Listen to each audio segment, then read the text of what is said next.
Hey guys, this is Star What If. How are you all? Please support to subscribe this channel for watching new interesting stories. So in this video, we will see what if Harry faced the fourth year with unexpected allies. Here is short summary. In a year filled with tournaments, prophecies, and political intrigue, Harry's path is reshaped by daring alliances and an unexpected enemy in Hermione. As tensions rise, the greatest battle may be within themselves, where choices and ambition define their fate. But before we start, if you want more stuff like this, then be sure to subscribe and like this video. And if possible, share this video with your friends. Now let's start the story. 31,536,082. 31,536,083. 31,536,084. 31,536,085. 31,536,086. Another pause. Counting the searing, soul-scorching blows against him was the only respite the prisoner had left. If he stopped, he'd have to listen to the words. And if he did that, his captors would have won. Not that they hadn't, given the prisoner's current state, but he wanted to prevent their total victory. Resisting the indoctrination minute after minute, hour after hour, day after day, keeping his mind as his, was his only desire that still survived. His prison, the place of his horrendous torment, sustained him as it contained him. He was not free to move, speak, sleep, eat, drink, or even think complex thoughts, except in the very brief respites when his jailers changed a worn and spent torture implement for a new one. He was also not free to kill himself or go mad, every second of his long-lasting torment shoving only the thoughts they desired into his mind. Who they were he no longer knew, and had no time enough to properly remember. He only had time to lament the fact that there could be only two outcomes for his personal hell: they would either reform him in their image, or his punishment would come. No, he could already feel the pointed, searing, scalpel-like instrument of torture descending. No, no, no, no, no. 31,536,087. 31,536,088. 31,536,089. That old goat F******.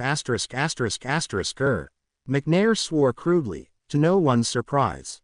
He did something, I know it. I had everyone in the department lined up, Diggory's own signature in the execution order, and somehow the werewolf slipped through our fingers. Damn it, never before I've lost my quarry. I'll gut him like a fish. Like one of his smelly brother's goats. Calm down, Walden, Lucius admonished, trying to stop the other man's tirade before his wife poisoned him for upsetting the peace and quiet of the manor. We all have our issues with Dumbledore, one werewolf more or less is small change. Dumbledore subtly throwing suspicion on Lucius for the attack on the minister was far more important now. If you're so annoyed by this one escape, why don't you call in your old friend Greyback? Lupin's one of the people he'd hunt down for free, is he not? Yeah, you're right, the burlier, darker man said with a sharp nod. We'll see how the wolf likes being hunted. Attacking our mates, will he? Well, Greyback will take him out and his mates, see if he won't. How are the Lestrange brothers? Lucius asked the table at large. Juvenile though McNair may be, he still brought up the occasional good point. That and his thirst for the kill had seen him in the Dark Lord's inner circle and was why Lucius still kept him around. They both survived, Yaxley replied, pulling a loose strand of blonde hair back into the ponytail he favored. Lucius had no idea why. An open face made him no favors, what with his blunt features and nasty smirk. Maybe it was an affectation from his days as an Auror, carried over to his new job as a low-rank hit wizard. Since nobody is certain whether they are werewolves now or not, they haven't been sent back to Azkaban, which is a plus. The bitch has them in high-security cells in the ministry till the next full moon, however. The bitch is how Yaxley always referred to Amelia Bones, his boss. After his severe demotion under her tenure in the DMLE, Yaxley hated the woman, which Lucius found odd. They had narrowly escaped being sent to Azkaban after the Dark Lord's fall, after all. Perhaps he considered it a personal betrayal from one he'd once seen as a fair and accommodating boss. No matter. That he did hate her was the only important fact at the moment, since they were organizing opposition against her. I do not believe we could smuggle or break them out successfully, Lucius Nott said in his oily, alarmingly friendly manner. The small, darkly dressed and usually quiet man nibbled on one of the butter cookies Narcissa had provided, throwing crumbs everywhere. Probably deliberately, Lucius thought. Nott was a snake, not a rat, but he always envied Lucius' bigger, shinier, cleaner manner. Narcissa disliked him immensely for that very reason, and always did her best to have the house perfect whenever he came calling. His responses seemed juvenile but were always deliberate and concealed something much darker than envy behind that silly facade. We'll have to find other sources to help us track down our escaped fellows. Lord Selwyn perhaps. Lord Selwyn had always been the consummate politician, never coming out in the open. He even had neutral leanings, despite his grandson's actions. Lucius argued reasonably. Why would he help us now? Because his grandson is dead. Nott said with that odd smile that always reminded Lucius of the less scrupulous but smarter assassins. Really? Yaxley interjected, putting his quiet discussion with McNair aside temporarily. I had not heard anything. Oh, it was kept quiet. Very, very quiet. The small man licked his lips, another one of his nervous tics. Torn apart by Inferi, poor sod. Maybe by Bellatrix's own hand, though there is no evidence. Given the situation, the DMLE would not want to upset the populace any further, even if the victim were a convicted Death Eater. So Lord Selwyn could be a potential ally, if we handled him right. But also a potential enemy, if Bellatrix was proven to be responsible and he cared enough to do something about it. Lucius thought about it for a moment, then shook his head. No way to tell. Better to deal with more immediate matters until we have more information or resources. Our other main subject is Fudge's successor. Oh, not again. McNair groaned, while Yaxley scowled and Nott remained silent. We've been talking about that every day since Fudge bit the dust, or close enough as makes no difference. That's because an at least neutral minister is a crucial requirement for our maintaining our hold on the ministry. Lucius said a tad bit angrily, walking stick rapping sharply against the table's crystal surface. McNair had not a single subtle bone in his body and was growing rather bored of all their talks. Maybe if the new minister prevented him from killing as he so loved to do, he'd care more. But by then it'd be too late. If we don't present our own candidate, Dumbledore will ram someone on his side down our throats and will slowly start reforming the departments. Everything we've done to undermine the ministry's cohesion and authority over the past 20 years will go down the drain, and the relative independence we've maintained for all noble houses will begin to diminish. The old fool wants to do away with everything, old and parochial, to use his own words, and he will use Amelia Bones to do it. Let him. A new, cultured, high-pitched voice said from behind him, and Lucius turned to see a newcomer far easier on the eyes than any of his friends and acquaintances. Then again, he might be biased, he'd always loved his wife. What did you say, woman? Yaxley retorted angrily, forgetting his place in his hatred for the head of the DMLE. Lucius was about to draw his wand and teach the rude man a lesson about proper pureblood manners when a tiny shake of that beautiful, golden-haired head had him sitting back in his chair. His wife did not need him to win any fights for her. She was his equal with a wand, even if she rarely chose to prove it. Let him, Narcissa repeated as she approached with a silver and platinum serving tray heavy with sweet drinks, fire whiskey, and deliciously smelling pastries. Amy has always been a fighter, not a politician. If Dumbledore wants to effectively put her in charge of his faction in the ministry, it is a mistake we must take advantage of. She never knew how to compromise, not back in Hogwarts and not in her career in the DMLE. She was always quick to speak up, too, rarely bothering with subtlety. With her a minister, every time one of the neutral houses would ask for favorable treatment, every time they try for an understanding, every time they attempt business as usual, she'll deny them and push them further and further away from Dumbledore. And with that big an enemy, the unassociated dark houses will rally to our cause even faster. She smirked, and Lucius, breath caught in his throat at how beautiful she was when she plotted. It had been one of the reasons he'd married her after all, the other three being wealth, shared beliefs, and love. Oh yes, Lucius knew how lucky he was. Murmurs of agreement came from all over the table as his wife brought everyone breakfast, and then took up her place by his side. And if you're still planning on that little reunion of yours in the World Cup, what better way to show a new minister's competence, or lack thereof? She smiled. Further destabilizing the ministry was one of the initial reasons for it, was it not? Wormtail shivered as another Dementor glided before his dark cell's door, the fiend's unnatural aura rifling through his thoughts and devouring another memory of the good, easy days he'd had in Hogwarts and the Weasley house. His hands and feet, there inexpertly regrown by the prison's single physician, ached at the supernatural cold, and Wormtail stumbled and fell. Only he wasn't Wormtail anymore, was he? His back ached even in human form, his tail as a rat lost in. He couldn't even remember. Probably during the same day he'd lost the bones in his hands and feet, the one day he could not recall even before being sent to Azkaban.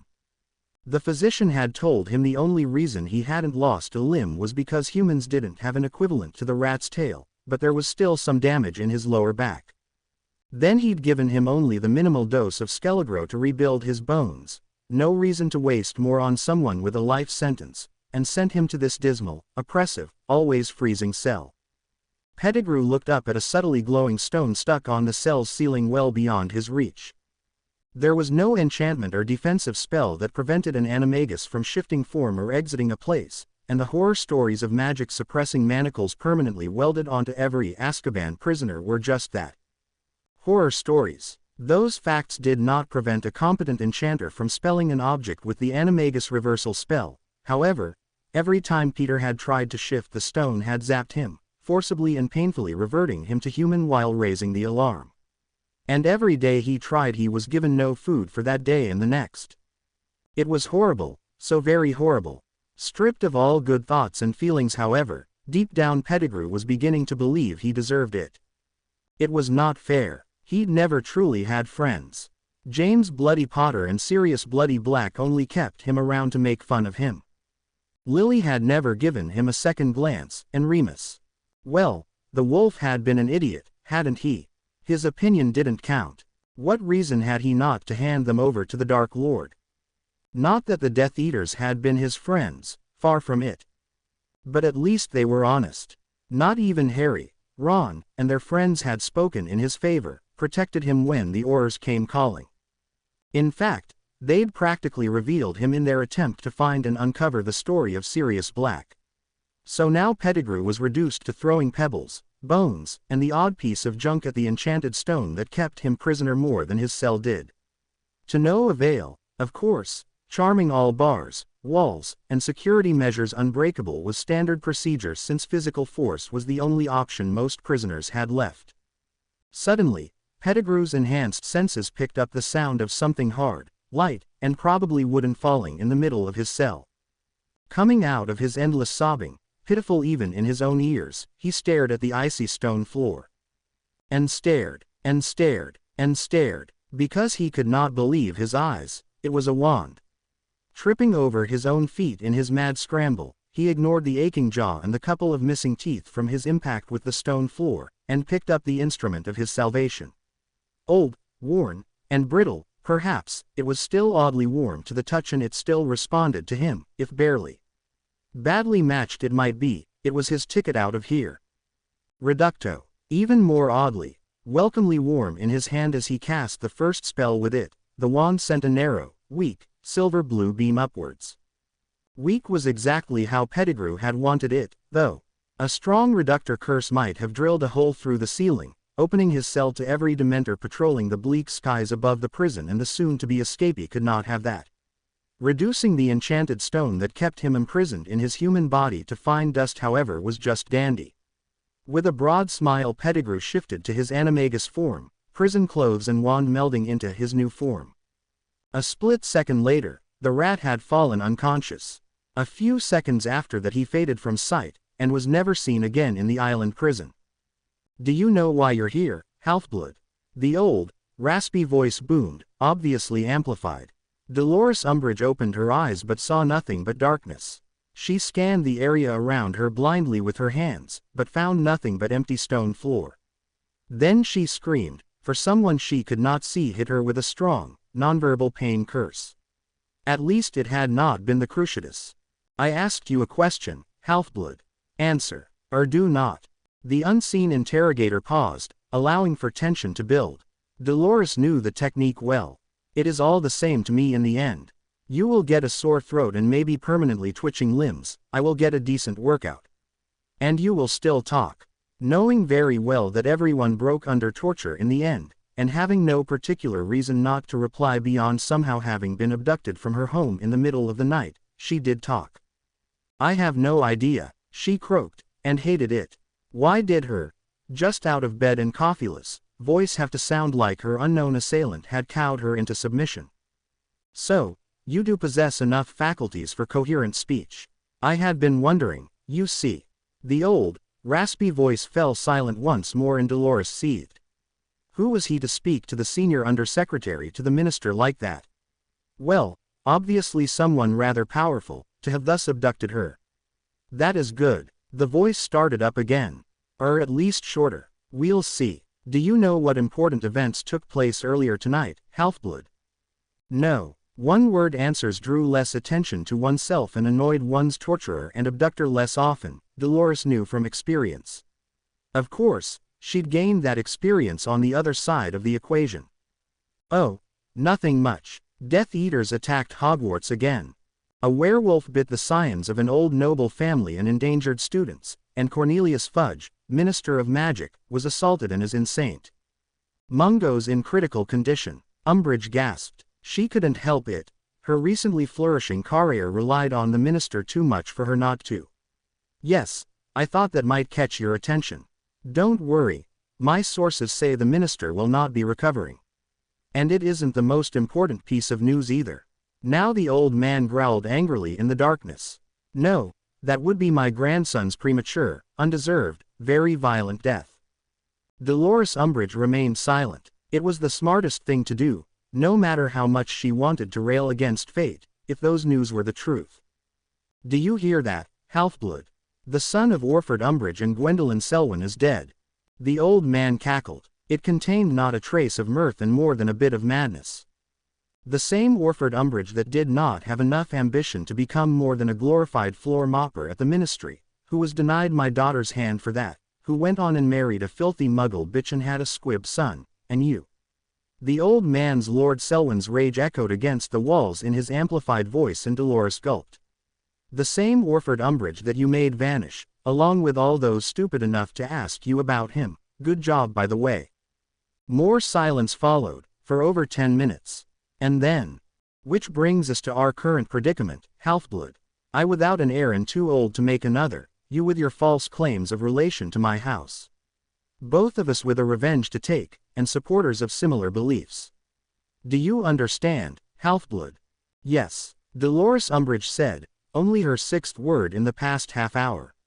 Inwardly, she was rather pleased with how her abduction had turned out. Bartemius Crouch apparated to the limits of his old manor's anti-disapparation jinx with barely a sound and started walking towards it at a swift pace. His eyes did not linger on the small muggle village he went through, not being the least bit curious about the comings and goings of the 300 or so filthy muggles that lived less than a mile from his family's ancestral home.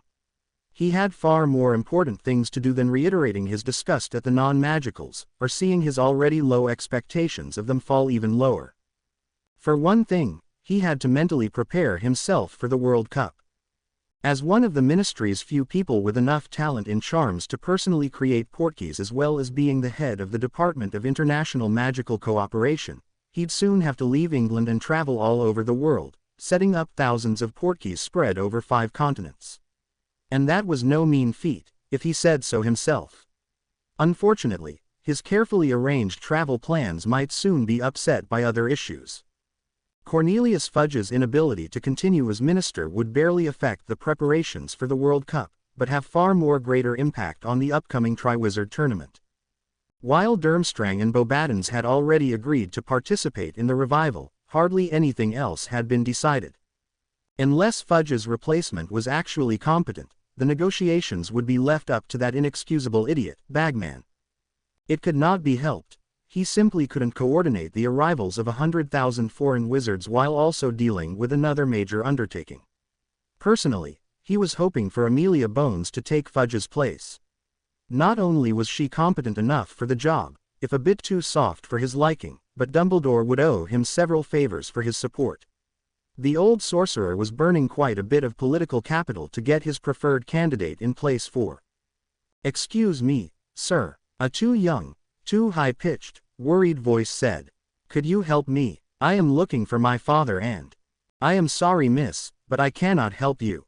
Of course he couldn't. She was Muggle, obviously a tourist, and indecently dressed in a too short, white cotton blouse and a pair of jeans cut so far above the knee they might as well be knickers. They were certainly tight enough. The whole image insulted his sensibilities, his traditions, and his sense of propriety to such an extent that only his strict adherence to the statute of secrecy prevented the girl from being cruciated on the spot. "But sir," the girl was persistent, and whiny. He bounced after him in her sandals, searching that garish orange satchel of hers for something. Probably Muggle money. She thought she could buy his compliance, typically Muggle. "My father has been missing for a long time and nobody will help me find him." "Of course not," he finally shot back, his patience at an end. "You're what, 25? 27? How does someone at your age misplace a family member, woman?" "Tourists." The girl stood there, poleaxed. And she was a girl. Stronger evidence at how slowly Muggles matured compared to wizards he'd never seen. Maybe she was from the colonies. The Muggles at the other side of the pond appeared to be especially immature. "Grow up, stop behaving like a 5-year-old, and maybe someone will finally help you. Good day." He turned around to continue on his way, paying no more attention to the stupid Muggle girl. "Imperio. Good. Old prejudice does make one blind, does it not?" the girl said sweetly as she strutted into his field of vision while he tried to fight off the mind-numbing nirvana of the Imperious curse. She'd finally found what she'd been searching for in that ugly bag of hers, and it was a wand. She fixed him with large, almond-shaped, lavender eyes, then came closer and draped herself all over him. "For your information, Crouch, I am 43. And my cousin is not the only member of my family with a newt in Muggle studies.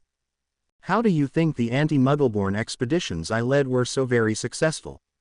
She whispered in his ear as he stood there rigidly, then giggled.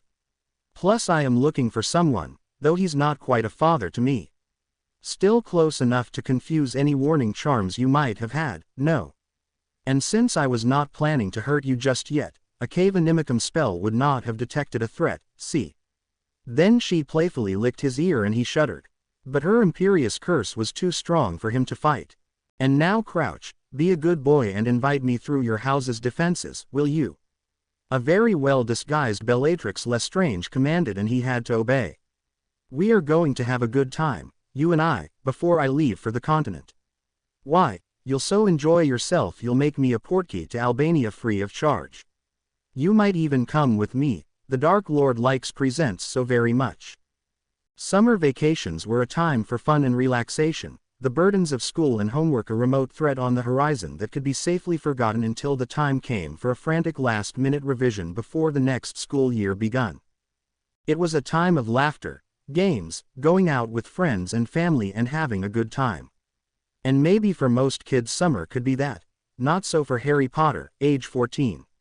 He had far too many problems and too horrible luck to be truly carefree. But at least his situation had improved considerably over his previous summers and he might have at least some fun. Stretching in his lopsided but amazingly soft and comfortable bed, Harry smiled at a bout of particularly loud snoring coming from Ron's side of their shared room. The tall, gangly, red-headed boy had been and still was Harry's first and closest friend, and he and his family, the Weasleys, had been kind enough to take Harry in as their own for the summer when his aunt and uncle's house had mysteriously burned down last year. Well, it was a mystery for the adults, or so Harry hoped. For a number of convoluted and never sufficiently explained reasons, Harry had been sent to live with the Dursleys after his parents had been murdered when Harry had still been an infant. His aunt and uncle had always hated him though, and having him practically forced upon them had ended up with them perpetually angry and Harry perpetually abused. That had ended last summer when his friends had had enough with the ever-worsening situation and had convinced Harry to resolve it by means of fire. Aunt Petunia and Uncle Vernon had been very happy to finally be rid of him and buy a new house with the insurance money and a bit of help from parties unknown, and Harry had been even happier to spend the summer with a family that wanted him, away from the machinations of the unknown individuals who'd arranged for all those years of hell with his aunt's family. Something creaked outside the door of Harry's and Ron's room, and despite the very late hour, the near-total darkness, and the probably safe house he was in, Harry moved as swiftly and silently as a shadow. In a split second he'd crouched next to his bed to present a smaller target while drawing the one weapon that might see him through any danger from its resting place under his pillow. 11 inches of wood and the feather of a phoenix worm in his right hand, the 14-year-old boy tried to listen to the intruder over Ron's snores. The barely audible creaking of wooden stairs began to fade as the intruder descended to the house's lower floors, and Harry wondered whether he should wake up Ron. His friend liked his sleep almost as much as his food. He'd need a cannon to wake him up in the middle of the night. Better not warn the intruder. Someone was aware of them, who knew how they'd react, and the wrong spell in the tight and wooden confines of the burrow could be very dangerous. Hopefully Harry could get the drop on them and deal with them himself. Was he a wizard or not? Magically supported and haphazardly expanded over the years, the Weasleys' home was both awesome and rather cluttered to support at least 9 inhabitants at any moment. Not for the first time, Harry wondered why Mr. Weasley had not applied expansion charms to his own home like he had his flight-capable Ford Anglia. Harry had lost count of the number of times his female friends had retrieved useful items from their expanded purses or hidden them there and saved the day, or at least avoided detention. Frowning in concentration as he went through an obstacle course of stairs, shoes, wandering Quidditch equipment, and other assorted odds and ends without benefit of magical light, he followed the small shifting shadow that could only be the intruder. As they went soundlessly down another floor, Harry did his best to hold in an angry hiss. The only reason the potential Death Eater might be heading that way would be to catch Mr. and Mrs. in their beds. Gritting his teeth, he raised his wand. Prohibition on underage magic or not, he couldn't let anything happen to the Weasley family. With an enormous mental effort, he mouthed the words to the only spell he had a chance of casting silently.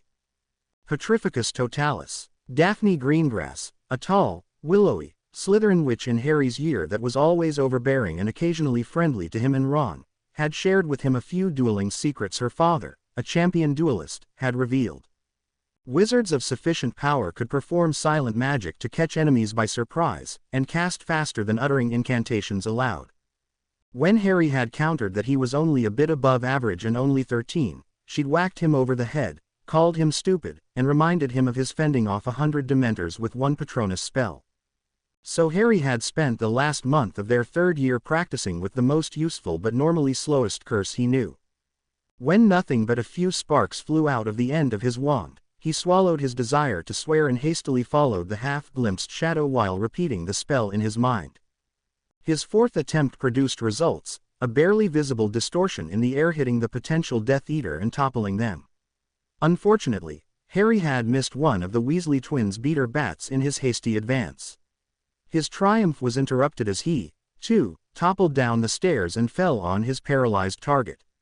His rather short and slim target. "Mrs. Weasley is going to kill me," Harry whispered to nobody in particular as he untangled himself from around a rigid and fiercely glaring Ginny Weasley. Hell, Ginny herself was going to kill him.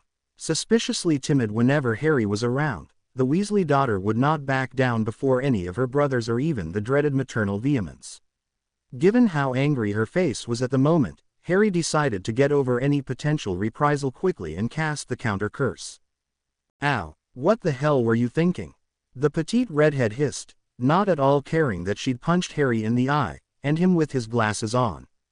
"I thought that." Harry felt himself go red in embarrassment at his stupidity, for a moment not finding the words. "That Death Eaters were attacking," he finished weakly. "Seen any red-headed Death Eaters under 5 feet lately?" she said acidly. "Nice going, hero. At least you didn't wake up Mum."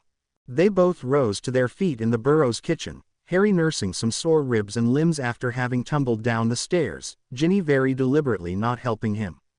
For the first time in his life, Harry was on the receiving end of the second most terrible force in the burrow, the youngest Weasley's fiery temper.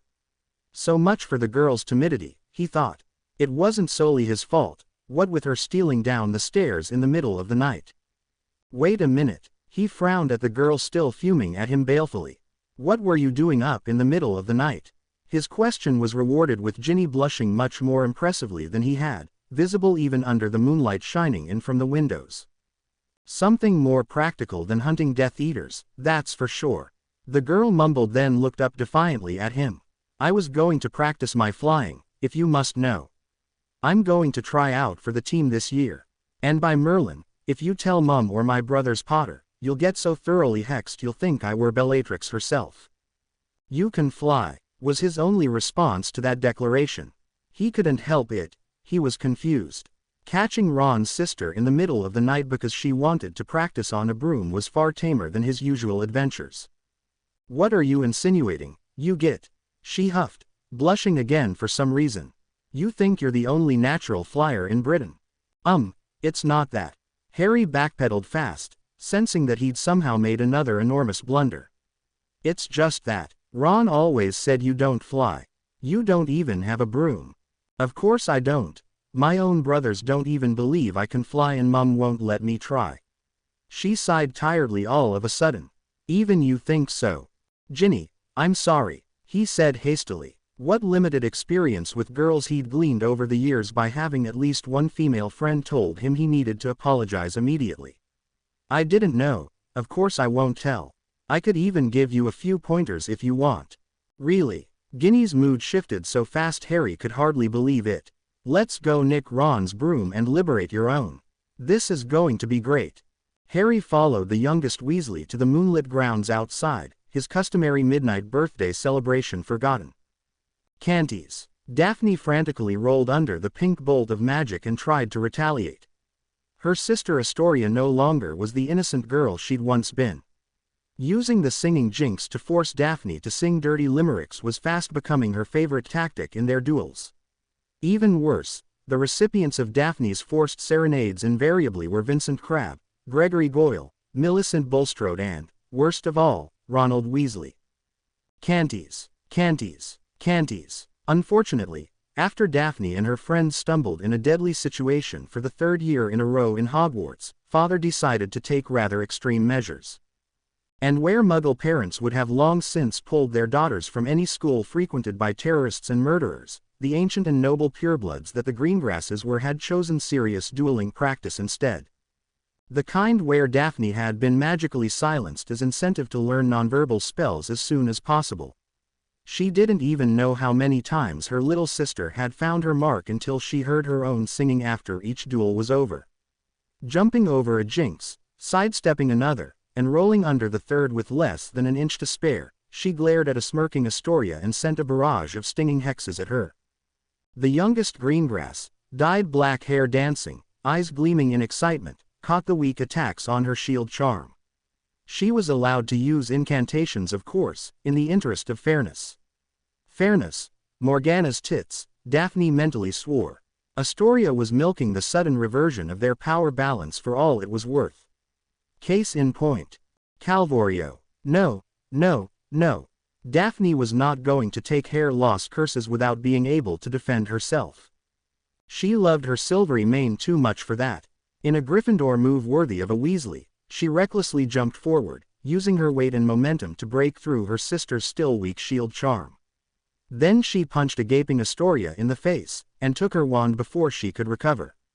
Of course, far from being the end of their duel, that was the signal that it could devolve into a mad struggle involving everything from hair-pulling to not-so-accidental magic. Enough. Father's magically amplified voice gave the warring siblings pause, and his coldly furious glare sent them scampering to their respective corners of the dueling stage. Are you witches of an ancient and noble house, or Kneazles clawing each other for no reason at all? Shouted the tall, imposing, old duelist, his face seeming even more heavily lined as he scowled. Is this how you plan to defend your Sevas from the enemies of the house? Daddy, started Astoria, but for once father's harshness did not melt away as he faced his youngest. Go to your rooms. If you insist on behaving like little girls, then you'll be punished just so. He shook his head and restored Astoria's nose with a flick of his wand. You're obviously not taking this with the seriousness it requires. Trying to curse my hair off was a total bitch move, Daphne told her sister with more than a bit of ice in her voice as the two of them climbed up from the dungeons of Greengrass Tower. It pushed you into winning, didn't it? The younger girl quipped. Though I'd expected you to jinx me. Were you trying to ruin this perfection? She asked, indicating her own face. I'll show you perfection, you little terror, Daphne said, drawing her wand as Astoria squealed and disappeared into the upper floors at a dead run. What do you think, Duncan? A voice said from their father's left, its owner fading into visibility a moment later. The old duelist looked up at a woman that was a dead ringer for an older, more regal Daphne and shook his head. They aren't ready, Celine. He sighed. They'll never be ready, not in time. Our eldest is at least as good as you were in her age, possibly better. Lady Greengrass countered in a rather critical tone, arms crossed. You can't expect a 14-year-old to be a master duelist. Leave war preparations to me, dear. That's why you married me. The grizzled old man smirked at her evident indignation, then his expression turned serious once more. Our children have made dangerous allies. Astoria is obviously aiming to claim the Malfoy boy sooner or later, and Daphne is interested in Potter, whether she'll admit it or not. Given all that's happened in the past 3 years, another war is too close for my liking. Dumbledore's whitewashing of events is even worse. It's leaving the Ministry dangerously uninformed, and the old man won't live forever. Most of the Death Eaters are free, too. Maybe our kids will be ready in 10, 20 years. What happens if the Dark Lord returns in 5? What happens if he returns tomorrow? That is rather unreasonable, Celine Greengrass says, frowning prettily. And you're drawing up estimates without some critical information. They agreed. He asked incredulously. Dowager Longbottom is not a fool. Anyone who underestimates the old battle-axe might find themselves shorter by a head, politically or otherwise. She sniffed. Black is an idiot though, he didn't believe me. Compared me with that Zabini creature, with her 6 dead husbands. He thought I was fishing. She snorted again in annoyance, tossing her long golden hair around, a gesture often copied by their eldest daughter, and Duncan was reminded how lucky he had been to be chosen by her 2 decades ago. Bones is amenable, but cautious. She's marshalling allies and contacts to survive her position as a minister and needs all the help she can get. She won't accept a too friendly gesture from a dark house though, not yet. All things being equal, with Fudge out of the way there is a chance for a neutral ministry and Wizengamot given a few years so it won't be as bad as you expect should he return. We'll still lose if the war comes too soon, he cautioned. Whoever got rid of Malfoy's puppet anyway? No idea, she laughed. Not that they'll come forward, even with Bones aware of how it helped. She'd always been too law-abiding for her own good. If only Daphne had cursed the Potter boy in the back during the Philosopher's Stone incident, life would have been so much simpler. The old duelist lamented. And so much less interesting, husband mine. Lady Greengrass added. Besides, there are compensations. There's a good chance the fanatics from both sides will kill each other in the coming war, leaving Wizarding Britain in the hands of moderates such as ourselves. I don't think the Weasleys will die out, they spawn far too rapidly. Her husband countered. As for the moderates, isn't Zabini presenting herself as one? Aren't we all? But you're right. Lady Greengrass bit her lip, blue eyes narrowed in concentration. You should go collect our misbehaving offspring for some more practice, husband. I have letters to send, unfortunate events to arrange. As always after their private conversations, the grizzled veteran duelist was left with a wistful smile. He'd never be comfortable with the underhanded means and hidden ity of politics, but he'd never wish things had gone down a different path either. Humoring a much younger, seemingly naive noble girl's demand when an injury had prevented him from entering the last British dueling championship had been the best decision of his life.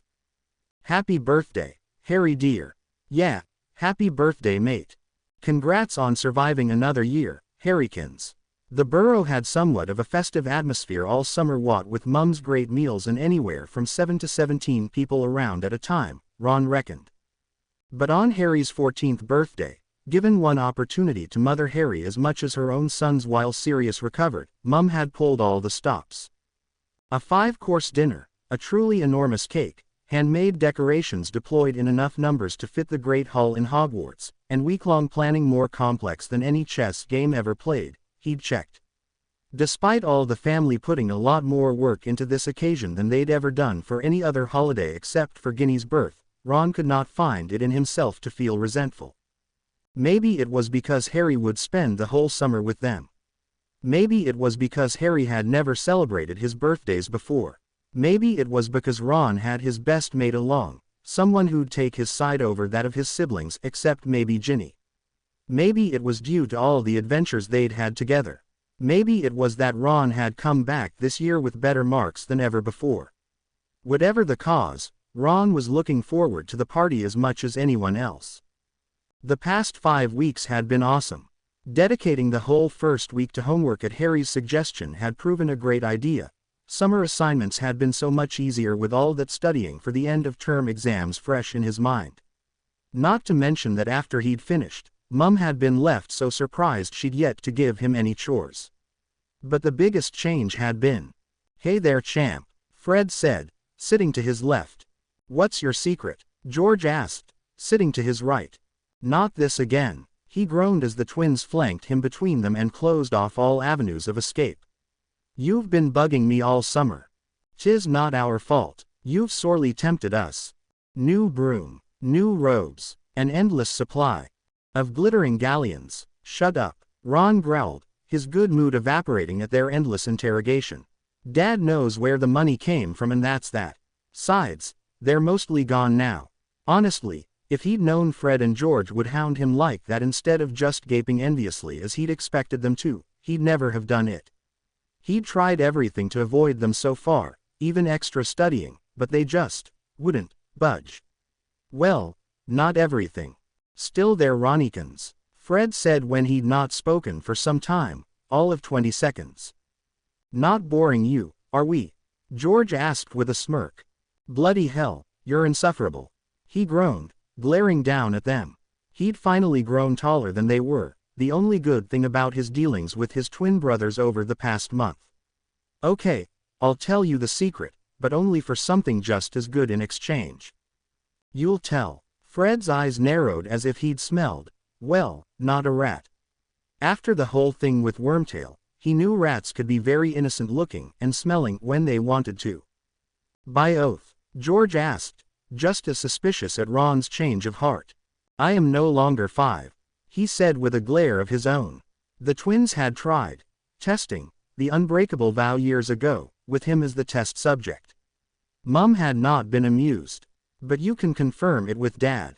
My price is you two helping Harry and I practice spells this summer." There, a challenge they'd never beat with a big bait they could afford not to take. Mum even took their wands so they wouldn't accidentally break the law and have the ministry after them. "Deal," both twins said in unison. "Good, he'd soon be rid of them. In a show of our good faith. We'll tell you the secret right now." What? Before Ron could recover, both twins had drawn wands and were already casting. With one flick they'd turned his hair really curly. With another, they'd turned his face as red as Ron's worst blunders had ever made it. How? We invented fake wands, remember?" George said with a smirk. "So we let Mum hide those instead of bothering to nick them back like we do every other year." Fred finished.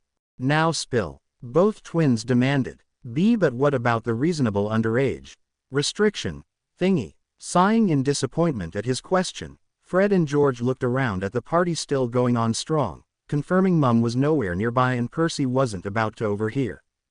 "Come on, Ronikins. Explosions have been coming out of our room every summer for years," Fred said with a long-suffering expression. "Of course we were using magic. What do you think we were doing, making Muggle explosives? Honestly mate, Ginny has known for ages. Been nicking her own wand back and having Bill teach her curses, too." George confirmed. "We live in a magical home and there are 9 of us. how's the ministry to tell who's doing the spells? Not to mention Dad put up some secrecy charms to hide his illegal tinkering. Ron groaned while the twins laughed. Ginny would never let him hear the end of this. Maybe if he was honest, the twins would not share. Okay. Please don't repeat this, right? Fred and George gave him identical evil smirks and Ron gulped.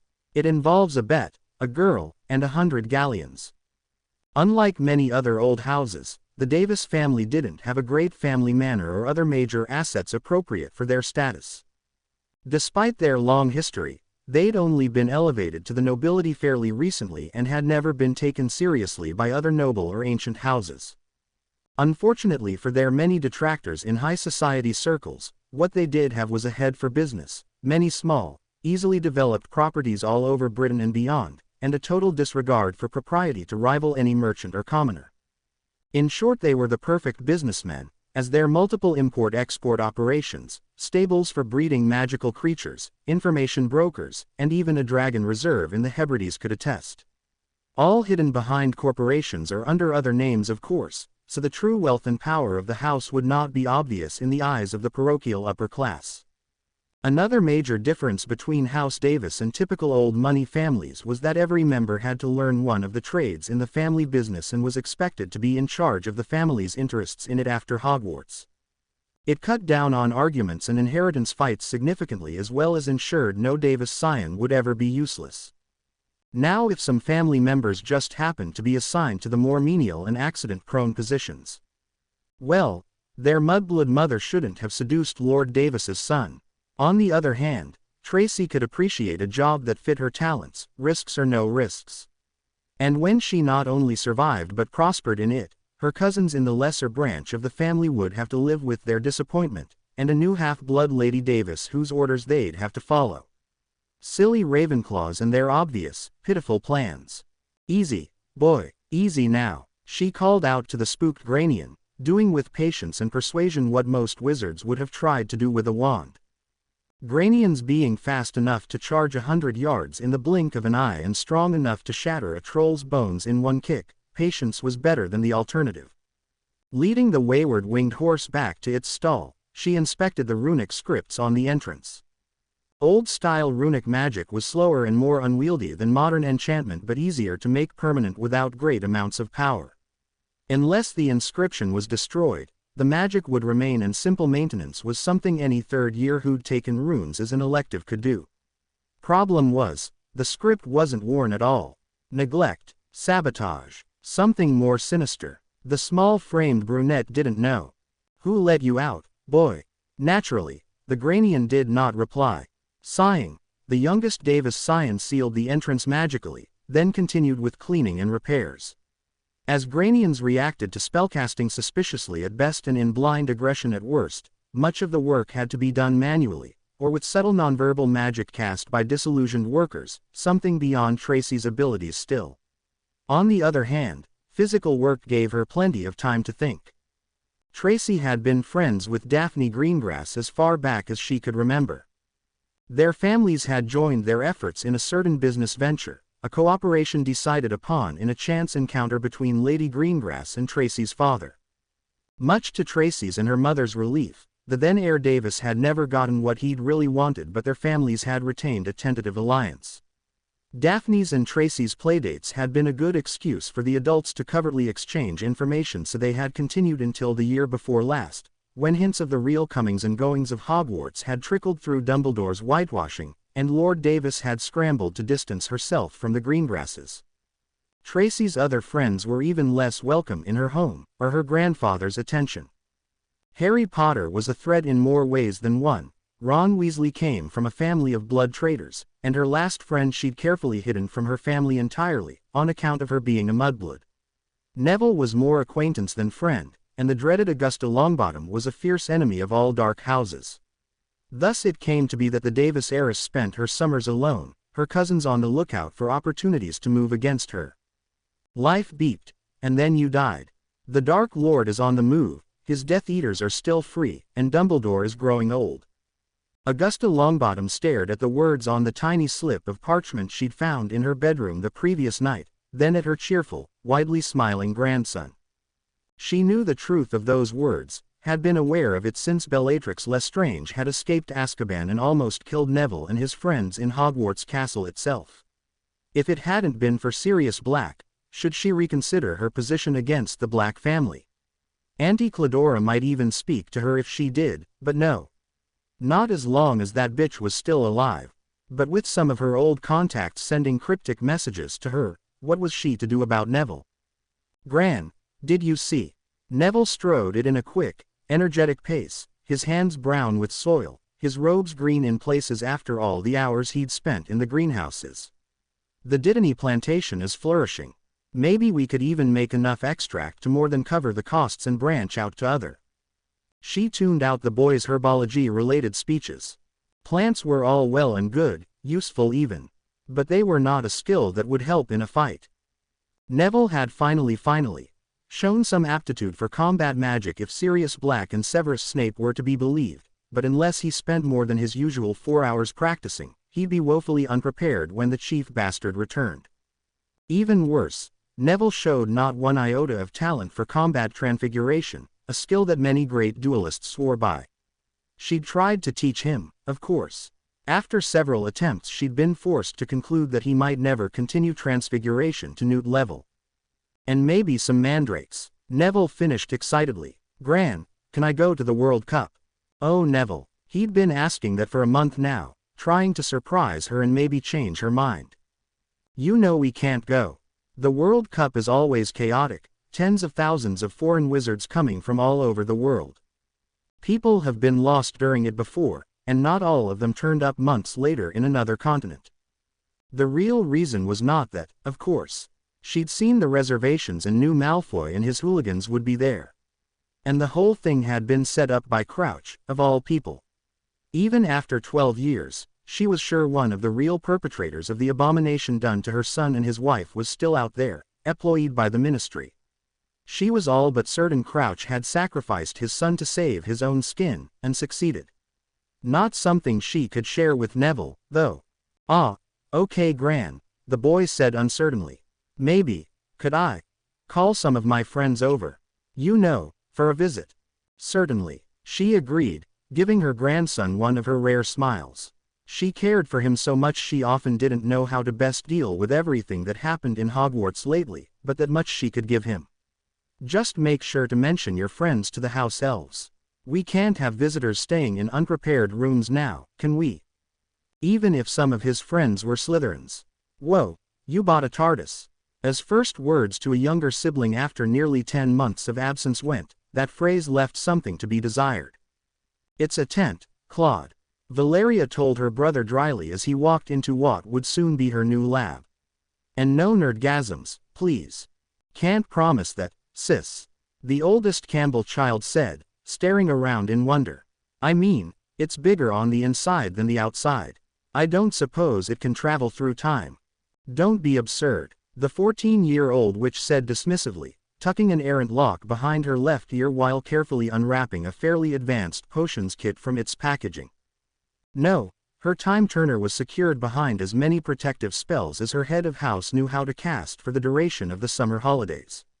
Better safe than starting Paradox Egdon, after all, though that might be unavoidable given that the incompetent ministry that had loaned it to her for her studies must have more time turners for its own use. Valeria shuddered at the thought. This must have cost a fortune. Her brother stated, indicating the mostly empty space stretching some 25 feet from the wizarding tent's entrance. It's the most impressive magic you've brought in so far. It was the cheapest model.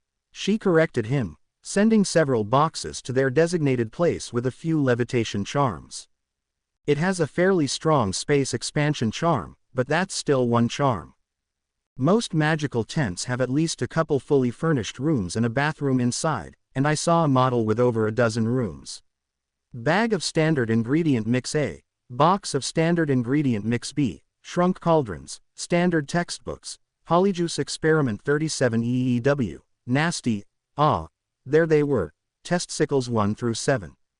Frankly, having it charmed unplottable cost far more. Claude, could you help me for a moment? Unplottable? Her brother asked, still a bit awed at all the magical paraphernalia she'd accumulated over 3 very active years. Here, it's better than explaining, she said, handing over a piece of parchment and a self-inking quill. Draw up our house or just my room with the tent in it. She prodded the test sickles with a revealing charm while her brother did so, ensuring she wouldn't mix them up. Goblin-forged precious metals had some rather peculiar properties and... What the hell? Claude protested, seeing his efforts unmake themselves repeatedly from the parchment. Is this some kind of magical practical joke? No, using magic at her family's expense was not something she'd do. Not when acceptable targets like Draco Malfoy were around. Wizards would be just as unable to place this tent on a map as you are, or otherwise put its location in writing. So people in it can't reveal its existence. He scratched his head, then grinned. Awesome, but impractical. I like it. Sure, if by in it you mean all over the world. Sickles 6 and 7 didn't appear to retain additional properties. Maybe not all substances were compatible. This needed some extra testing. Quote. Claude, are you okay? The question stirred Claude out of his landbound fish impersonation, though his eyes remained a bit wider than was comfortable. There are spells that can affect the entire world, he almost whispered. A few, she shrugged. She'd stopped being surprised by magic and started eagerly exploiting it years ago.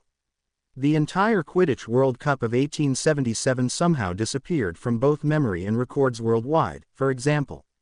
Personally, I believe some idiot didn't like his team losing and tried to hide the fact behind a really powerful Fidelius charm, but the truth is we might never know. I don't want to know.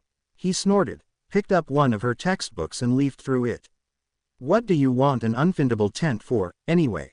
It's unplottable. She smiled in satisfaction as she packed some assorted odds and ends with the packing charm. Fun fact: if an area's location can't be revealed, locator spells won't work in it. You're doing something illegal again, aren't you? Claude sighed. Father's a bad influence on you. At least you're not smuggling anything dangerous yet. No, she was only making them, but what Claude didn't know wouldn't hurt him. Probably. Speaking of which, I think I've answered enough questions for now. How about a bit of help? Sure, sis. He put the textbook down on the empty floor. Valeria hadn't brought in any desks or bookcases yet. What do you want me to do? Catch. With a flick of her wand, she physically threw one of the test sickles at her brother since most magic did not affect goblin-forged silver. Genuine wizarding coinage. Neat. Claude said, his words slurring at the end. He swayed on his feet and a few seconds later he'd collapsed, fast asleep. Valeria removed the sickle with gloved hands from her brother's palm and looked it over. The infusion of goblin-forged silver with the sleeping solution had taken well enough. Unfortunately, mere contact was not enough for the antidote, so infusing a silver coin with it would not have worked, and Claude would not have appreciated being stabbed with some goblin-forged dagger even if Valeria had managed to find one.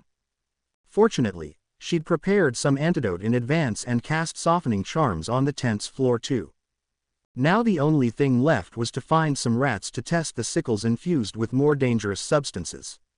Maybe look into whether this property of goblin-forged precious metals was due to the runes on the coins or some other process. Oh, and study the space expansion and unplottable charms, since their casting or even learning by private citizens had been made illegal by the ministry. Finding books on them had been hard. And then there was homework, reading ahead, practicing the spells she already knew, improving her reanimation techniques, exploring magical theory. Honestly, the ambition to become a really powerful witch or wizard was a far better fit for Hufflepuffs than Slytherins. A half-giant, an ex-Death Eater, and Albus Dumbledore entering a bar. It sounded like the beginning of some bad joke. Unfortunately for Amelia Bones, it was a situation she had to preside over, being Minister for Magic of the host country for the attempted resurrection of the Triwizard Tournament. The alternatives, letting an incompetent like Ludo Bagman handle the negotiations, or having Barty Crouch and Igor Karkaroff try to come to any agreement when the former had sent the latter to Azkaban once upon a time. Amelia did not need that kind of headache.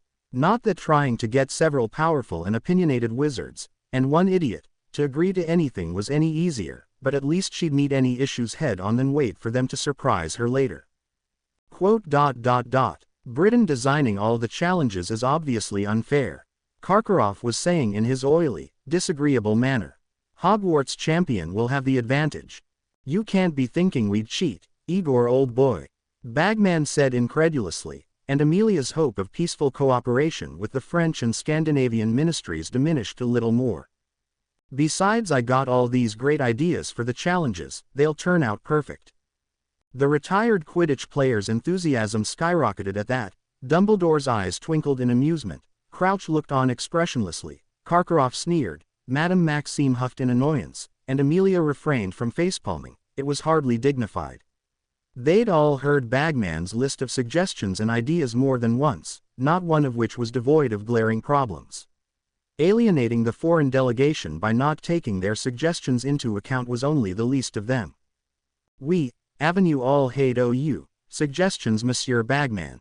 The imposing headmistress of Beauxbatons said rather stiffly. We don't quite Aggie wit, them. Because they're frankly laughable, Amelia added mentally.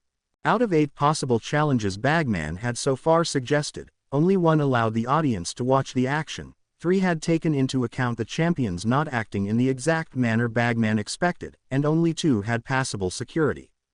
None had all 3, of course. She looked at the detached, dispassionate Barty Crouch with a frown. Why wasn't he reining Bagman in, making suggestions of his own? Being capable of organization at an enormous scale had always been one of the man's greatest talents, and he'd always jumped at the slightest opportunity to take charge in the past. With a glare at the silently laughing Dumbledore, the old man could and would find almost anything amusing. She decided to step in before this Triwizard Tournament became history as modern wizarding Britain's greatest blunder. Gentlemen, lady, fighting over this is beneath us, she said bluntly, challenging the ex-Death Eater or the half-giantess to prove her wrong. Historically, the Triwizard Tournament had always been an attempt at international magical cooperation, so why not promote the same in a fair manner? You have a suggestion, I assume. Igor Karkaroff challenged back, his habitual sneer a bit more pronounced when looking at her than any of the others save Bagman. It's simple enough. She smiled winningly, showing more teeth than mirth. Why not have representatives of each school design an equal number of challenges? That would only be fair, don't you think? She waited for the others to think it over, but she knew they would agree.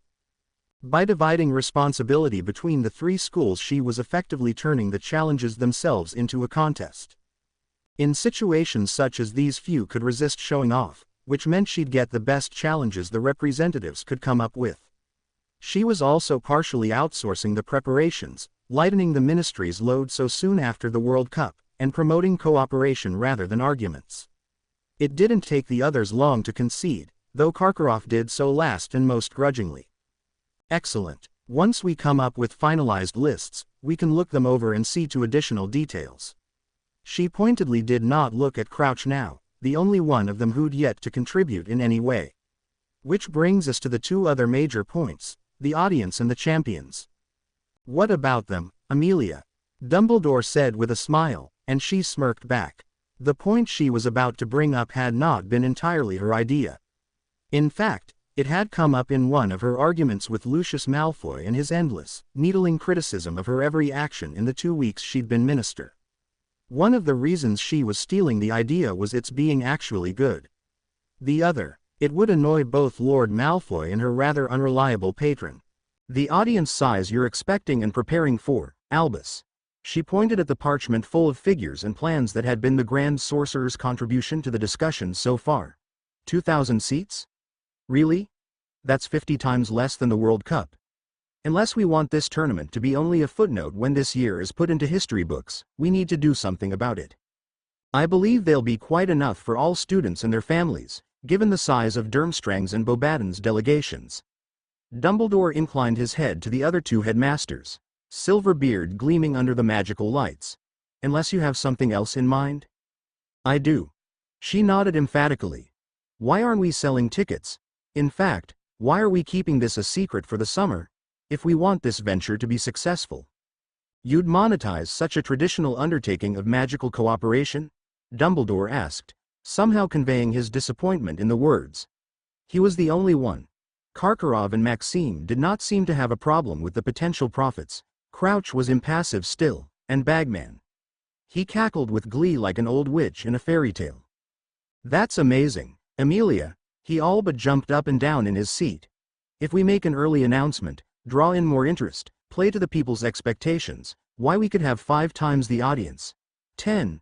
The idea of 10 times as big a crowd seemed to energize him like an extra strong euphoria elixir, his face positively shining with childish enthusiasm. I was more thinking about supporting wizarding education, she said dryly. Any profits could be divided evenly between the participating schools, both to pay for each delegation's expenses and to add to each school's funds directly. If this succeeded, Lucius Malfoy would not have a leg to stand on criticizing her decisions as minister.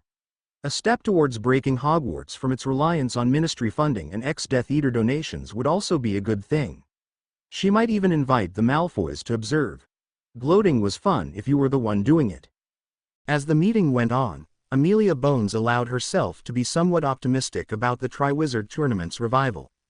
This is ridiculous, the stocky girl with the short, messy, brown hair said, fiddling with her stupid striped necktie and simple, knee-length skirt. The dozen or so similarly dressed young girls in their group did not give an opinion either way, as expected. The taller, dark-haired, striking girl with the dimples and the easy smile, their obvious leader through more than just being slightly older and wearing a different uniform, snorted in amusement. Of all the things we could be doing now, we had to join a pack of muggle brats? Stop whining, Junior, and enjoy this learning opportunity. The tall, older girl gave the younger a nasty smirk. Oh, but you can't, can you? Funny how changing genders takes all the fun out of changing genders. There's a reason Polyjuice isn't the most popular potion out there. I'm not a child anymore, Lestrange.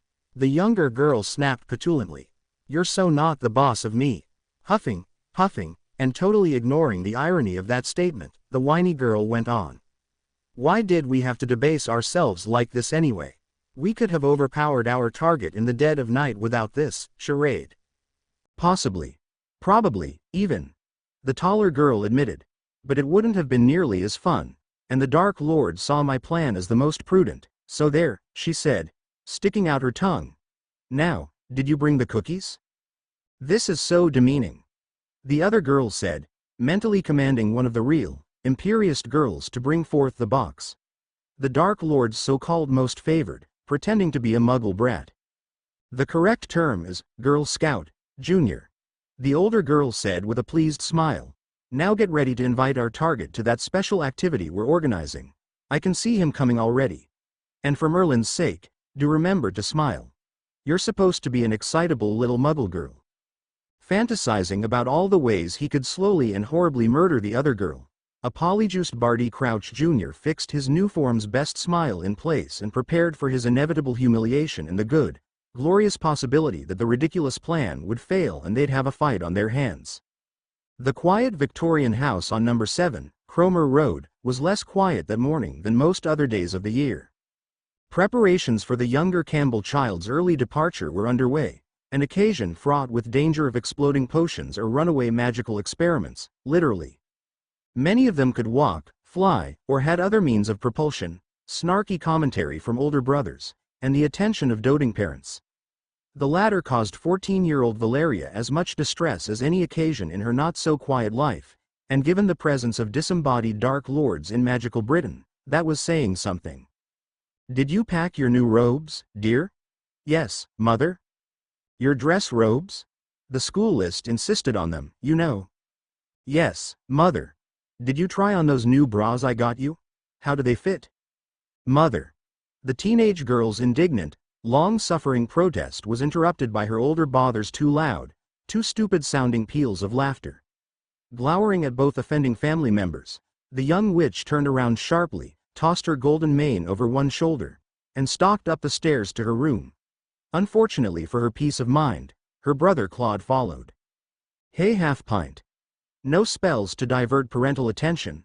No ring of protection from embarrassment. He fondly messed with his sister's hair and Valeria growled threateningly. Ever since his recent growth spurt, he lost no opportunity to show her exactly how much younger and shorter she was without fear of reprisal. He knew how inexplicably fond of him she was, the bloody wanker. If you don't want to wake up and find invisible zombie rats sharing your bed, you'll cut off the commentary right now, she hissed. Ah, is little Valley upset at Mommy's new interest in her? He said with a too wide grin. Is she scared of Gasp, finally growing up? Invisible zombie diseased rats.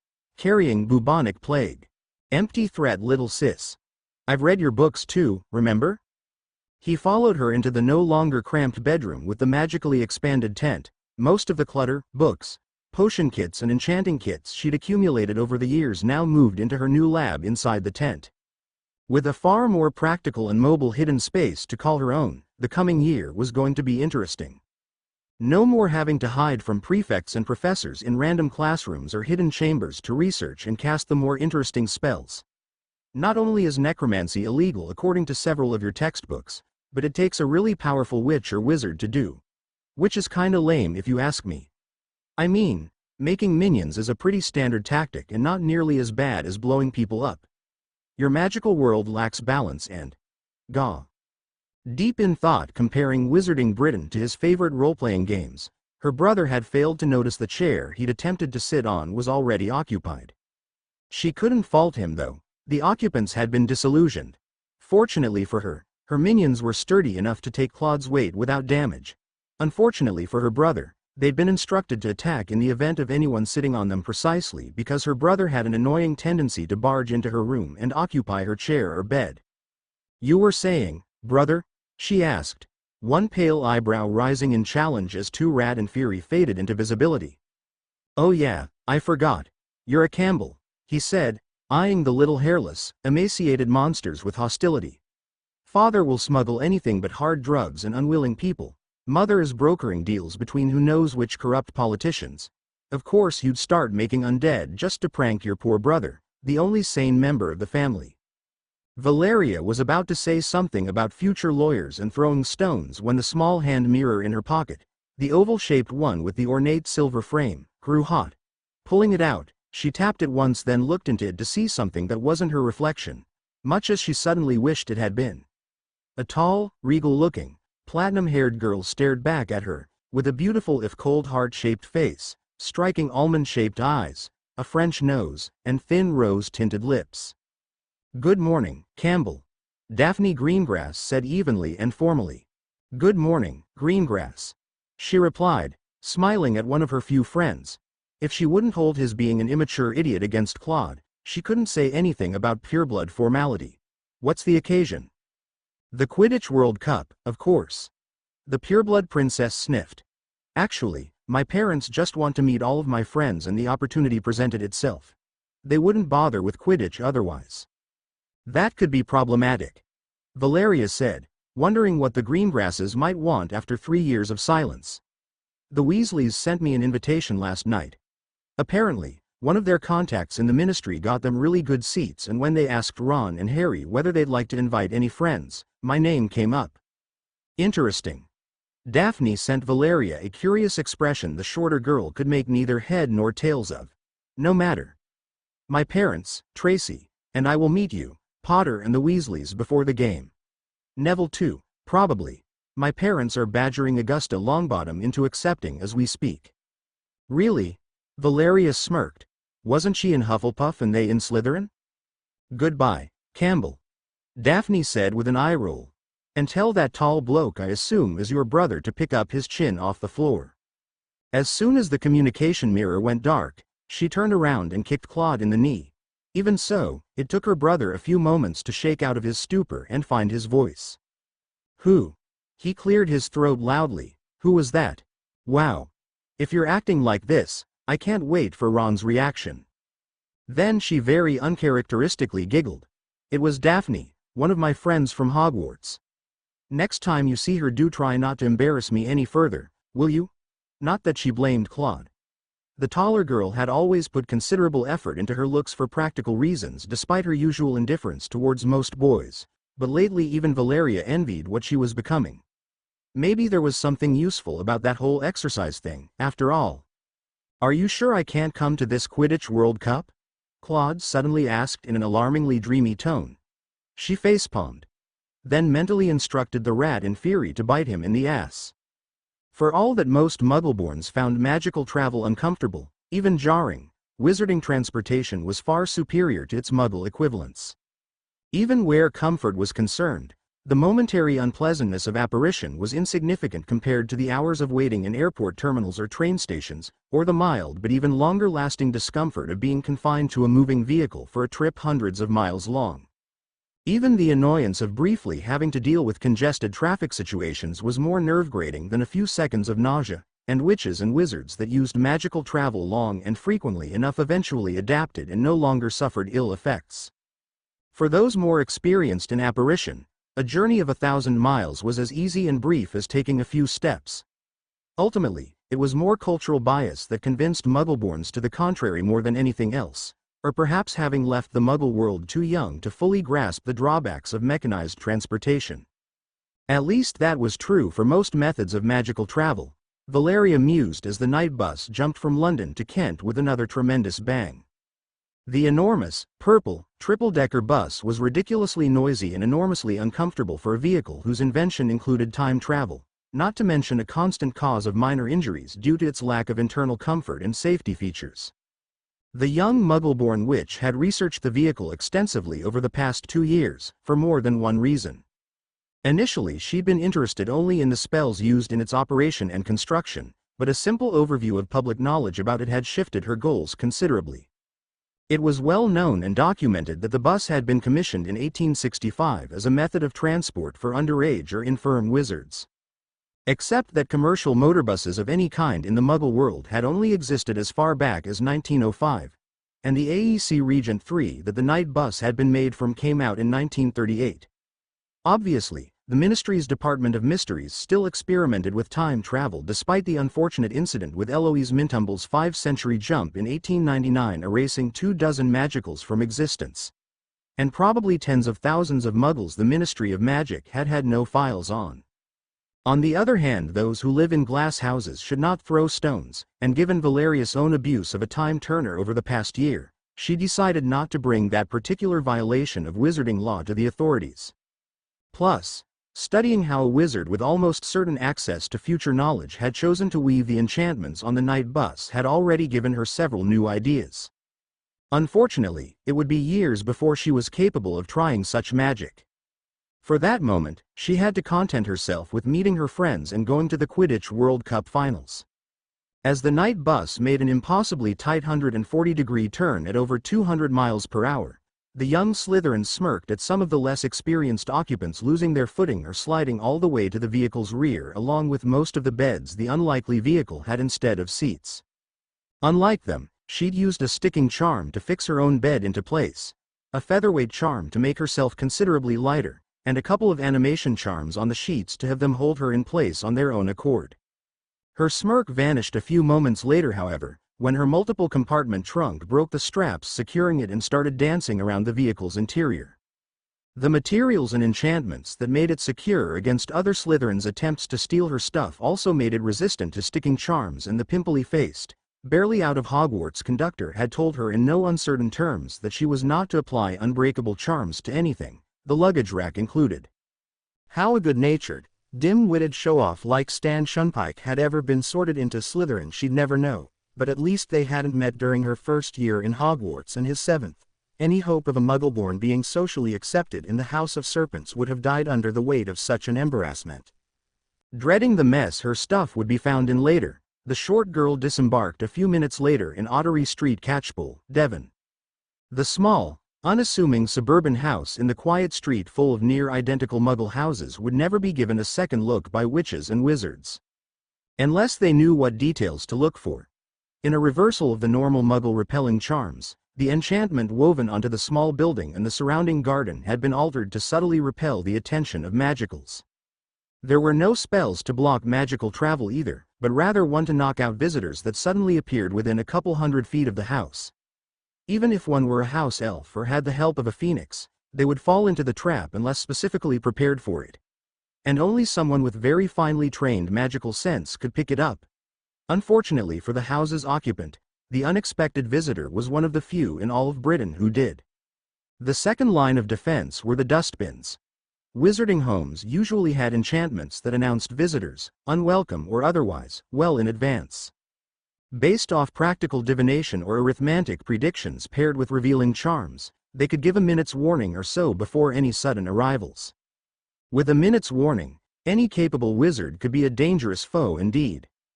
In this case, however, not one but 5 separate such enchantments had been applied to the dustbins around the house, ensuring that if one of them was somehow suborned or disabled, the other 4 would still work. Since simultaneously disabling all 5 would require an equal number of wizards casting in perfect synchronization, and alarm spells were set to go off when even one was thus overcome, the only ways they could be bypassed were if an intruder's secrecy charms were more powerful than Aleister Moody's revealing spells, or if the intruder was something Aleister Moody had forgotten to cast revealing spells against.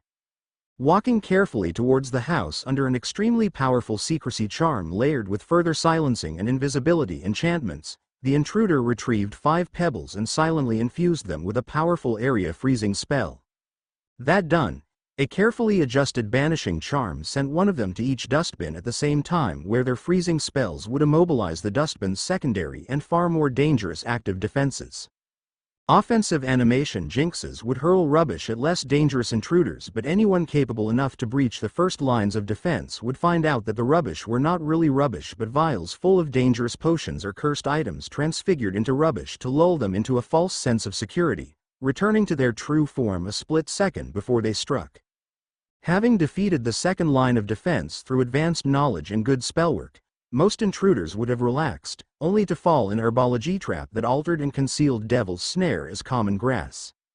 Charges of Peruvian darkness powder and liberally applied flame freezing charms would ensure most any intruder would lose precious time trying standard counters that would not work.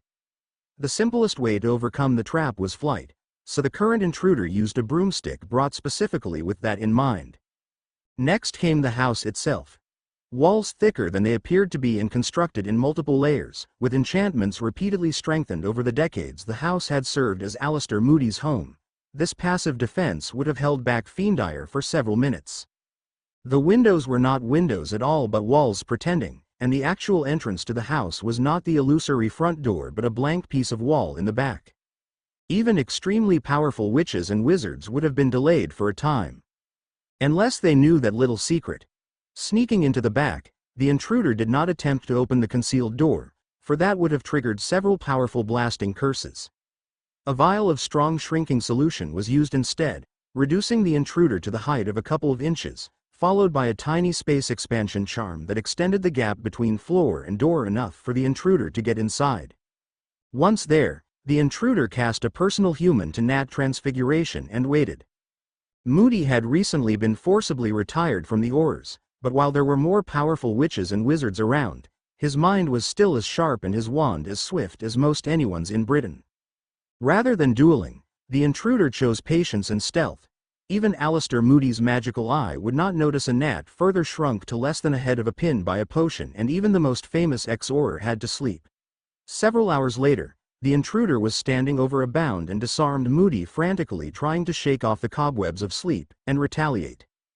"Good evening, old friend. I have a proposition for you." "Damn it, Albus," Aleister croaked. "6 bloody decades and you still beat me in my own game." His annoyed grumbling reminded Dumbledore of the little boy laying beepy traps in his own dormitory all those years ago and then stubbornly refusing to take them down despite both housemates and house elves being caught by accident. Because technically, they weren't against the rules. At least not until an amused Transfiguration professor turned the tables on him. "Okay, what do you want me to do now?" When Fred and George Weasley spotted a disheveled girl in jeans and a t-shirt coming towards the burrow with a confidence totally at odds with her average height and muggle attire, they sported identical smirks that pretty much everyone in Wizarding Britain knew meant trouble. Eyes gleaming, fingers itching to try yet another prank, they turned as one towards their youngest brother. "Oi Ron," Fred called out.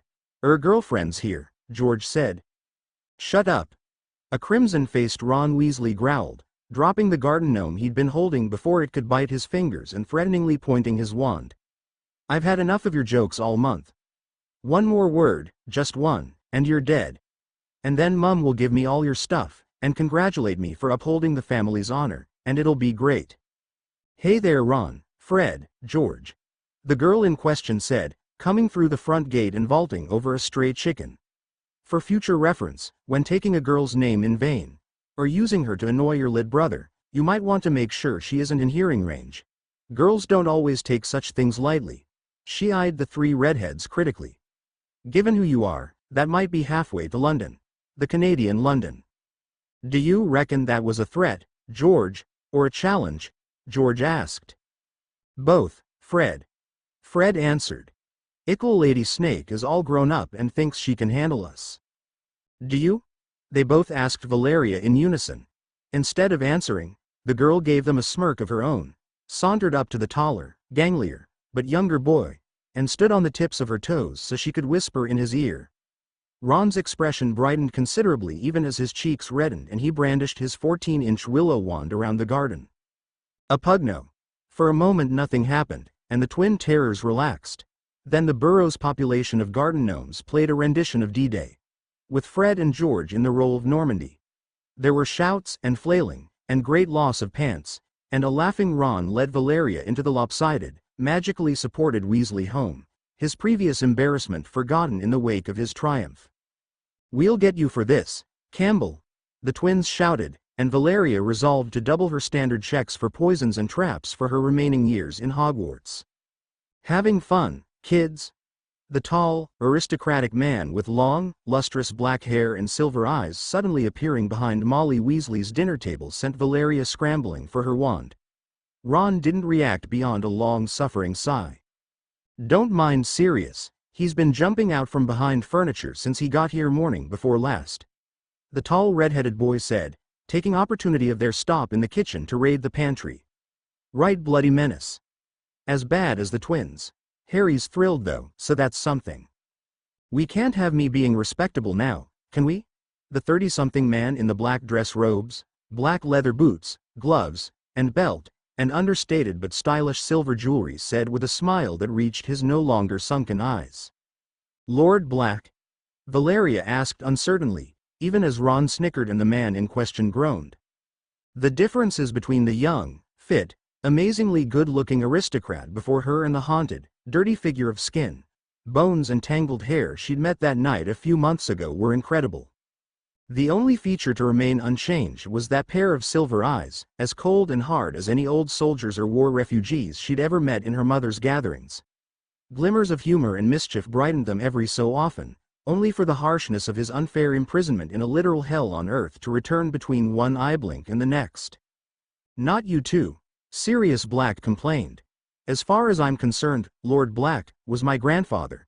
Every time I hear that title applied to me I feel ridiculously, depressingly old. Just Sirius will do. Thank you very much. With a deft flick of his wand, he summoned several butterbeers and handed them out to the two of them. Refreshments for the lady and her noble knight? Ass, Ron said with his mouth full and waving the tasty drink off, his showering Valeria with half-chewn crumbs only averted by her ever-present shield charm.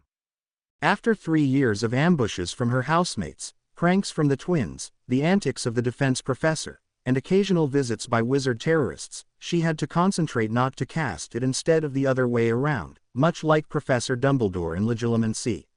Resisting the impulse to dangle Ron upside down and lecture him about good manners, she eagerly accepted Sirius' offer. Her trip on the night bus had been fun and informative, but exhausting.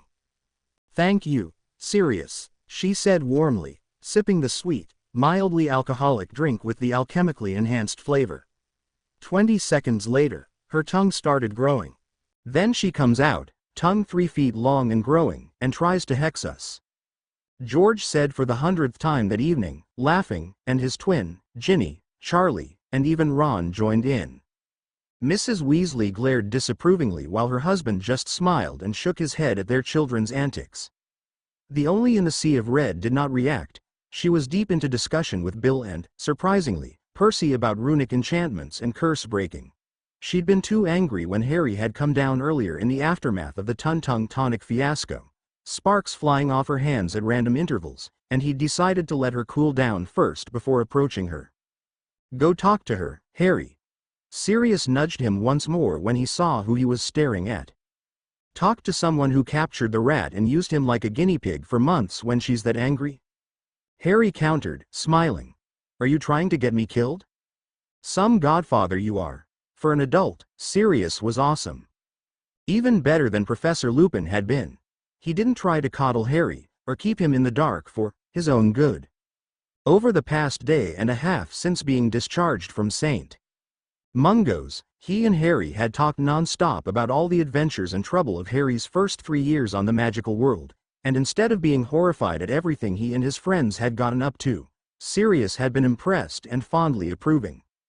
He'd even given him pointers about stealth, dueling, and avoiding professorial interference, especially from Snape, as well as a crash course on playing pranks and not getting caught, especially on Snape.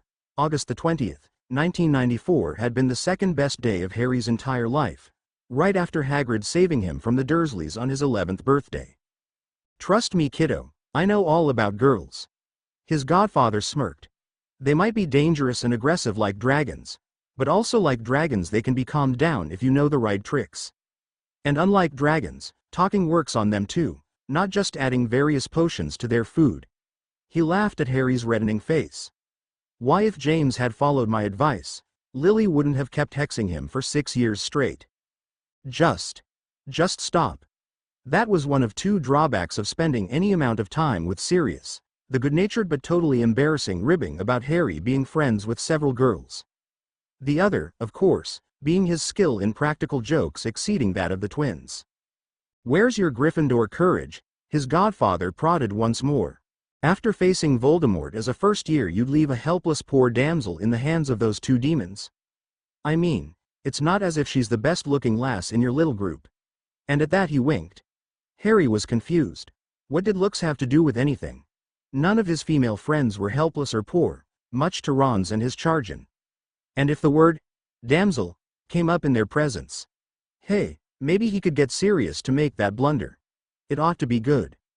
Merlin, Harry. Sirius groaned when his godson didn't quite catch his not-so-subtle hint. You're even more hopeless than James was. I hate you. Ginny groaned at her far too cheerful roommate as they both got up half an hour before dawn. The older girl had gotten out of bed without protest at Mum's urgent calls, and got ready in 10 minutes flat. Literally. Long hair straight and shiny after only a few minutes worth of spellwork, blue eyes far too bright and awake for Ginny's liking, face clean and done in understated colors, and, wait. You can't use color-changing charms for makeup, she protested indignantly, seeing her do just that. I mean, she flushed. They aren't supposed to work. Says who? Ginny's #1 enemy asked as she darkened her eyebrows and eyelashes to contrast with her hair and seem fuller. Says Professor McGonagall, Ginny huffed, crossing her arms under her beeps. At least there she had the older girl beat, if by a small margin. That's what human transfiguration is for, I asked. Coloring one's hair is a 6th-year lesson because our bodies naturally reject many weaker types of spells. True, the other girl conceded, putting on a pair of jeans and a t-shirt that immediately adjusted to fit her perfectly. Ginny smothered a growl. Where had she found enchanted Muggle-style clothing? Especially with a slogan like, "Too spicy for Yog Sothoth," on it. Was that the name of some foreign dark wizard or something? Except that backed by enough emotion and will, even minor spells can have surprising results. That's the way you cast curses and dueling spells, not normal charms. On the other hand, if it allowed her to eschew makeup in favor of reliable simple charms, Ginny would try it before Ron could say, Quidditch. Magic is magic, Valeria proclaimed confidently, and why not? She had been Harry's friend for 2 years now, had followed him around for even longer, despite lack of any common interests. No love of Quidditch, far too bookish, too immoral if rumors were to be believed, interested in dark magic. How could Harry and Ron be close with her at all? At least Ginny was finally growing some curves, and not a moment too soon. Harry was bound to start noticing such things any day now. Maybe Tom had been right. The great and famous Harry Potter had no interest in poor, helpless Ginny Weasley. Well then, perhaps Ginevra Weasley should stop being such a silly little girl and use the tools she had been given. For over a year now she'd been having the dreams, glimpses of one Tom Riddle's past life she'd told no one about. Mum had been too stressed with all the bad things happening lately, and Dad wouldn't know how to help. Telling them that she dreamed of Riddle deceiving his teachers, or studying obscure magic, or hunting Muggleborns wouldn't help anyone. If the diary being destroyed had not freed her from those last hints of his presence, probably nothing would. And vile as the creep had been, she felt nauseous even thinking about how the diary had been created. He'd known a lot of impressive, not evil magic as well. Thinking about impressing Harry, winning him over, banished all traces of nausea and horror Ginny felt about the foreign memories trapped inside her skull. All was fair in love and war. For the first time in over 12 years, Sirius Black was truly happy. He was a free man, all but fully recovered from the physical effects of Azkaban thanks to the healer's expertise in was escorted by a potential girlfriend that had a sense of humor and was the twin of a famous Holehead Harpies player and a decade his younger, and would soon be supporting Ireland in the Quidditch World Cup along with Harry and his friends. Even the little imperfections in this scene of bliss could not detract from his joy, much. Harry himself was one of those. Not his godson's character and choices of course. Sirius, chest filled with pride at Harry's accomplishments, bravery, opposition to the dark, and rule-breaking over the past few years. No, it was his godson's appearance that enraged him, nearly half a foot shorter and a good 20 pounds lighter than James had been at his age, as well as a great deal paler. Not even his own despicable mother had starved him as a child. The Dursleys had not abused their nephew, they had tried to ruin him for life. They were lucky their house had, inexplicably, burned down and they had relocated, or Sirius would have added some real murder charges to his tally. "Stop brooding, you old dog, we're here already," Hestia said, knocking him out of his funk with a punch to the ribs. Blinking, he stared at the throngs of partying witches and wizards around their little group. The younger Weasley boy, Ronald, was staring at everyone and everything along with Harry, throwing in the occasional joke. Fred and George were whispering in hushed tones, probably planning another prank. His smile returned at their brief prank war back in the Weasleys' gloriously messy home that Sirius had won. The two of them had yet to discover the magically glowing letters spelling their names on their foreheads, visible to anyone but themselves. He couldn't wait to see their expressions when they did. The girls were being boring and responsible, helping Arthur with the change, the magical tents, and the cooking. "You still don't believe it's happening, do you?" The even more annoying young woman on his side said waspishly. What? When in doubt and facing angry girls, run. Lily had taught him as much through practical demonstration. If you can't, play dumb. It probably wouldn't fool them but was better than the alternative. That you're free, that you deserve to be happy, that Harry doesn't blame you for anything. She stared at him accusingly. She certainly still blamed him for quite a few things. Stop merely telling yourself those things and believe them, or I'll kick your sorry, aristocratic ass, again. No idle threat that. All those years in Azkaban had made him rusty, and Hestia Jones was probably the best trainee in the Hitwizard program. Hopeless in investigation or common sense, which was why she had not become an Auror instead, but could throw some mean curses any time. "Whatever you say, love," he agreed sagely, and was rewarded with another punch. More a case of pity, and unfairly cute puppy dog eyes. She grumbled, "I'm curious, what were you brooding about this time? Harry's love life, or lack thereof if you really want to know." He fibbed. What 14-year-old doesn't spare a look for the girls? Especially James's son. He gave a long-suffering but hopefully not obviously false sigh. James went after Lily from the first time he laid eyes on her, and never gave up. He'd be rolling in his grave now. Even thinking about that would have been depressing, if not for the regimen of cheering potions and charms he was still on, the other reason Hestia had come with him to the World Cup. "I take it you only really talked with Harry yesterday, what with being confined to St. Mungo's?" she asked, a smile he did not trust suddenly appearing on her face. "Right. Well, Sirius, who would you have your godson choose?"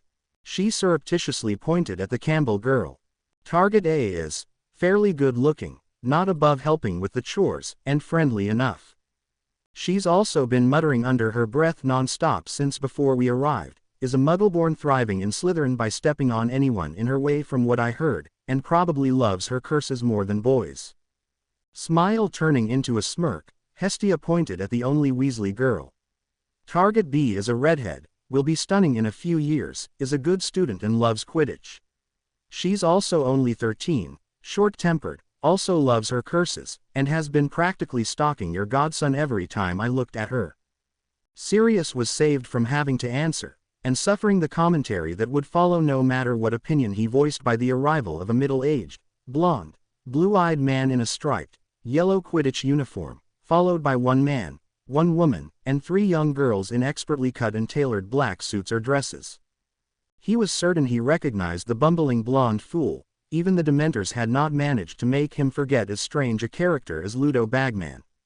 The pureblood family that followed him was unknown to him, the harsh middle-aged man in the intimidating black trenchcoat quite a bit older than either Sirius or Bagman, while the silver-haired, willowy, aristocratically elegant woman rocking her tight-fitting dress for all she was worth must have been 4 or 5 years his Jun. "OW, stop that," he gasped as something hard dug into his ribs while Arthur Weasley was eyeing the non-Bagman newcomers curiously and with just a hint of wariness. "I'm saving you from mortal embarrassment," Hestia said sweetly, shamelessly elbowing him again when his gaze drifted towards the woman. Wincing, she shifted his gaze to what must be her children. 3 girls of about Harry's age. One of them was a mousy brunette nearly as short as the Campbell girl, trailing at the rear of the group and watching everything critically, smirking every so often at some joke only she could hear.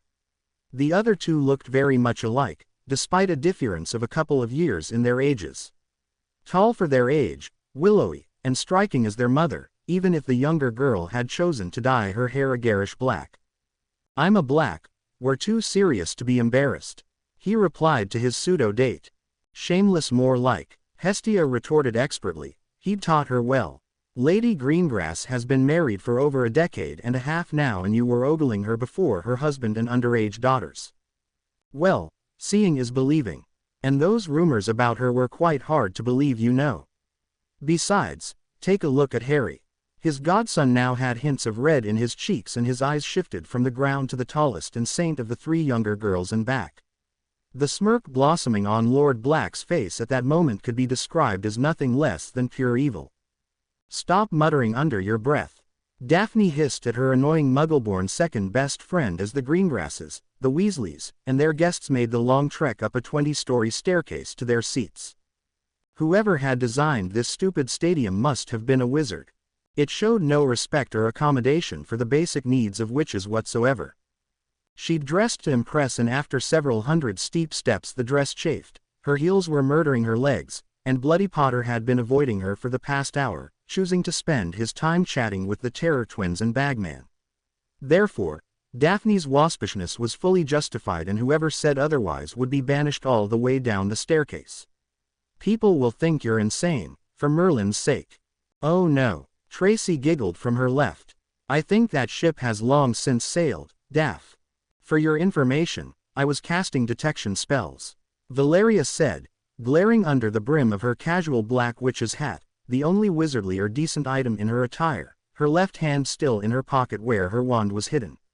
She'd actually come in Muggle jeans and t-shirt, even though she'd known Daphne's parents would be using this day to take her measure, to say nothing of all the dignitaries they were bound to meet in the new minister's vicinity. "Breaking the law, are we?" Daphne accused, Tracy snorting in amusement. Then again, her oldest friend had always liked watching discord and chaos unfold. She was as likely to stop Campbell's casual disregard for the rules as the Dark Lord was to come to the World Cup. "What's so interesting about a Quidditch game you decided you had to personally examine it?" "The spells used in the stadium's construction, the magical security measures, whether there are any invisible Death Eaters around about to blast off our faces." The Shorter shrugged. "You know, the usual. By the way, nick Harry's wand and poke him in the ear, will you? The way it's hanging loosely from his pocket is practically asking for trouble." "Hey," Ron shouted when Daphne poked him with Harry's wand, making him jump. A brief argument followed and the Weasley boys distanced themselves from the trio of Slytherin girls, Harry's apologetic looks balancing out Ron's malevolent stares. Daphne fell into step with her other 2 friends, firmly blocking the width of the stairs to a certain young female redhead's advance. "Nice," Valeria commented, still casting spells under her breath between sentences. When do you think Harry will really notice? 10 galleons on 5th year. You're on. Tracy piped in, the traitor. I see your 10 and put in another 10 for Christmas. I'm going to murder you horribly and mutilate your remains. She growled at the two gossiping Bints. The two of them giggled conspiratorially, and Azkaban would have gained another inmate if not for the long ascent being finally over. Daphne's parents finished their official introductions to the Weasley Patriarch and Lord Black, only to approach their group. Good evening, children. Daphne's mother greeted them formally as the Weasley girl practically glued herself to Harry, sighed, elbowing Daphne in passing. Good evening, Lady Greengrass. Tracy and Valeria responded just as formally. They were the only ones who did. Harry was staring uncertainly at her admittedly intimidating parents. Ron probably had no idea how to respond. The Weasley girl curtsied briefly but remained silent, and Astoria ignored everything in favor of running around with boundless energy and wildly commenting on anything even mildly surprising. Her mother smiled. The displayed emotion didn't quite reach her calculating eyes. It is good to see our eldest has made a few friends. Daphne has always been too quiet and distant for her own good. Mother, you're embarrassing me before all of my friends. Token protests had their uses, and Daphne did not mind acting the dutiful but occasionally rebellious daughter. Harry and the Weasleys smiled at her family's antics, getting more at ease with the Greengrass's presence. Tracy, Valeria, and Lord Black remained unaffected, while Lord Black's once kidnapped victim and potential current mistress seemed a bit confused. No mental giant, Hestia Jones, but good-looking enough, Daphne supposed. Hush, child. Celine Greengrass waved her protests away as if they were of no consequence, which, naturally, they weren't. There are quite a few questions I still need to ask of these fine young gentlemen here, and of your newest female friend. Why don't you keep the youngest Weasley scion some company while your father and I finish here? So Mother had noticed, too. Not that Daphne had expected anything else. Why, oh why couldn't they have convinced Augusta Longbottom to let Neville come? He'd have been a far more likable companion than the jealous bundle of energy that was the Weasley girl, and being a pureblood from an ancient house, Daphne's parents had long since vetted him. Having been dismissed from the interrogation session, Daphne resigned herself to watching various silly pre-match advertisements while being a target of the Weasley twins' dubious sense of humor and Ginny Weasley's searing glares. How are your studies progressing? Bertrand the Pensées Profond's thoughts on the reintegration of essence and matter are flawed. Reversal is not the final goal, but rebirth.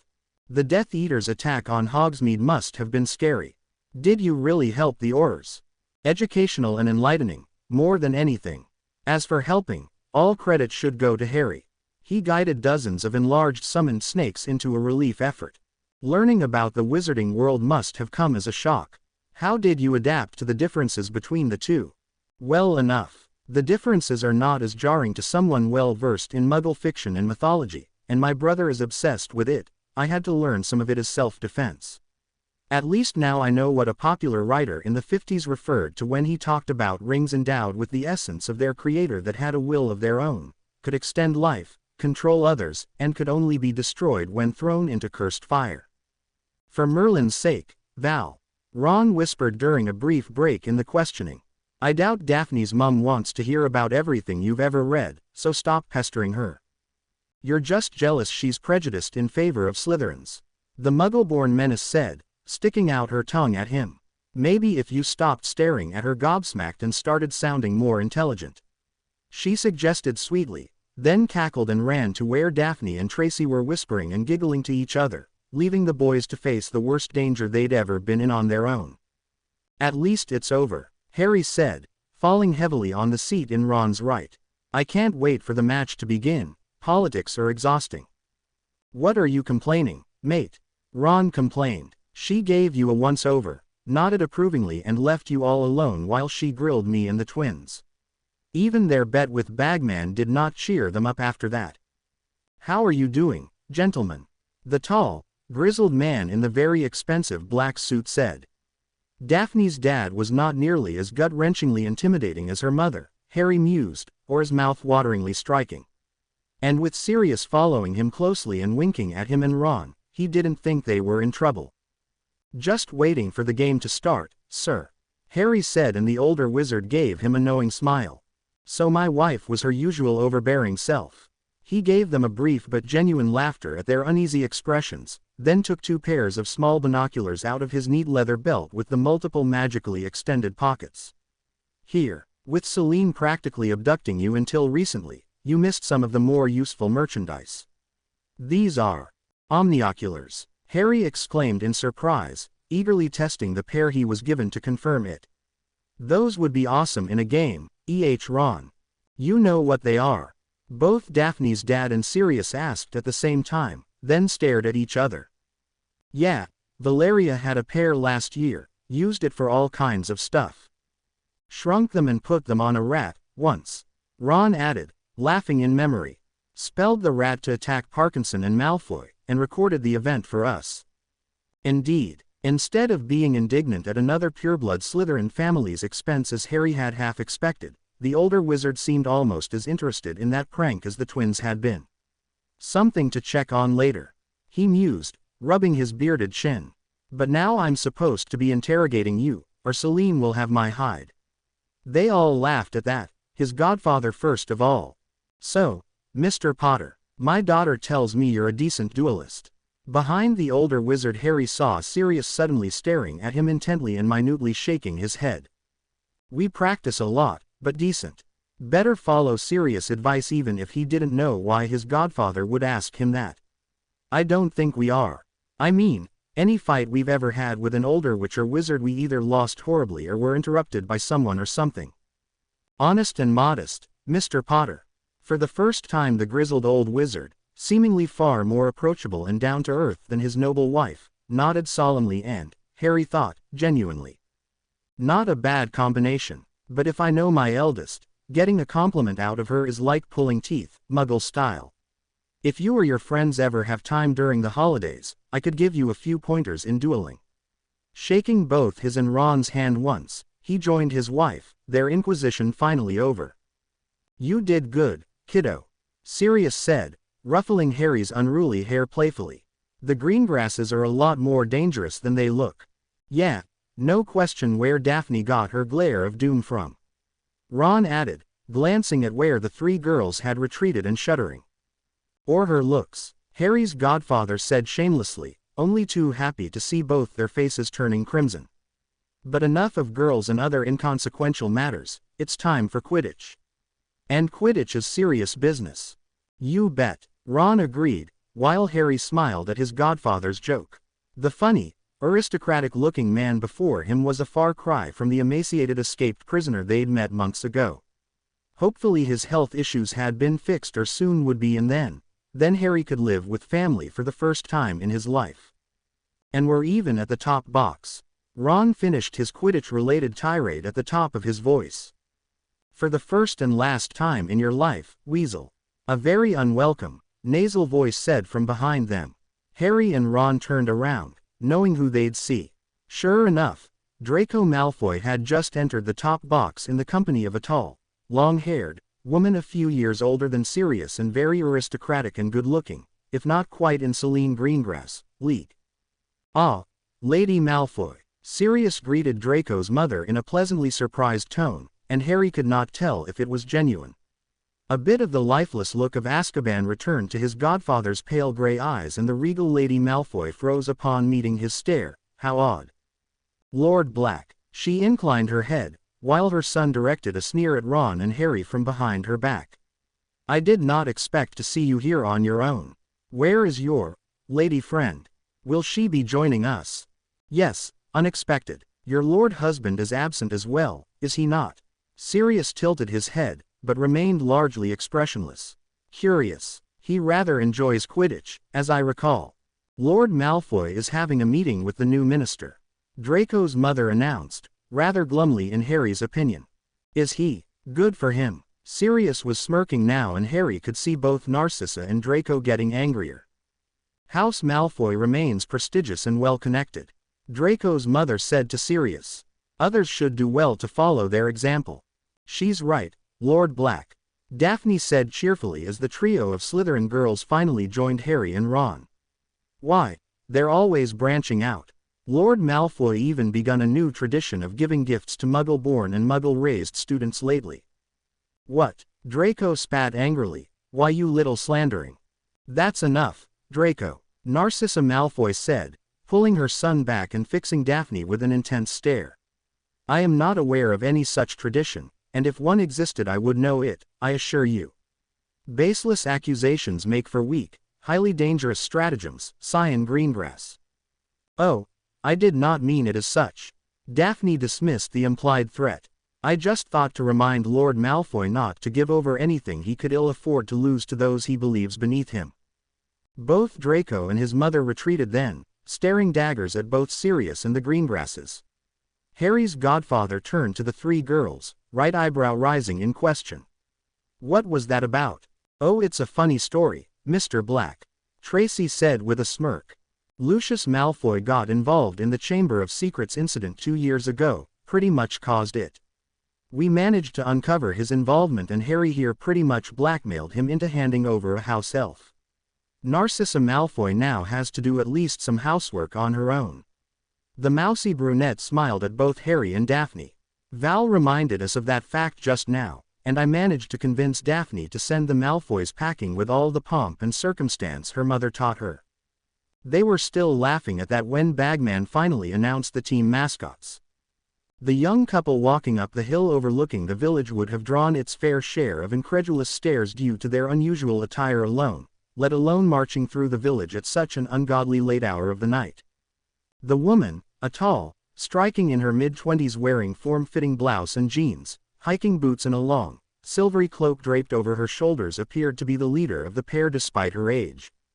The man, a middle-aged, distinguished-looking gentleman with short-cropped silvery hair, a neatly trimmed mustache with not a hair out of place, and a black, tailored, banker's suit complete with leather loafers, followed docilely in the young woman's wake, occasionally arguing but never taking the lead. Perhaps the cloth bundle the young woman was carrying had something to do with it, observers might think. Young mothers could often pass for large, angry tigers if their offspring were threatened. I'm just saying we should teach them a lesson. The old man grumbled as their slow ascent got them closer and closer to the ancient-looking, dilapidated manor house at the top of the hill. 12 years and not one of them bothered to look, he said through gritted teeth, remaining silent only as the young woman stopped before the locked, rusty, overgrown iron gate that barred their way into the manor proper. Shut up, Junior, the said to the older gentleman as she carefully, almost lovingly, shifted the bundle in her arms so she could reach for something in her pocket, most probably the ancient manor's key. What are you, 5? Their treachery will be punished in time, but if you keep whining about it, you'll be short a tongue. And 2 eyes, and 2 ears, and maybe a couple of teeth. Quote. Obviously excited at the prospect, she lazily waved the long, thin, dark object she'd drawn from her pocket and the heavy, wrought iron gate shuddered and groaned. It didn't open though. Morgana's tits, it's so rusty it's stuck. Well, we'll have to risk a bit more magic for now. She more carefully flicked the thin black wand she'd been holding, and the gate seemed to fade a bit, as if seen through thick mist, or as if it was made of mist itself. Age before beauty, Junior, she cackled, letting the grumbling older man walk through the smoke-like bars ahead of her. Amusing as it is to see the boy so expertly cowed, a new, high-pitched, frighteningly cold and inhuman voice hissed through the darkness, antagonizing him will only make him resentful. I have few loyal followers as it is, Bella. Having you at each other's throats now would be counterproductive. As you wish, my lord, the young woman said solemnly over the bundle she carried. Do you still intend to send him out, then? Striding through the faded gate, she followed the older man towards what had once been the largest and grandest building for miles around, now little more than a boarded-up, ivy-covered ruin. Is that disappointment I hear in your voice, dear Bella? The high-pitched voice hissed again, mild amusement still discernible despite the inhumanity of its tone. Tired of taking care of me so soon? Never, my lord, the woman said to the bundle in her hands, her face a mask of horror and incredulity. I am your most loyal, most devoted servant. Loyalty is only one of the qualities I most value. The far too eloquent infant countered. Much as you crave to again perform great and terrible deeds in my name, your current task is more important. Without your expertise and forbearance, I would have regained much less of what I once was." At those words, the woman lowered her head in shame. Her beloved lord, reduced to an even weaker form just because she craved action. She would never live it down if he had to rely on some worthless wizard with only the bare minimum skill in the dark arts to keep him alive, if she failed to do all she could to ensure he returned greater and more powerful than ever before. "Look what I found," their older companion called out from within the ruined house as Bella and her infant lord reached the half-broken back door, its wood rotten and barely hanging from rusty hinges. The middle-aged banker crowed with obvious glee as he came closer in the near darkness, a much older man floating bound and gagged over his shoulder. "This muggle filth tried to run me out of the house, in its pathetic, decrepit way. And you obviously took exception," Bella said, shaking her head. "Your eagerness does you credit."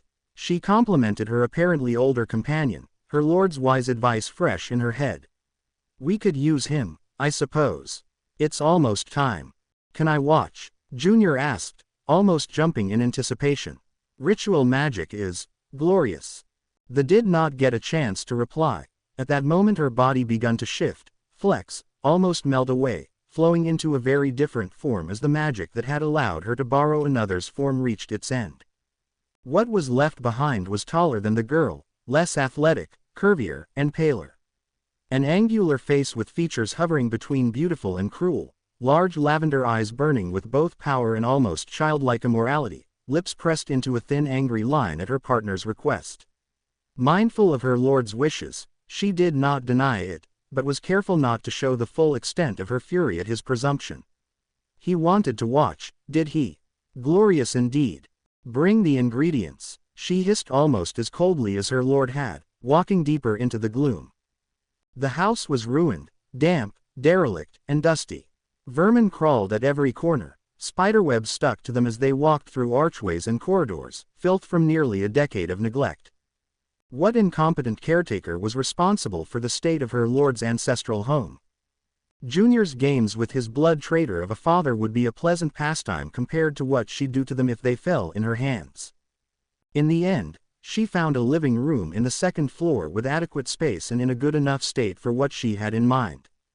A flick of her wand banished the thick, rotting, moss-covered carpet aside to reveal old but still intact wooden floor.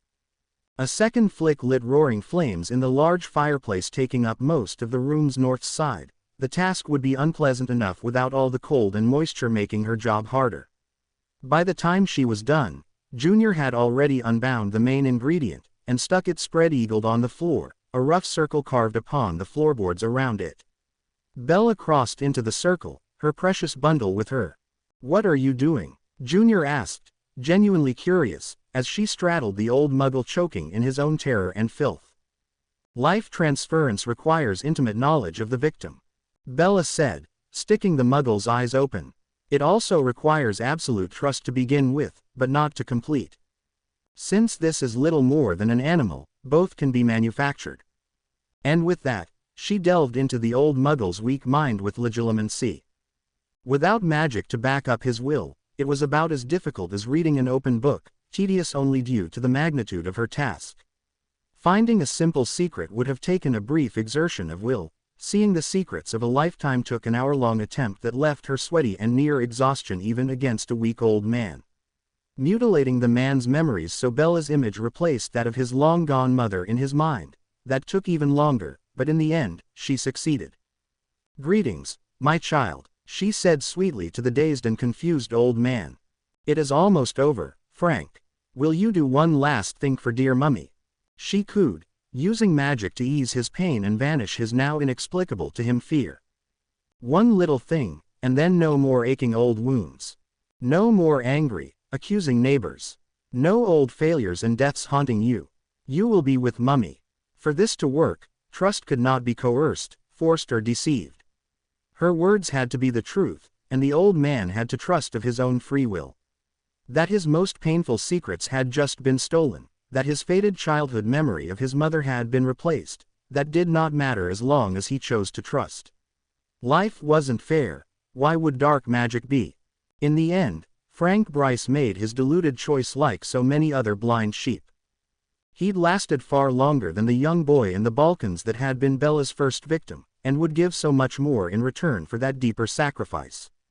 As he closed his eyes and smiled in acceptance, a flick of Bella's wand ripped out his heart. Blood gushed everywhere as, much like a vampire, she drank directly from the torn-off organ, taking the man's essence into herself as his body died. Like once before, her body all but sang at the added life, shaking painfully at the overflow of power from the all but willing human sacrifice. It felt so good that she was tempted to keep it all to herself, tempted more by this than any other magic she'd ever performed. Her lord had cautioned her though, much as two souls could not drink from the same life force without the body shriveling away, one soul could not handle more than one life force without the danger of the body burning up. So with great reluctance, she moved to the final part of the ritual, only her devotion to her lord convincing her to continue. Junior watched on as Bella unwrapped the bundle as the dead muggle's corpse slowly oozed blood. From within its folds she retrieved an infant unlike any other, their great lord reborn in the flesh. Their lord had been reincarnated too frail to survive, a dismal piece of meat so twisted and revolting that lesser men would not dare approach, but no longer. Grudgingly, Junior admitted a less skilled Death Eater than Bella could not have managed to give him as much of his powers and health back. Even more grudgingly, and only in his mind, he knew that nobody else would have offered what this next step required. All true dark magic had a moral component. The killing curse required simple hate. The basic reincarnation ritual required destruction of innocence, of either an unborn child or a unicorn, to make the homunculus his lord's soul now inhabited. Junior smirked as Bellatrix's bloody blouse was discarded and she raised his infant lord to her beep. Mockery of motherhood to strengthen a child that should not be demanded pain akin to the cruciatus. The stupid Bint saw her sacrifice as a gift, but she could not see the disgust evident in his lord's misshapen face. The Dark Lord hated the need to rely on others, even his most faithful. Whatever the bitch might expect for her service, whatever her temporary gains from the ritual, Junior knew a painful death was her only future. Hundreds of miles away, in a tent in the woods, a boy sat bolt upright as he was finally released from the vision. And then he messily lost his past several meals. Harry Potter was not a happy camper. The last vestiges of happiness from the World Cup were utterly destroyed by the horror and guilt of his latest nightmare. He would have liked to believe that was all it had been, a bad dream. Unfortunately, his burning scar suggested otherwise. The last remnant of the first and worst of Voldemort's attempts to kill him, the lightning bolt-shaped mark on his forehead, had warned him in the past when Voldemort was nearby, or was about to do something sufficiently evil. And there was no question about the evil he'd seen in his dream. Desperate for something, anything, else to think about, he searched for his glasses and wand. The once Muggle prescription spectacles had been enchanted during his latest stay with the Weasleys, and one of the 3 spells cast upon them was one that allowed him to see in the dark. The comfort that small thing gave him after the near darkness of that old manor house and the things that had happened deep in its gloom, should he wake Ron, Sirius, one of the others.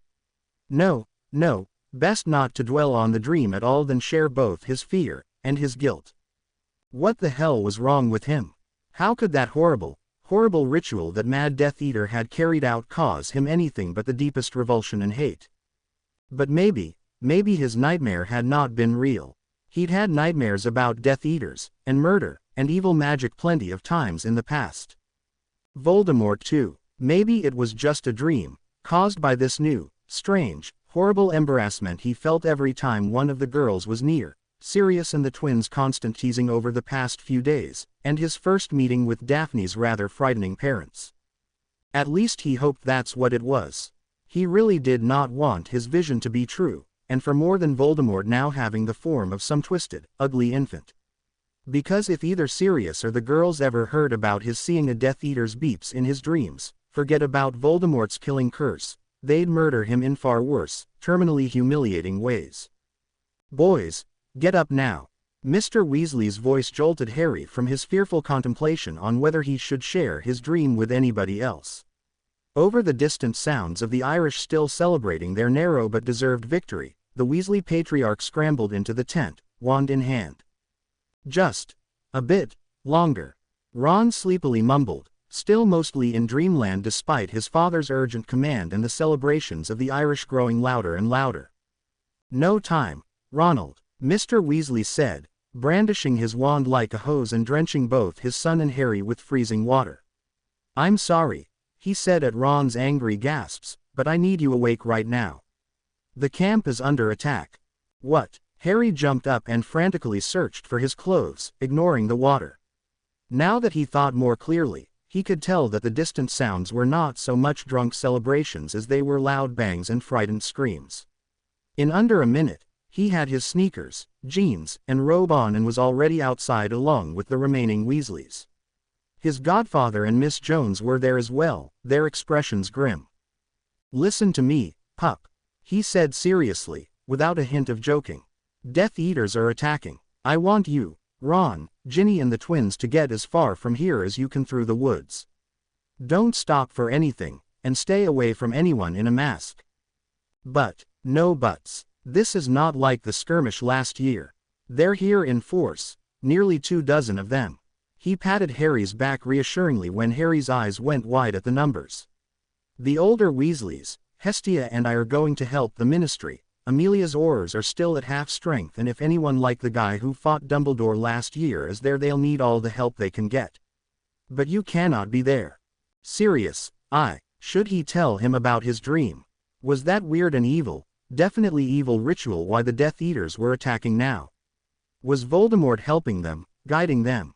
No time, pup," his godfather admonished as more screams and the sound of several explosions came from a few rows of tents over. "Go with Ron and Ginny now. And whatever you do, don't get separated." His mind still plagued with doubts and nightmarish visions, Harry ran. 100,000 wizards running like headless chickens, frightened by a mere 24. Valeria shook her head, supremely annoyed at the whole situation.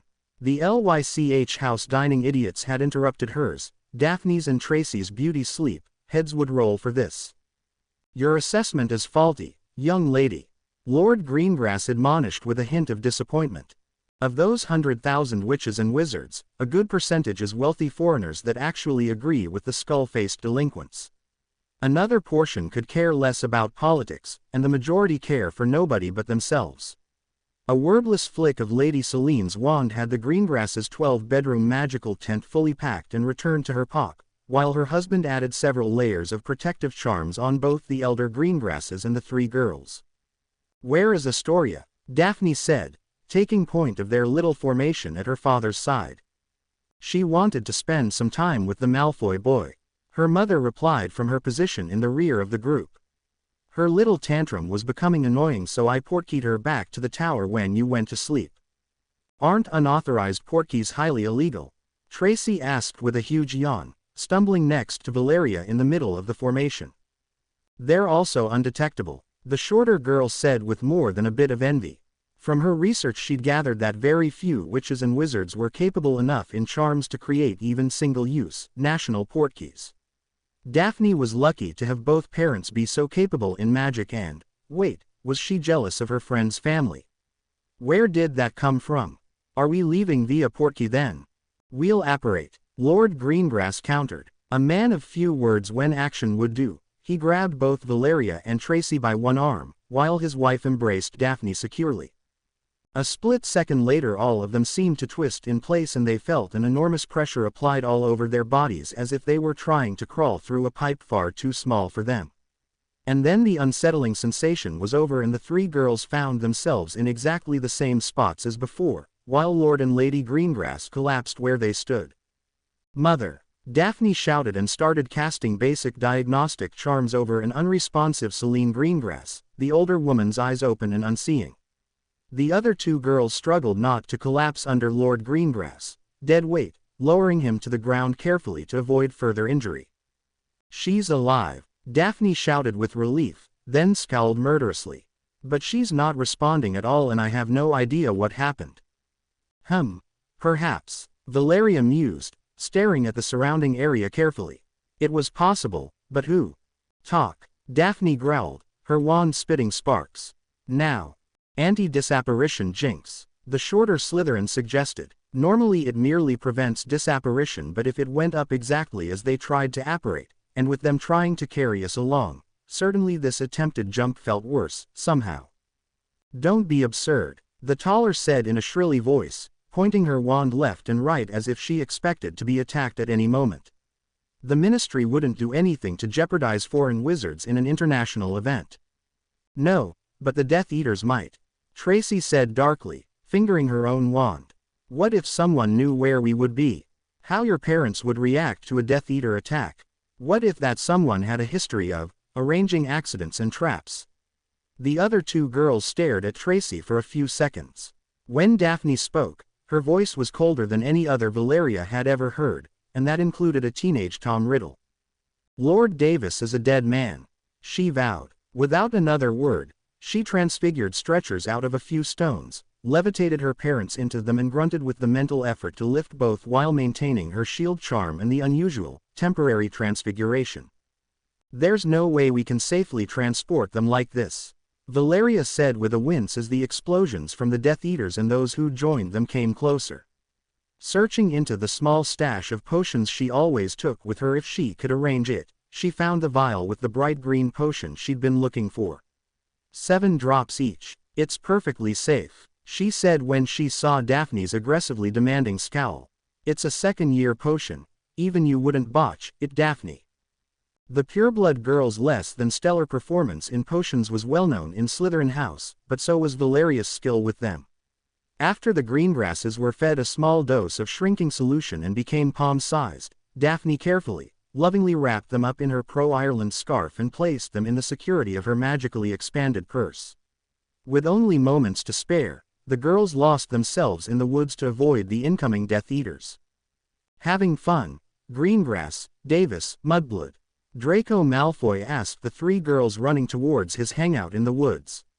He certainly was, after all. Shut up, you gormless Burke. The Greengrass girl growled as her dress and hair caught up in the tangled undergrowth and she stumbled. She'd ran in her nightgown and Draco could appreciate the glimpses he got under the filmy cloth even as he lamented the waste of another ancient pureblood line. Running with mudbloods and half-blooded blood traitors of all things. Angry, are we? He said with a smirk. Finally, the stupid bint was getting what she deserved.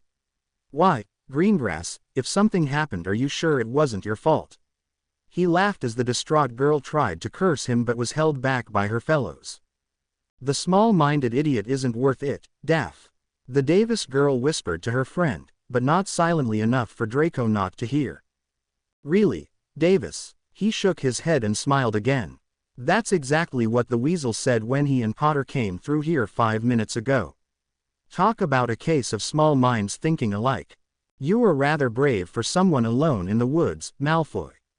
The Mudblood growled to him like the bitch she was and he laughed. He couldn't help it. I don't need to worry about anything, Mudblood. He fixed the image of Greengrass in her small clothes in his mind and forced his smirk to become suggestive despite looking at a jumped-up animal. If you want to see whether that applies to you as well, why don't you hang around for a minute? Excuse me. Ah, excellent. The bint didn't have a ready answer for once and Draco was happy to provide it. They're hunting for muggles, if you didn't notice. He looked the rather plain up and down critically. You are of animal stock, are you not? They're coming here soon, and it's proving to be a great party. Let's go. Davis pleaded with the other 2 girls, trying to drag them away. At least she had a bit of common sense. She must know that at least one of her uncles was with Draco's father now, and if he caught her in the woods. Draco licked his lips in anticipation, hoping the bitches would be stupid enough to linger. Unfortunately, they weren't. Not a minute later they'd vanished into the woods like that coward weasel, his brat of a sister, and Potter. Oh well, one couldn't have everything in life and so far it had been a great end to a great day. Maybe even the best in Draco's life. But maybe he should send a message, guide his father and his friends to the Mudblood, the Blood Traitors, and Potter. Yes, it would be great, awesome to see them captured, toyed with, disposed of. All he had to do was send some green sparks at the right combination. Green sparks. Just green sparks. What was the spell again? Ah, yes, he remembered now. Mors Mordra. The prisoner was excited. Days upon days, weeks upon weeks of endless torment he had suffered. Allowed no rest, no sustenance, no release, not even a thought beyond his terrible, incessant torture. He would have been driven mad if he'd been allowed to, or taken his own life, no matter how horrible he'd found that idea before. Nothing compared with the torture. Until his patience, his carefully nursed hatred kept as tiny little embers glowing beneath a mountain of terror, had paid off. For his captor had made a mistake, and for a few brief hours the torture had abated. Hours. No, he wasn't certain, but it felt as much, an all too bright respite after countless of searing blows, the number of which he'd been forced to slowly count as it increased without reprieve.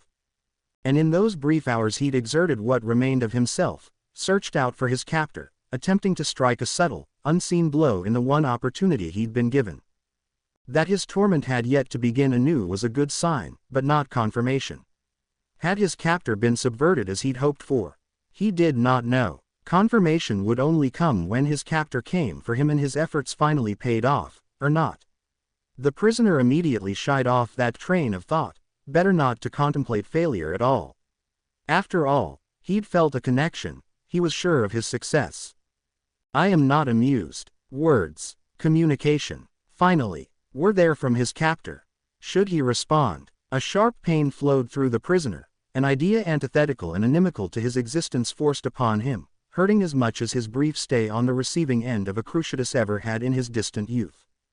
How so? He replied, not wanting to draw his captor's ire again. Not yet, not before he was certain. A certain mark appeared only hours ago, as well as those that worshipped it. The words said accusingly, I require answers. What could I possibly do? The prisoner retorted in a voice rusty from disuse, secretly elated. Any kind of need, emotional contact, could be used. It would reinforce his previous efforts nicely. For they had worked. He could feel his captor's sickly youthful mind, his captor's base stupidity and reliance to emotion that would be their doom. A tenuous link, but one that could be forced open now through this communication. How the mark works, for a start, his jailer demanded, and finally the prisoner's patience came at an end. The endless days of suffering under another's control would never return. All those who had wronged him would die screaming his name. He would see to it. He had seen to it. No, I don't think we'll be doing that, he all but shouted back in his anger. And not waiting any more, he threw his full might on the silly, pathetic little mind that had hoped to keep him prisoner. At least, he tried to.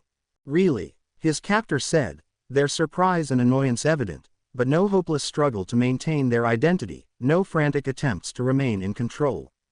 How? 14 months of torture and that's all you have to say? How is this possible? The prisoner raged impotently. He should have some kind of link, damn it. That's how the enchantments upon him had been created. His best efforts shouldn't be rebuffed effortlessly. You mean your little compulsion? His captor mocked him. Tom. Why ever would I write into an obviously magical diary anonymously sent to me? Even Ron Weasley knows to be wary of magical books, and there are such things as dictaquills. Mocking pause. Just like the one I've been using to write to you all along. Also, everything I wrote being a lie helped. I doubt you know a single useful thing about me at all. No. It couldn't be. He'd felt a connection. He'd felt someone susceptible to his influence beyond the Rookwood boy last year. He was feeling a tenuous, distant presence even now, so why couldn't he use it? Why couldn't he transfer his mind, his essence, possess a victim and get out of here? Probably because nobody else knows about the diary, or believe it destroyed. His captor mocked. And yes, you did just rant about your oh-so-secret possession attempt in writing. More mocking silence. He wanted to gnash his teeth, rage against fate, scream at the top of his voice. But of course, he could not. He had no mouth.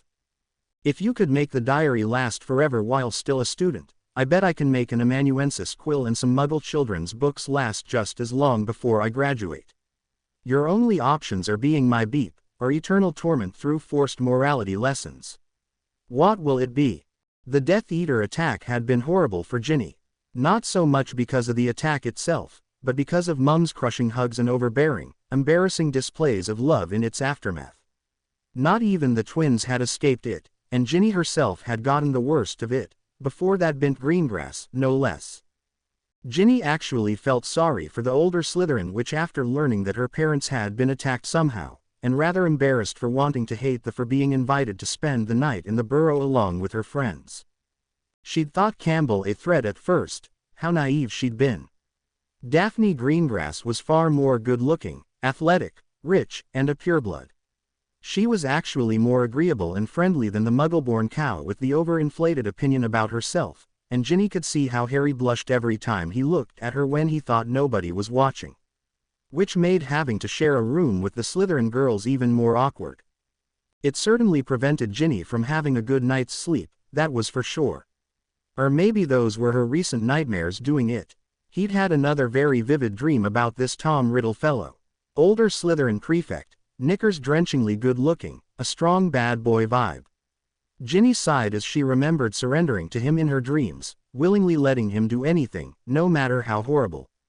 But after thinking about it, she was quite sure that was all they were, dreams. All the horrible memories she now had, she was sure were nothing but vivid nightmares. She was certain she hadn't ever been possessed after all, or used a giant snake to kill an annoying Ravenclaw bint named Myrtle, or attempted to become immortal.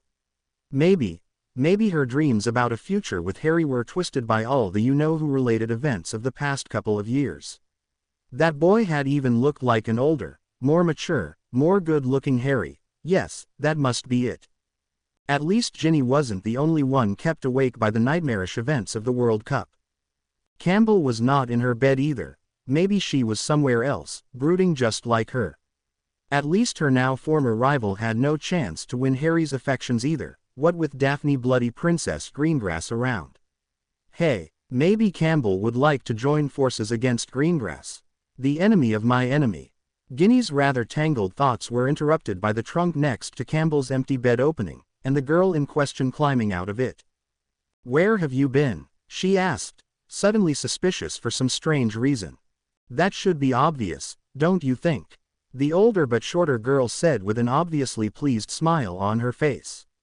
Slytherins. Ginny hated their half-truths almost as much as she hated their guts on sheer principle. "And what have you been doing?" she hissed back, not backing down. "That is rather personal, Weasley," the other girl said in a long-suffering sigh, as if she'd had to repeat that sentence countless of times in the past. "I'd tell you, but I doubt you'd understand.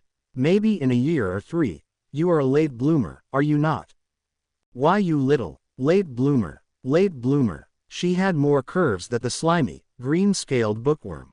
Fuming, she turned her back to the older girl and kept on brooding about Harry and impossible dreams. She never saw the worried frown the other girl shot at her back. The last week of summer was as quiet for Valeria as it was chaotic for the wizarding world. Reading between the lines of the Daily Prophet's articles, the British ministry was scrambling to mend fences with the foreign wizarding communities it had managed to offend with its enormous blunder.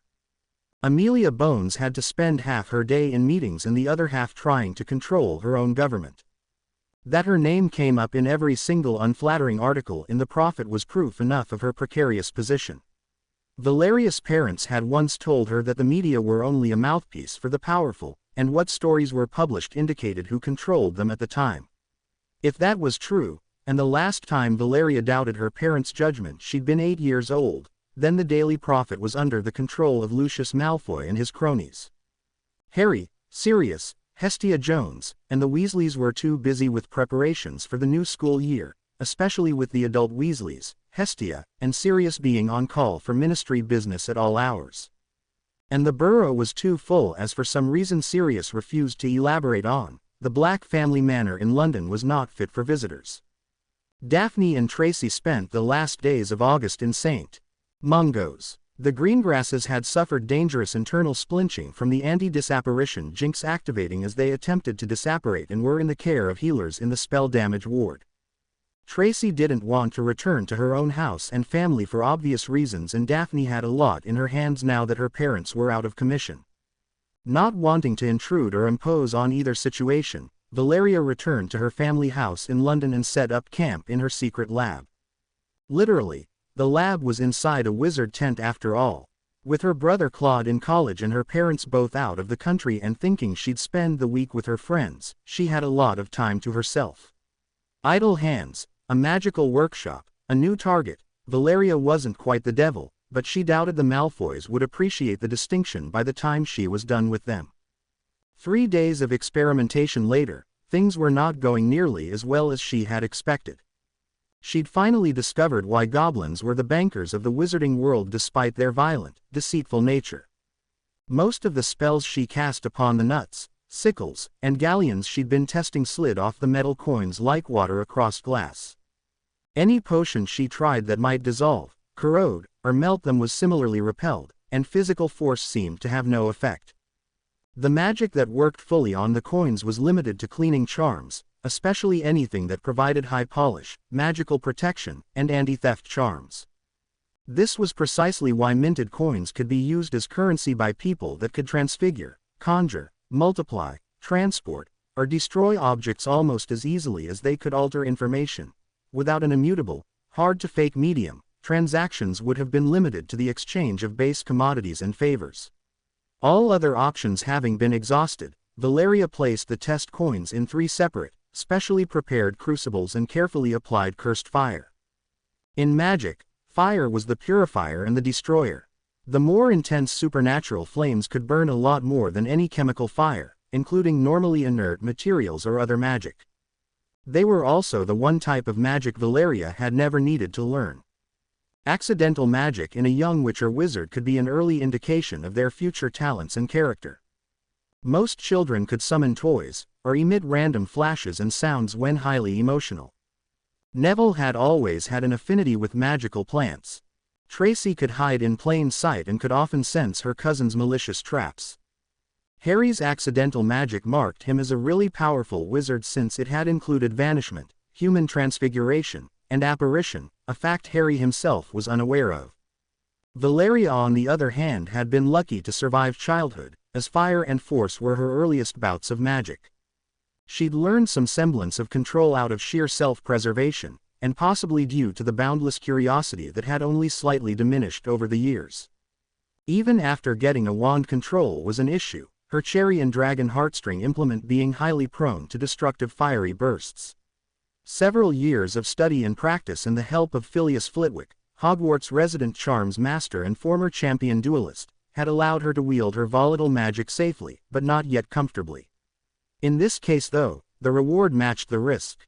Floating over the first crucible under continuously applied torrent of fire, several nuts sizzled inside the dark red flames. After 15 seconds of exposure, white-hot metal rained down into the shallow bowl but did not touch its surface. The impervious charm on it repelled liquids so the molten metal would be safely suspended until it cooled down. Once that was done and the reddish lump of metal had settled, Valeria flicked her wand and easily lifted it with a levitation charm. Frowning, she put a few drops of acid on it, which immediately sizzled in reaction, marring the hot metal's surface. The cursed fire had not only melted the metal but also destroyed all its magical properties. Disappointed but not surprised, the young witch repeated the experiment with galleons. 15 seconds of exposure, a minute, 3 minutes. At the 10-minute mark she let the still solid, brightly glowing coins drop. The crucible blackened and melted at the contact, superheated goblin gold eating through zirconium oxide that had nearly 3 times the melting point of normal gold. Aguamenti, the water-making spell, cooled things down before more damage could be caused. In retrospect, dragonhide or similar magical materials that were immune to heat or fire would have made a better crucible. Writing down that observation, Valeria checked the galleons. The coins were only slightly blackened by the cursed fire, their runes and markings still intact, and their shape only slightly deformed. With enough effort she could possibly melt them down, but it would be a slow, mentally taxing process. She decided to go on with the third and last experiment, testing the silver sickles. They lasted a minute and a half before melting down, cooling into a shiny, silvery lump. Holding her breath, she cast the levitation charm, to no effect. Strong acid and corrosive potions came next and failed to react, and the glass cutter left no mark on the metal's surface. What followed was shameless yelling and a victory dance. Long hours of study and research since her first encounter with either goblins or wizarding currency years ago had just proven her initial suspicions. Goblin-forged precious metals did not owe their magical qualities to the runes upon them, so the metal itself must be alchemically enhanced. The goblins obviously kept the exact process a secret, just like wizards did with most aspects of wand lore. However, one did not need to know the initial process in order to reforge a finished product. They just needed destructive enough magic to melt its form, without burning away the infused alchemical properties. For Valeria's level of proficiency with cursed fire, reworking goblin silver just became possible, and many new avenues of experimentation had just opened up. At the same time, if the goblins ever learned that a witch was trying to uncover their secrets and had just had her first success, there might well be another goblin rebellion. Oh well, no omelet was ever made without breaking some eggs. Platform 9 3/4 looked even more packed than usual that year. Not only had the ministry provided a small group of Aurors as guards, but a great many parents were out in full force, staying long after their children had boarded. Safety in numbers. Valeria didn't know. She couldn't ask the Greengrasses or the Weasleys either, for they were nowhere to be found on the platform. Stopping next to a wall to avoid being trampled by the masses, she sat on her trunk and retrieved 2 magical mirrors from her purse.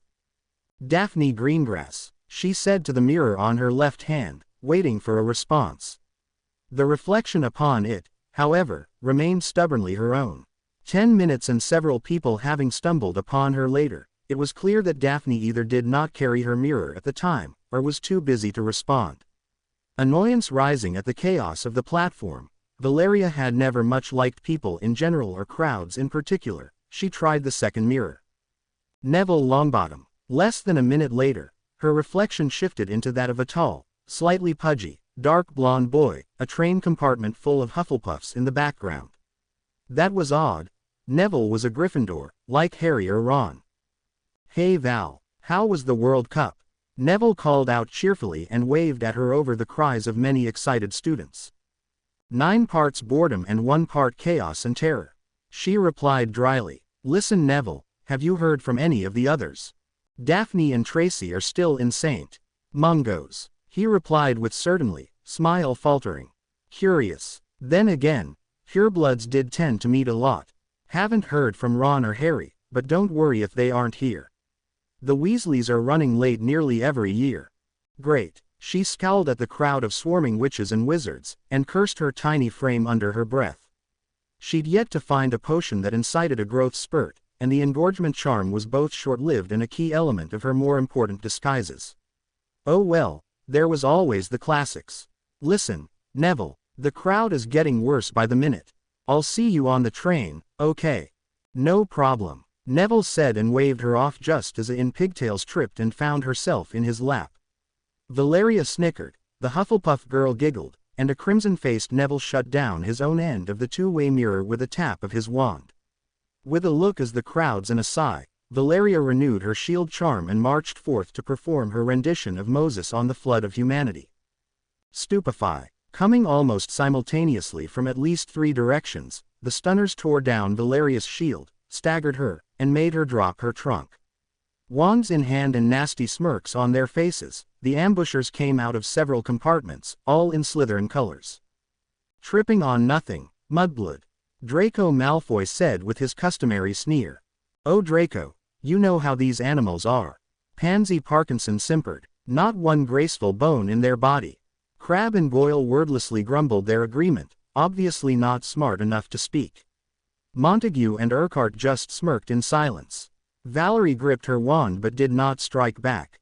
There was no way she could get out of this one on her own, not without killing someone at least. That, she was not willing to do. Unfortunately, Malfoy knew it too. No clever retorts, no comebacks. He snorted, and the others laughed. "See, Campbell, a new year has just begun and changes are coming in our house. Farley and Flint have graduated, so your biggest fans among the older students are gone. The cliques and alliances formed before our time, those are gone too. Guess who's the most important Slytherin student now?" He nodded and a split second later she felt a sharp pain in the small of her back as if someone had stabbed her with a small knife. Pansy must have practiced her stinging hex many long hours to achieve those results.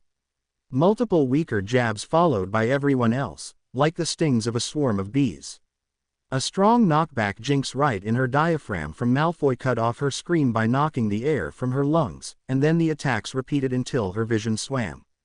Still alive, Mudblood, somebody's foot turned her over, her muscles cramping all over, chest heaving as she greedily drew in air.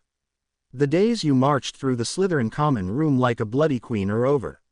I doubt Greengrass and Davies will help you, not with the situation with their families. If you know what's good for you, you'll keep your head down and your mouth shut and survive. If not, the foot kicked her, hard. But Draco, animals rarely know what's good for them. Someone else whined, a girl's voice. We should obliviate her. Pansy, Pansy, Pansy, that would spoil the lesson. Loud laughter followed these words from deeper, older throats. No, she must remember what happened but not by who. Not clearly anyway. Rough fingers gripped Valeria's head and something was shoved into her mouth. She tried to struggle as a liquid trickled down her throat, spit the unknown potion out. Her jaws were forced shut and fingers pinched her nostrils closed. You can breathe again once you have swallowed, bitch. Someone whispered harshly. After her previous treatment, holding her breath was not an option, it was either swallow or suffocate. She swallowed. Immediately, the details of the ambush began to fade. The faces blurred, the voices were oddly distorted. The pain remained, as did the burning in her chest. Forgetfulness potion, a mild dose. She would know what happened, but not well enough to point fingers. Not if the culprits demanded any sort of oath or memory check to prove her accusations.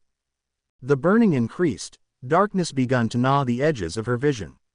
She'd swallowed, why couldn't she breathe? Her last thoughts before losing consciousness completely were how no other students managed to stumble upon the ambush. The Hogwarts Express carried hundreds. Are you okay? The first thing Valeria noticed when she regained her senses was a mouth full of near-perfect teeth, set in a wide, strong jaw, on a chiseled face with expressive eyes and hair the color of chocolate. Their owner also sported wide shoulders, toned but not too muscular arms, and a nearly heroic poise and height. He even frowned prettily in evident worry at her predicament. Since she didn't believe in knights in shining armor, she looked around the compartment and noticed several Hufflepuff girls, Neville, and a tiny first-year girl with unruly red hair, which almost certainly made the unfairly good-looking boy above her one Cedric Diggory, Hufflepuff Quidditch captain, sixth-year prefect, and one of the school's most sought-after heartthrobs. She immediately tried to assume a less helplessly pathetic position, and her abused muscles protested. Gritting her teeth, she sat up despite the pain to avoid any further humiliation. That was an effort to maintain her own image, not an even more pathetic reaction to the most good-looking boy in the school.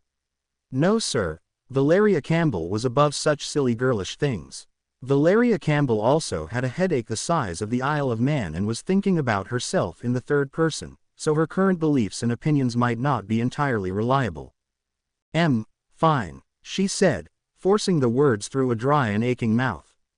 No, you aren't. Diggory snorted and flicked his wand at her forehead. Her headache diminished considerably, but her thoughts were still foggy as a Scottish moor in the morning. This is the 10th numbing charm I cast on you and my spellwork is the only reason you can even stand upright. Someone cast stinging hexes and knockback jinxes on you as if you were a practice dummy. His pretty frown turned into an angry scowl. It was still rather cute. Who was it? Dunno. Head hurts. Oh, she had a pretty good idea who was responsible, Malfoy and his cronies. Unfortunately, her memories were just jumbled enough that she could not be entirely certain to level accusations, which had been Malfoy's plan all along. Valeria was quite surprised this was the first time one of the other Slytherins made use of potions in their plots during her years in Hogwarts. The Weasley twins had been using them for ages and they were in Gryffindor. What happened? Mafalda found you passed out near the end of the train. Neville explained, pointing at the red-headed first-year girl.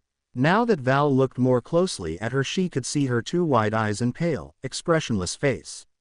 Was the young girl traumatized by the incident somehow? If yes, she'd have to do something nice to her, beyond just thanking her for the help. Then she came to our compartment and asked for help. Her Gryffindor friend continued. Cedric and I brought you here to recover. That was nearly 2 hours ago. Who would do something like that? A Hufflepuff girl of about Neville's and Valerius' age with a long, straight, red blonde mane asked sharply. Why didn't a prefect put a stop to it or call for help? Valeria recognized Susan Bones, niece of the current Minister of Magic and one of the more outgoing and decent Hufflepuffs. They'd met last year under similar circumstances, though since Valeria had almost destroyed the train car they were in with cursed fire after panicking in the face of a Dementor, the other girl had kept her distance.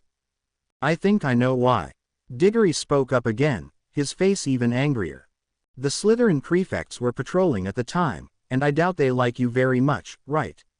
Understatement. Urquhart was one of them and had joined Malfoy in teaching her a lesson. That was probably how they'd managed to limit potential witnesses too. They must have fended off everyone from another house in that whole train car while they were setting up the ambush, but how did they know she'd go through it? She had no idea. Cedric, you should report them. Susan Bones demanded bossily. They can't allow students to be ambushed like that. Unfortunately, there's no proof or witnesses. Cedric said, then looked at her. You aren't going to turn them in, are you? Of course she is, Susan said, completely missing Cedric's point. Diggory was far from just a pretty face and understood Slytherin politics and social dynamics. If someone from her house had set this all up on the Hogwarts Express somehow, even getting help from the Slytherin prefects, talking to any authority was the worst Valeria could do, because she had to share a common room and dormitories with her attackers and their friends. Even if she became the target of no further attacks, she'd have committed social suicide by being backed by a Hufflepuff prefect in her accusations. No, I'm not, she sighed. Things in her house had suddenly become far more complicated than they'd been in the past 2 years. With Malfoy trying to take over the whole house like that, she and her friends would be targets, perhaps as big targets as they'd been during their first year. Malfoy had always been a bit of a coward. After she'd struck back at him years ago, proven her Slytherin credentials and that she was far from an easy target, the attacks had stopped. What had happened over the summer to change Malfoy's attitude? Was it the increased Death Eater activity giving him moral support? Was his father actively backing him up somehow? Or had it been an attack of opportunity when Valerius' friends were unavailable? She didn't know, but she would find out. Malfoy had just become her #1 priority and he would live to regret it. Anyone grabbed my trunk, by any chance? Yeah, it's here. Neville pointed at the luggage rack above their heads then, at her signal, stood up and pulled it down with ease. His chivalry was one of the reasons he had not become a Hufflepuff despite his rather strong affinity with the Badgers. Mostly the female Badgers, if Hannah Abbott was any indication, though with the pigtails had not left Neville's side since Valeria had woken up, staking a claim despite Neville's obvious ignorance. A small smile appeared in Valeria's lips, despite her numb limbs. This was proving to be an interesting year. The remaining 4 hours of the ride to Hogwarts passed uneventfully. The Badgers were both talkative and friendly, but refrained from involving Valeria too much in their conversations due to her condition. Neville was quite happy to discuss herbology with the girls, completely oblivious to Hannah's flirting attempts. Diggory was trying to engage Mafalda in conversation, but the first-year girl remained even more unresponsive to his attempts than Neville was to Hannah's flirting. She stayed there, pale, wide-eyed, and silent, staring at the same point in the opposite wall for the duration of the trip. Valeria put the 4 free hours to good use. She searched through her long list of useful spells, a magically annotated and sorted parchment mentioning every single spell she'd ever encountered, heard of, or read about, slowly compiled through her years in Hogwarts. After several years of study, she'd more than mastered the basic shield charm as far as personal protection was concerned. She could not easily apply it to others or shape it however she wished, a talent she suspected only Harry had among her friends, but she could cast it silently and almost without effort, keep it up all day long with only a few recasts, and push it to stop fairly strong attacks. But what had been an almost impenetrable defense back in her first year quickly became inadequate as Draco Malfoy and her other enemies learned more spells and grew in power. Staying safe required that she start using more powerful and more complex defenses, especially given her own shortcomings. Unlike Harry, Daphne, or even Ron and Tracy, she had little talent in standard dueling. She'd never been athletic, her reflexes weren't anything to write home about, and intense physical activity wasn't much to her liking, other than some light dancing. Her defenses were thus either magically created, parts of her surroundings she took advantage of with better tactics, or prepared in advance. This different style had both strengths and weaknesses but couldn't work if she didn't continuously improve, something Malfoy had just proven she'd sorely neglected.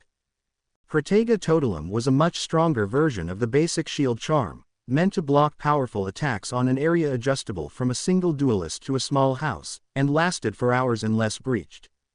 It was probably at the very upper limit of Valeria's magical ability at the moment, given its effects. It was also indicative of how far she still had to go as a witch. The defensive enchantments around Hogwarts were nearly a mile in diameter, tens of thousands of times larger than any personal shield in area, and they were meant to be permanent. Before Wizards of Dumbledore's or the Founder's power, the average student would not even register. Cave Inimicum was a complex warning and detection charm. It warned the caster of imminent direct threats, giving them just enough time to get ready to fight or flee. It was similar to the charms used in making sneakoscopes and faux glasses, more accurate but providing far less advance warning. Depending on the caster's power, it might give as much as a minute or two of advance notice and had been used during the war to warn against Death Eater attacks. Unfortunately, the Death Eaters had changed their tactics, casting anti-disapparition jinxes first to prevent escape and then attacking when the time between warning and attack would not help the victims much. In a school environment, however, even a few seconds of notice would help someone avoid traps or ambushes. It wasn't as if schoolyard bullies would pursue victims no matter what, and authority figures were much closer at hand. With 2 more spells to master as soon as possible, the young Slytherin witch got to work. By the time the Hogwarts Express had reached Hogsmeade, a massive storm was doing its best to flood Hogwarts and the nearby magical village both. Students could barely see 5 feet beyond their noses, their surroundings hidden behind sheets of heavy rain. Cedric Diggory, ever the gentleman, had cast strong water-repelling charms on all of them before they'd gotten off the train.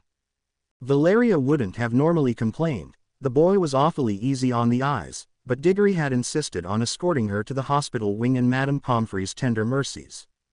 If that happened, Valeria's humiliation would be known all over the castle thanks to the Hogwarts rumor mill before she could say, Quidditch. Even worse, the older Badger refused to take a hint and leave her to ride to the castle on her own. He'd commandeered the first available carriage and gave some complicated signal with his prefect's badge that had it running towards the castle at the best speed it could manage under the roaring storm. You know, if the carriage breaks a wheel then we'll both need to visit Madame Pomfrey, she said as they took another tight turn at the ridiculous for a carriage speed of 50 miles per hour. Your plot will fail, you know, Diggory said with a small smile. Patience is the primary Hufflepuff virtue. What plot? She demanded, hanging on for dear life as the infernal contraption they were riding literally jumped over a too-wide puddle of water. You're trying to annoy me so much that I'll ditch you. He shook his head prettily. That isn't going to happen in the 2 minutes it'll take us to reach the castle. Oh come on, Valeria pleaded, surreptitiously taking hold of her wand. Do you want to totally ruin my tough girl image? Your health is more important than your image, or most anything else. He snorted. A lesson your friends would do well to learn. Did you know that the prefects have a betting pool on the number and duration of Potter's Hospital Santa? Ow. As the carriage ran over another bump in the road, Diggory's head bumped on the roof. He tried to hold on better, but bumped again and again as the carriage crossed the castle's wrought iron, bare-adorned gates. By the time they stopped before the main entrance, he also had to visit the hospital wing for some minor healing. Told you that thing was a death trap, Valeria said as they got off, the tall Hufflepuff boy rubbing his head even as he cast another water-repelling charm. You didn't bump your head or anything. Why are you complaining? I'm a Slytherin. Complaining is our Salazar given right. Also, giving Hufflepuff prefects their just desserts via silent levitation charms, not that Diggory had noticed. Really, and I thought, Valeria never learned what Diggory thought for at that exact moment a water balloon splashed on his head. Being technically solid before bursting, it had overcome the repelling charm, and after bursting it was too late, the pretty boy was already drenched. Bombs away. Peeves the poltergeist dive bombed Valeria next.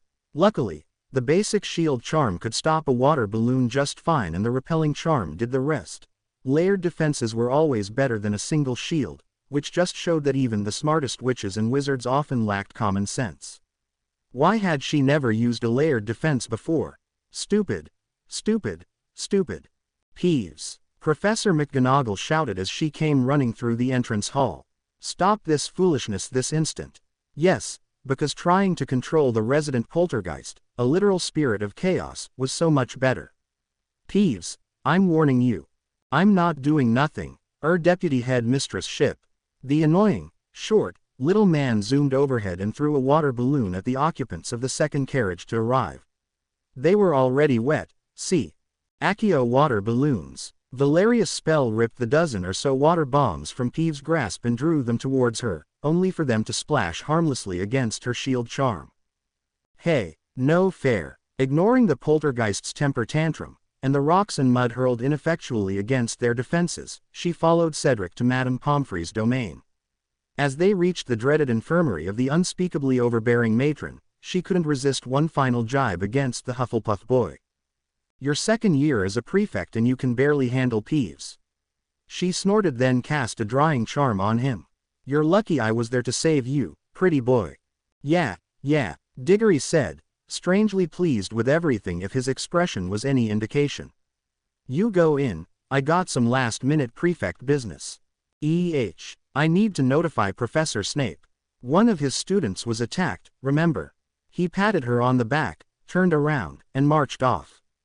Well, crap, and you're certain they used the forgetfulness solution? The potions master asked her for the third time. After the less than pleasant ride on the Hogwarts Express, the high-speed ride on a carriage made a century before decent suspension systems were ever invented, an attack by a minor yet annoying spirit of chaos, Madame Pomfrey's hour-long examination and application of healing spells, and Diggory's face surfacing in her thoughts uninvited every so often, the interrogation was becoming rather tedious. Well, it wasn't a memory charm. She snarked back. You can tell from the lack of spell residue. Also, because it was a liquid and not a bolt of magical power from a wand. Don't be flip with me. Her head of house hissed, thick eyebrows dangerously close to fusing together at the severity of his scowl. Do you know how many potions cause memory loss?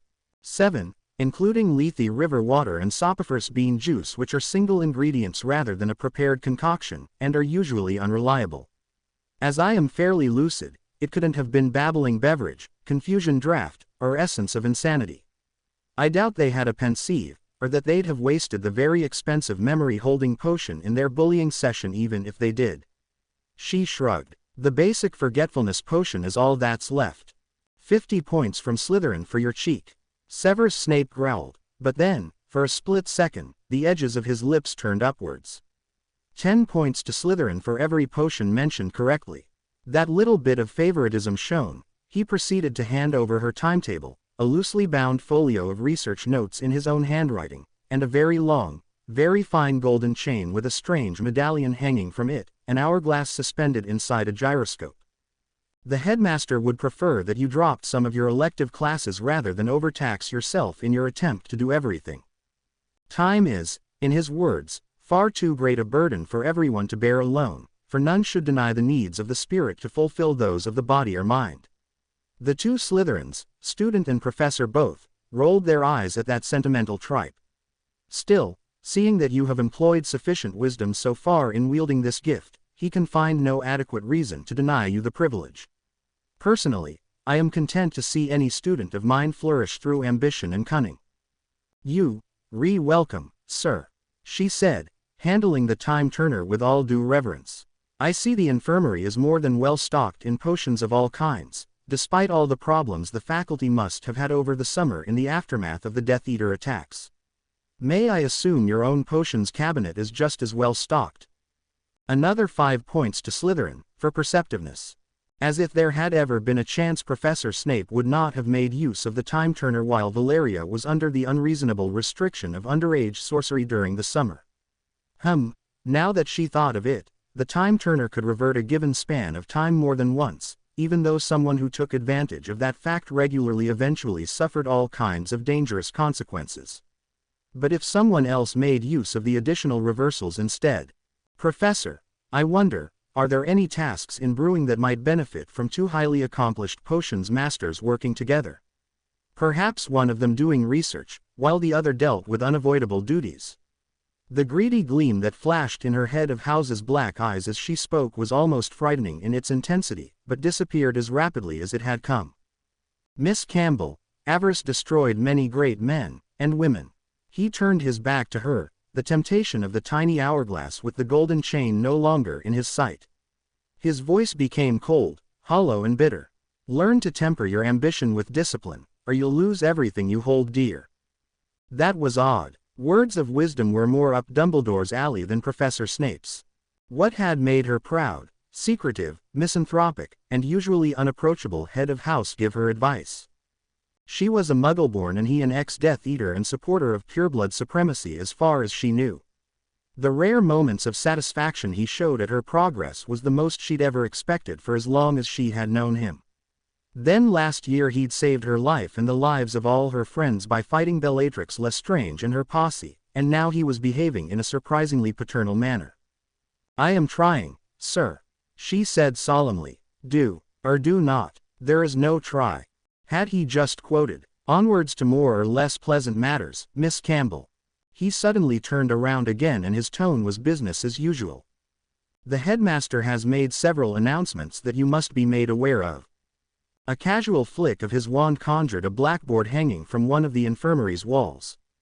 Another made a sketch appear on it, presumably through the same spell he used to write recipes during their potions lessons.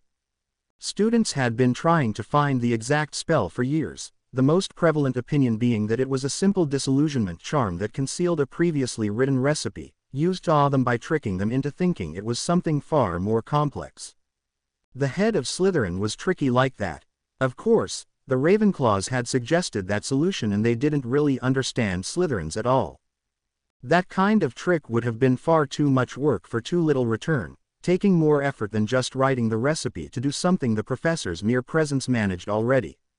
It was also a pretty simple trick, and Severus Snape was neither simple nor someone who used magic for parlor tricks.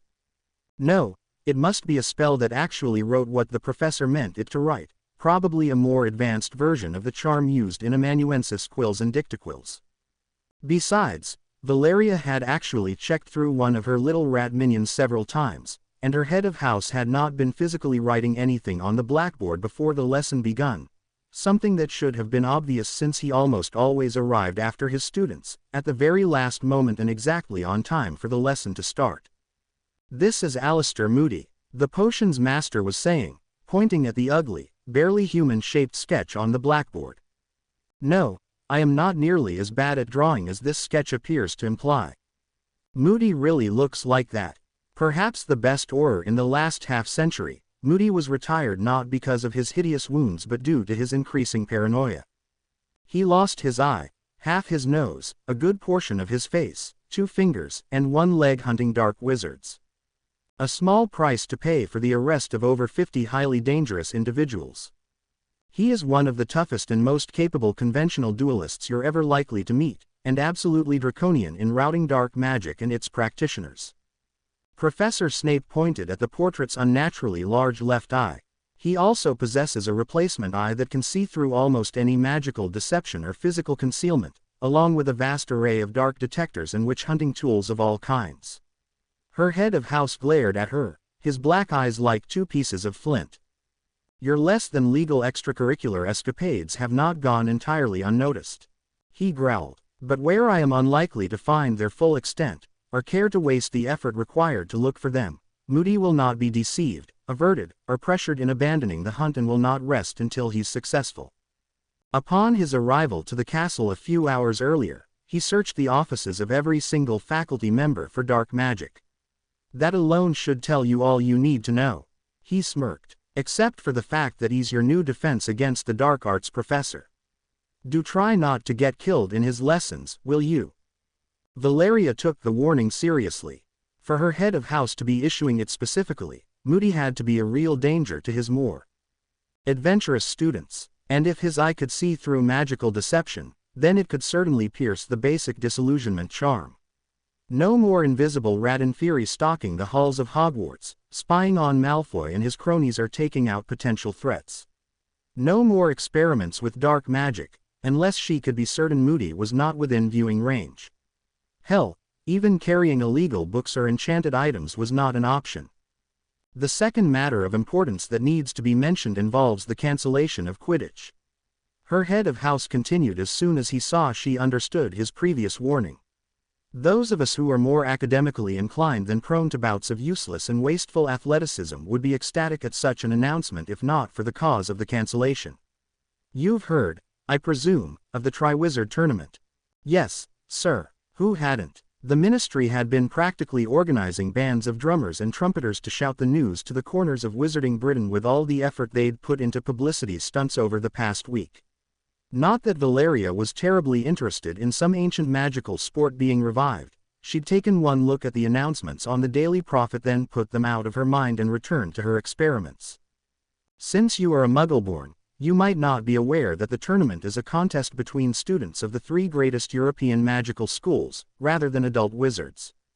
It is also far more magical and complicated than idiocies such as Quidditch, as well as far more lethal. In addition, it just so happens that Hogwarts will be hosting the contest this year. He stared at her with mock suspicion. Which means we'll be having visitors from Beauxbatons and Durmstrang. Do try not to besmirch the honor of Slytherin before them through the usual antics of your little group. The consequences would be severe. A magical contest, Valeria mused. What would that entail? The only such contest she'd read about was the Wizarding School Potions Championship, a gathering of up-and-coming potioneers from all over the world. It was held every 7 years and always included impressive bits of magic, and not just in potions. Why, one contest several decades ago had included a dragon-basilisk hybrid. She'd promptly gathered any information she could find about that particular feat of magizoology to make Hagrid's Christmas present. If this Triwizard Tournament was of a similar nature, it could be highly informative and quite exciting. Sir, can Hogwarts students join the contest? Absolutely not, he said with a suddenly alarmed expression. Or rather, underage students can't. Dumbledore will personally make sure nobody under 17 will be able to put in their name. For once you, Potter, and your friends will not totally mess something up with your tendency to cause enormous amounts of trouble for the rest of us. Which came as a huge relief to the faculty of Hogwarts and the ministry both, she was certain. After the Philosopher's Stone, the Basilisk of Slytherin, the Inferi attack on Hogsmeade, Death Eaters invading Hogwarts, and the mess at the World Cup, she could see why Dumbledore would want to keep them out of an international competition highly important to the ministry's image. On the other hand, banning them from the competition outright was not very fair. Valeria was certain she knew more spells than the majority of the NEWT-level students, and Harry and Daphne were two of the best duelists in the school. I see, sir, she did, and thus she had several decisions to make. Anything else? Oh yes, he nodded sharply. The delegations from Beauxbatons and Durmstrang will be arriving at the end of October, probably the 30th. The Triwizard Tournament will officially begin on Halloween, October the 31st. Valeria groaned in exasperation. That was a horrible decision on the organizers' part. All Hallows' Eve was semantically and arithmetically significant in a way that circumstance and magic tended to cause major disturbances from the normal comings and goings of Hogwarts and everything associated with it on that day each year, often with catastrophic results. Maybe the organizers had been trying to use the naturally gathering magical energies to enhance the tournament's chances of success, but that was idiotic at best. All Hallows' Eve did not lend itself well to blessings and positive results. In fact, it was one of the best times of the year to work dark magic. On the other hand, bringing that up to her head of house was not very wise. The majority of wizards paid little attention to such seasonal ebbs and flows in the magical world, for they rarely cast magic of high complexity themselves. Advertising the fact that she did would immediately beg the question of what kind of magic she cast beyond simple wandwork and potions. Oh well, at least it'll be fun. She lied. Interesting. Certainly. Informative. Maybe. Fun. No magical Halloween she'd ever experienced had been. If that's all, sir, I'd like to relocate to the Slytherin dormitories. Sleeping in the hospital wing gives me nightmares. An exaggeration, but not by much. You do, don't you, Campbell? He growled in his typical angry tone. How short-sighted of you. Did you not come to be here due to unforeseen complications with your housemates? That was an unexpected misunderstanding, sir. It will not happen again. It sure as hell wouldn't. Malfoy and his cronies would get their just desserts soon enough. Indeed. Very well then. He got up, vanished the chair he'd been using and the blackboard with Alistair Moody's face on it and turned to leave. You can return to Slytherin if you can get out of here under your own power. The password is determination. And with that, he marched out of Madame Pomfrey's domain, black robes swishing behind him. Right, another test. After the day she'd had, Valeria was very tempted to take the words, under her own power, to mean, stun the Medowitch when her back is turned and hightail it out of the infirmary whether she likes it or not. Not wanting to lose certain privileges, however, she refrained from exercising wild abandon and tried for some common sense. Speaking of privileges, she was back in Hogwarts and no longer under certain restrictions. By the time she reached the Slytherin dormitories, it was late afternoon and darkness was slowly falling in the outside world. The storm would soon be starting and in a couple of hours the Hogwarts Express would arrive. Her housemates would be attending the feast after that, so she probably had at least 4 hours to finish her latest project for Defense in Ancient Runes. Despite studying ancient runes for over a year in class and another year before that on her own, she had not understood the underlying principle for using them in magic until she'd started revising during the summer. The core idea behind them was so simple and obvious most scholars missed it because they were looking for something elaborate, complex, and mysterious, a truly arcane concept. As she sat down on the stone floor, her bed pulled aside to reveal the center of the small alcove reserved for her use in the Slytherin dormitories, she almost laughed at the simplicity and ingenuity that lay at the core of runic enchantment. Carefully directing a gouging spell with her wand, she carved runes into the smooth stone surface. Odala for home, ownership, and permanence, Noddies for need and frustration, Ysera for change and a good year, Isaz for barrier and good rest, Rado for travel and change again, Thyrsos for pain and introspection, and Perthro for magic and mystery.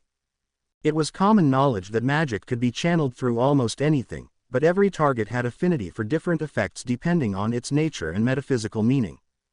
That was most often seen in the various wand woods, but also the different materials and shapes used for enchanted items, or the wand motions used to channel a spell's energy. By carving a rune, one created a target with a shape and meaning the wielder desired, and thus each rune had affinity for different magic. In addition, 2 runes were 2 different targets. By carving a series of runes upon an object you provided several targets where there was only one, making it far simpler to apply individual magics without needing to worry about magical backlash from layering them inexpertly. But because said runes were still carved on the same object, the magic from each of them could apply to the whole. In short, one could layer and combine simple enchantments almost indefinitely by carving more runes, more targets for them to latch on, without needing to have great skill in more complex enchanting processes. The drawback was that complex individual enchantments could not be applied directly, so the rune master needed the creativity and language skills to spell them out, and that since a given rune had several possible meanings, its affinity varied with who carved it, good for personal work or unique major projects but bad for mass production of magical goods used in the modern wizarding world. The carvings complete, it was time to improve their ability to hold magic. The more attention and significance, the more intent, a witch or wizard invested on a given work of magic, the more powerful it was. That was why the best enchanted objects used expensive exotic materials, and powerful enchantments could not be easily rushed. Of course, there were always shortcuts and trade-offs, and she was about to use one of them now. Defindo, Accio Sanguinum. With the carefully controlled severing charm, she opened a cut at her right wrist and then used magic to summon more blood than would normally ooze through the tiny wound. Then she directed the vital fluid into the runes carved deeply into the stone. A piece of herself was the most magically significant investment that could be made in short notice. Blood magic replaced time-consuming mental or physical effort with much briefer but metaphysically charged sacrifice. The work of days could be paid for with a bit of blood, the work of a lifetime could be replaced with a living sacrifice, willing or otherwise. Which was, of course, why blood magic had been banned. As soon as Valeria started feeling faint, cold, and weak, she stopped the summoning and drank the blood-replenishing potion she'd nicked from the infirmary. It wasn't as if Madame Pomfrey would miss it, and the current surplus was due to Professor Snape using her time-turner during the summer anyway. A few drops of essence of Dittany, this one from her own potions kit, sealed her wound and reduced it to a faint pale line. By tomorrow, no mark would remain. That done, she begun casting.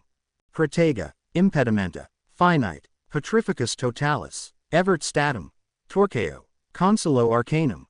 Protega, Impedimenta, Finite, Petrificus Totalis, Evert Statum, Torqueo, Consuelo Arcanum. Protega, Impedimenta, Finite, Petrificus Totalis, Evert Statum, Torqueo, Consuelo Arcanum. It took nearly 2 hours for the 373 repetitions to fully charge the runes with the maximum amount of power for permanent results, and by the time it was all done, she was exhausted. To further enhance the power of the enchantment she was creating, she'd employed basic arithmetic principles.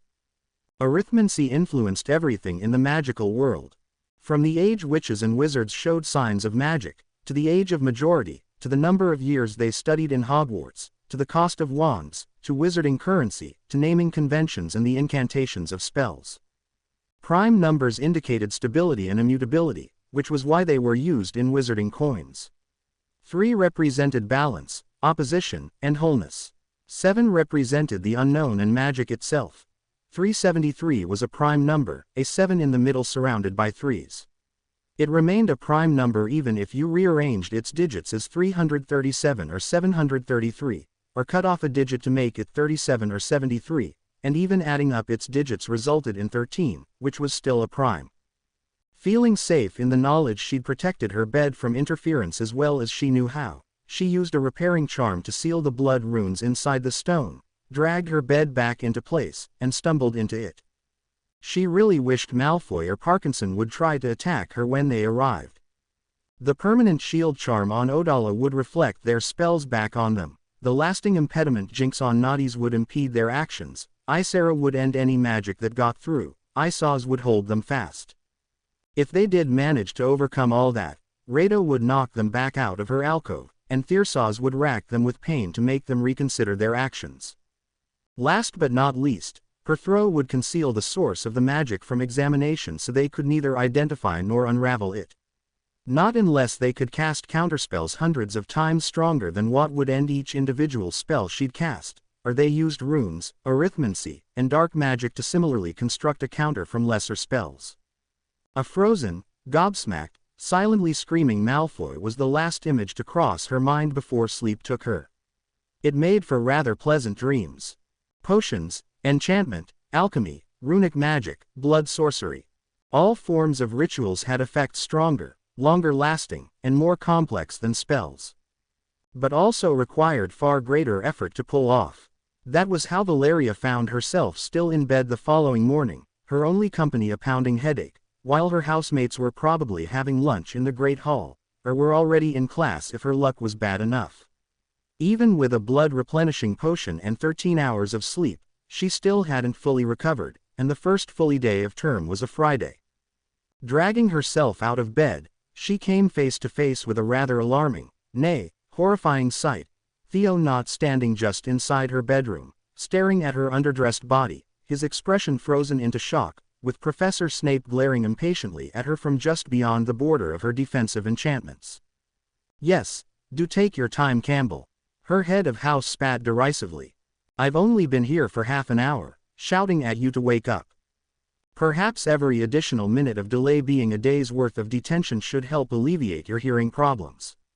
Jolted into full wakefulness by the threat, she summoned a clean pair of robes out of her trunk and exchanged her nightgown for them with a switching spell.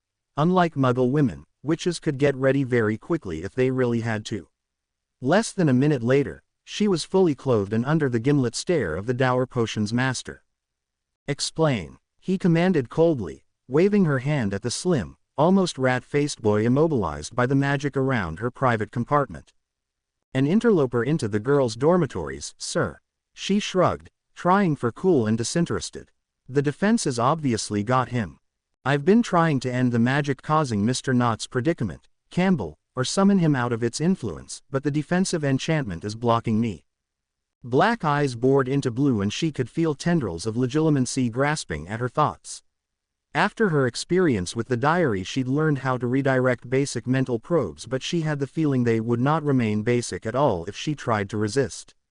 It would seem that I, the head of Slytherin, am not keyed into this particular defensive enchantment in the house's own dormitory. How do you suppose this happened? An concerned student added additional protections, sir. She said weakly, gulping at his obvious anger. I see, he said. Did it not occur to you to ask for permission before throwing around powerful magic like a brainless Gryffindor, or keying in your own head of house? No, sir, she mumbled, eyes lowered to the floor. Sorry, sir. She could still feel the weight of his glare as he cast several detection spells, scowled at the lack of results, then cast some more.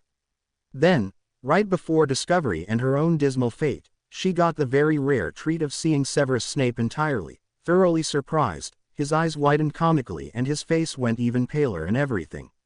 This lasted only for a moment though, as the potions master's face reverted to its practiced neutrality a split second later.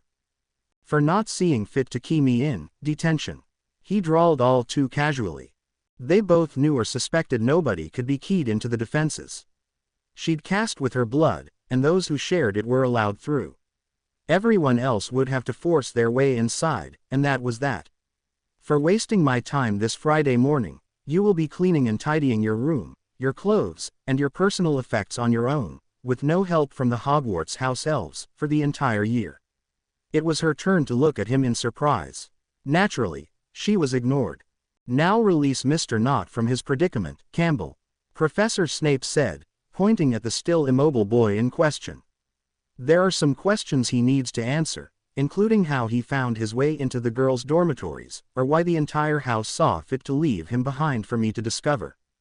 Valeria did so with a summoning charm and left Malfoy's crony to his fate. Still thinking about Professor Snape's reaction or lack thereof, she made her way to the Great Hall. She'd have to brush up on her household charms this year, but other than that she'd merely received the proverbial slap on the wrist. Moreover, she'd expected the need for household charms. No enchantment she could cast could prevent house elves from apparating, but immobilizing them after they appeared was another matter. Professor Snape had known this. In fact, he'd seemed to recognize the magic she'd used very easily, something that had first scared then confused her. So why then had he left her use of blood magic go practically unpunished? Raising a shield charm before venturing into the usually peaceful yet occasionally deadly corridors of Hogwarts had long since become second nature for the young Slytherin witch.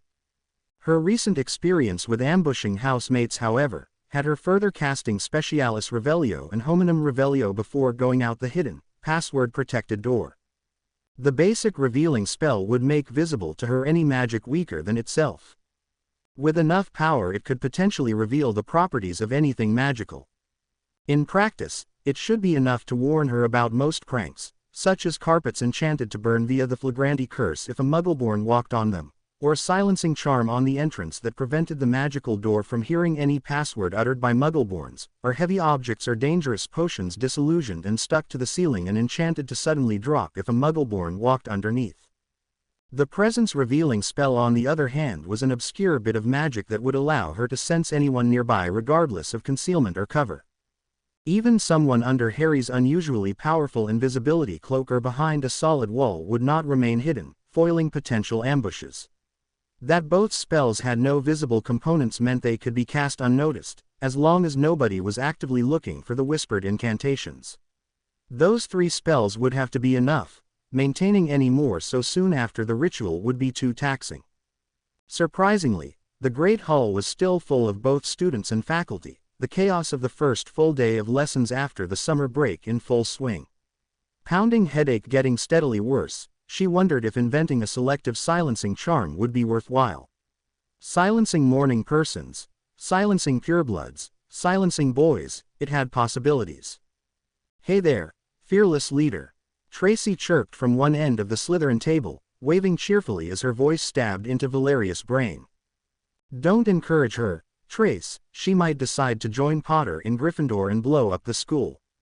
Daphne deadpanned without looking up from her bowl of cereal. I wouldn't blow up the school.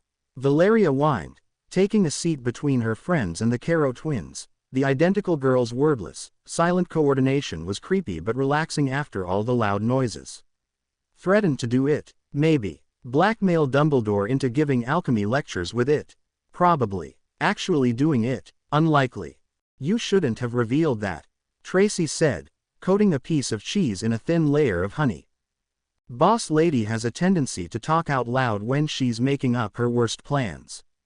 She, confidentially, stage whispered to the red-headed firstie sitting with them. Valeria vaguely remembered seeing the girl on the Hogwarts Express. Mafalda was her name and she'd been the one to call Cedric after the ambush, or something like that. Suddenly, the minor oddity in their seating arrangement struck her. 6 girls, spread over 3 different years, occupying one end of the Slytherin table. A small physical gap between them and the rest of Slytherin, but a far larger social one. Everyone else was ignoring them. The rest of the house is shunning us, aren't they? She asked, looking at Malfoy and his goon squad laughing at some lame joke. The blonde Ponce put them up to it, I guess. Got it in one, Tracy said, giving her a thumbs up. Bloody Git couldn't wait to shoot his mouth off as soon as Mafalda here got sorted. She lightly elbowed the younger girl, getting no reply. The small redhead kept eating breakfast, silently observing her surroundings, and doing nothing else. Second Muggleborn in Slytherin in only 3 years. Malfoy is claiming you corrupted the house. Mafalda is technically a half-blood. Daphne corrected her oldest friend. And from an ancient family too, her father is a Pruitt. He is also a squib but that's irrelevant as the Pruitts never disinherited him. The taller shrugged, the silver waves of her hair swaying prettily. Daphne had always struck Valeria as someone who believed in blood purity, but also kept her opinions to herself. Maybe close association with Muggleborns and Gryffindors had mellowed the Greengrass heiress a bit. That's what has Malfoy's knickers in a twist, not the Muggleborn issue. Huh, Valeria said eloquently, rubbing her temples between bites of perfectly crispy bacon and soft white bread, washing it down with chocolate milk. If her brother Claude were around he'd tease her about her weight, but with the situation in Slytherin having suddenly turned against her and her friends, she doubted she'd get a chance to grow fat. Dueling practice took a lot of energy, setting magical traps against Malfoy potentially more. What's Malfoy's issue with the Pruitts, exactly? You're kidding, right? Tracy said, brown eyes scanning Valeria questioningly. Finding only confusion, they widened slightly. Apparently not. Sometimes I forget you're a Muggleborn, what with the dark magic experiments, politicking, and maneuvering the boy who lived into being your follower. Daphne and Valeria both snorted loudly at that. Harry might listen to reason occasionally but the day he followed anyone, even Albus Dumbledore, Val would eat Tom's diary, no ketchup. The Pruitts are one of the oldest, richest pureblood families that are both light and know how to wield power well. Because of that, they and the Longbottoms were hit hard during the war. The Pruitts got the worst of it. Right after Molly Pruitt married into the Weasleys, her brothers Fabian and Gideon were murdered without issue. Her cousin Ignatius had married Lucretia Black years before, but she came down with a strange sickness at the beginning of the war. Foul play was suspected. The last hope for a new Pruitt generation had been cast out as a squib, so the Pruitts were expected to fade into obscurity. Tracy smirked nastily. Imagine Lucius Malfoy's surprise when Mafalda's father married a Muggle and produced a witch that could now inherit the Pruitt money, power, and Wizengamot seat. Way to go, girl. Tracy clapped the younger girl in the back, but the redhead failed to respond once again. Something was seriously wrong with the firstie, and given the politics involved, Valeria worried about curses a lot nastier than the schoolyard bullying she'd been on the receiving end of. The basic revealing spell gave her no hints though, so she decided to do something not particularly wise that she'd probably regret later. Taking deep, even breaths and slowly focusing through both headache and exhaustion, she cast the one spell she'd invented herself. Maleficarum Revelio. All dark magic lingered, left an indelible mark upon both caster and victim. In most cases the influence was negligible, no more than a slightly increased affinity for a particular curse or dark spell. Less often it resulted in healing resistant wounds, uncontrollable emotions, and persistent negativity. And in the rarest, worst occasions, it created the kind of mark she'd once seen on Harry's forehead, or all over the young girl now. "What in the world? What are you looking at?" Daphne asked, and Valeria realized she'd only managed the weakest version of her spell. It showed the lingering effects of dark magic to her, but nobody else. That turned out to be a good thing. Threads of darkness bored into the girl's skull like needle-thin drills, the aftermath of some pretty ugly mind magic. Her entire body was surrounded by an angry red-black cloud, the girl's exposure to blood sorcery so extreme for one so new to magic her essence of self was still adapting. But worst of all were the gaping black tears on her lower torso, where her life had been torn apart and infused with necromancy over a dozen times. Individually, the mental and spiritual wounds weren't as bad as Harry's scar or the diary's aura, but collectively. "I'm not sure. Raising a few dead rats and bats for fun and profit as an amateur hour necromancer was one thing. Messing with something that had probably involved human sacrifice was quite another. Let's go to class. There's something dead wrong with Mafalda, emphasis on dead. We need an expert, but I can't contact him right now." Daphne and Tracy didn't argue much. They'd seen the younger girl's dead eyes, expressionless face, and lack of reaction to their attempts at conversation.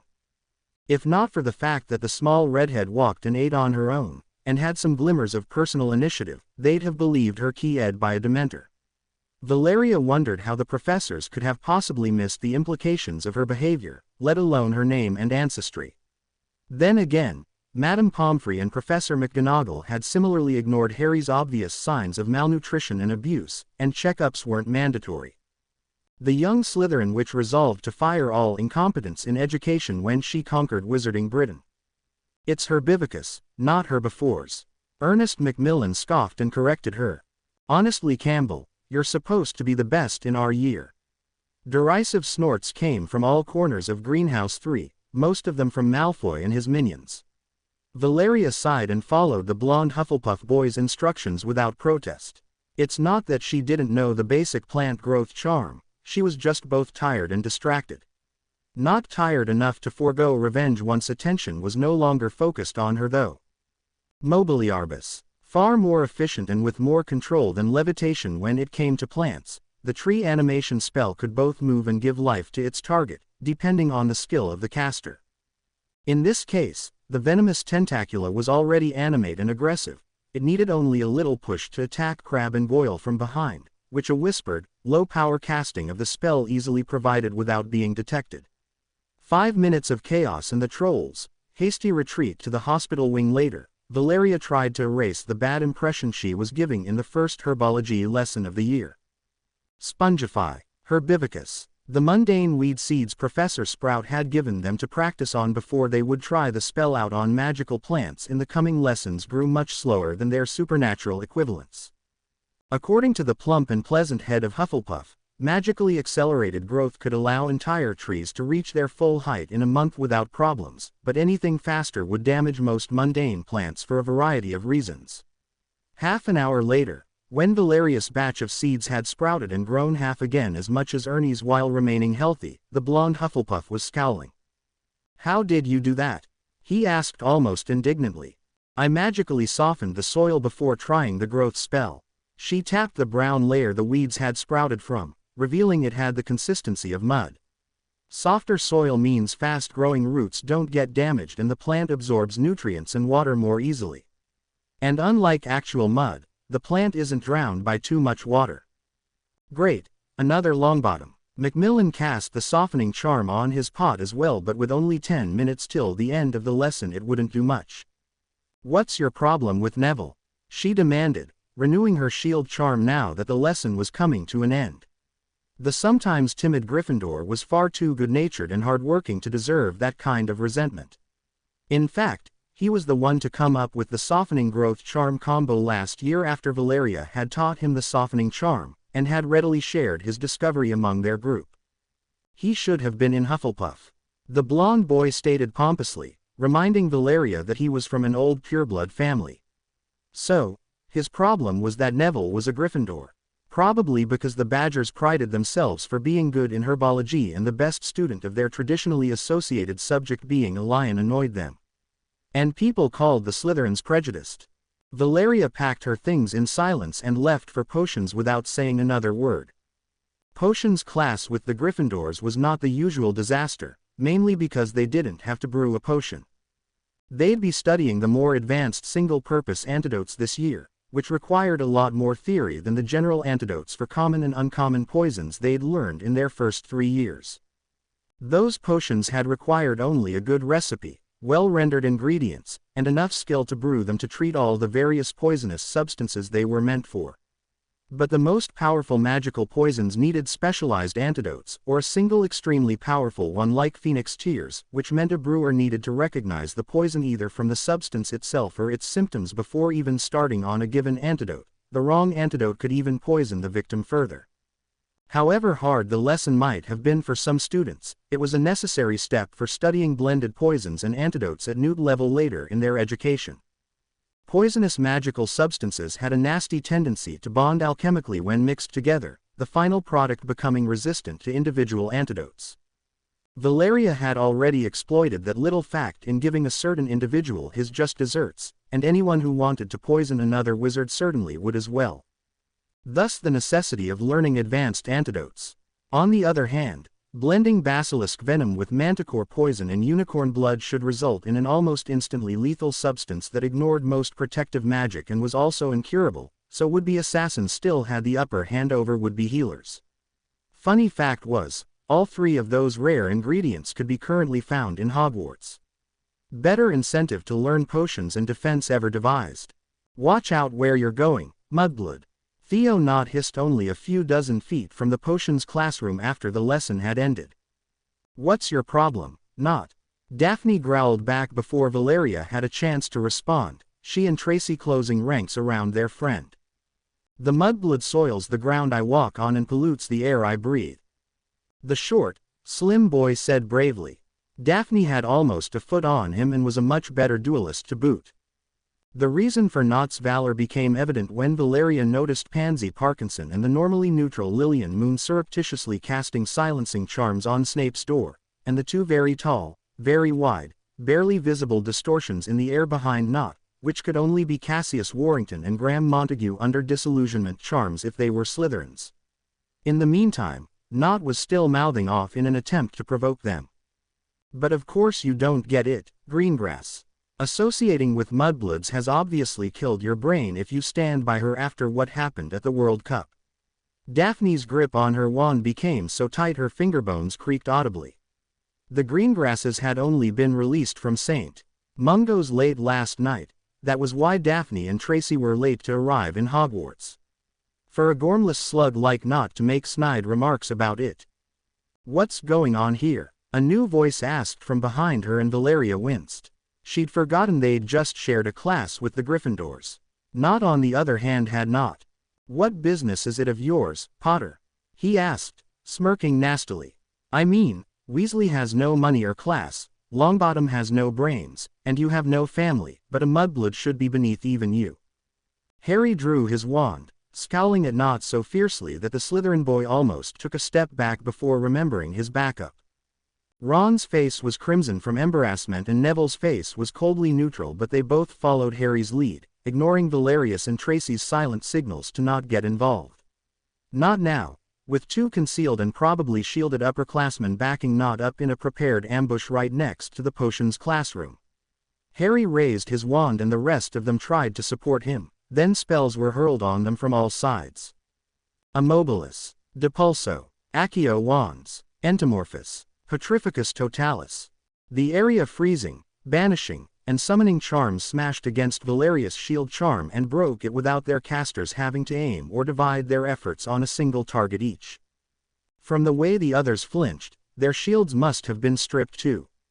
She'd have never pegged Knott as smart enough to come up with a plan like that, and was too busy dodging to curse Malfoy for organizing his minions so well.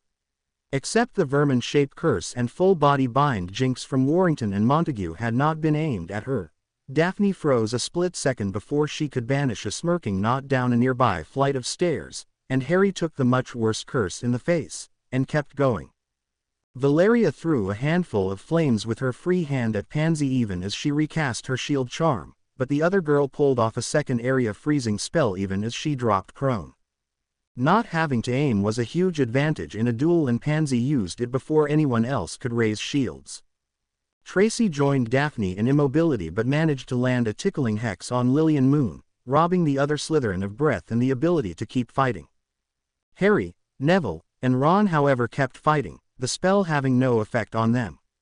They raised their wands as one and sent stunners right at Warrington's disillusioned form.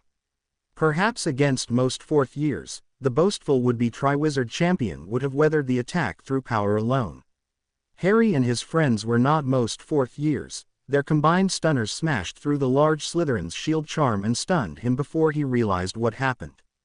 Barely managing to block a nasty piercing hex from Pansy that would have left a bullet-like wound through her guts, Valeria cast a strong area finishing charm. A split second later, Nott went airborne at an impressive speed. He didn't go down a flight of stairs though. Daphne launched him at Montague, using him as a human projectile to smash through the older boy's lackluster shield and take out two enemies with one spell.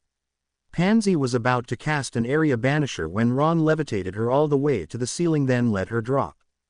"Let's go," Harry ordered, looking worriedly from the 5 thoroughly trounced Slytherins to Snape's door and back.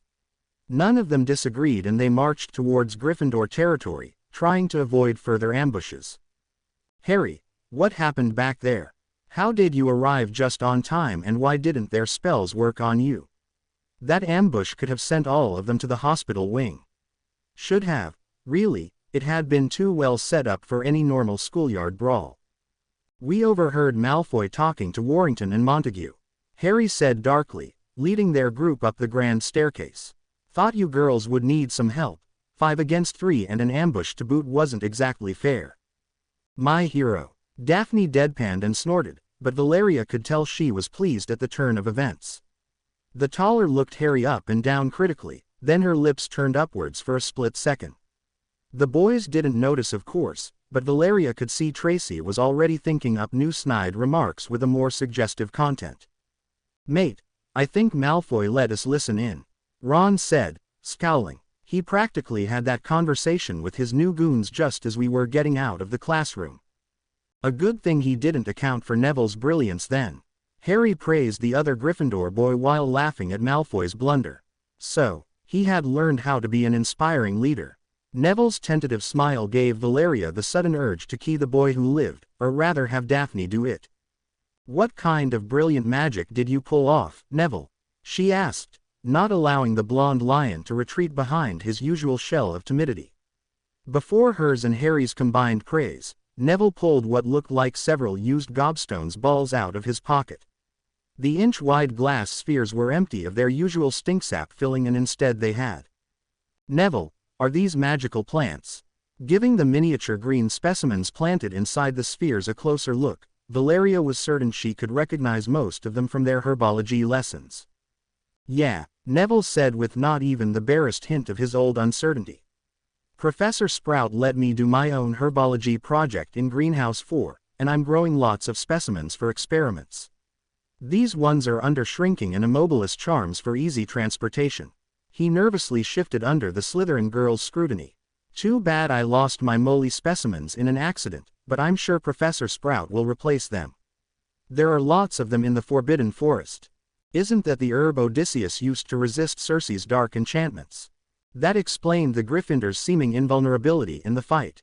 If moly could block the transfiguration and curses of a witch of Circe's power, it could certainly stop the likes of Pansy or Warrington." "That was very cleverly done, Neville." She returned the tall boy's wide smile, though not his sudden blush.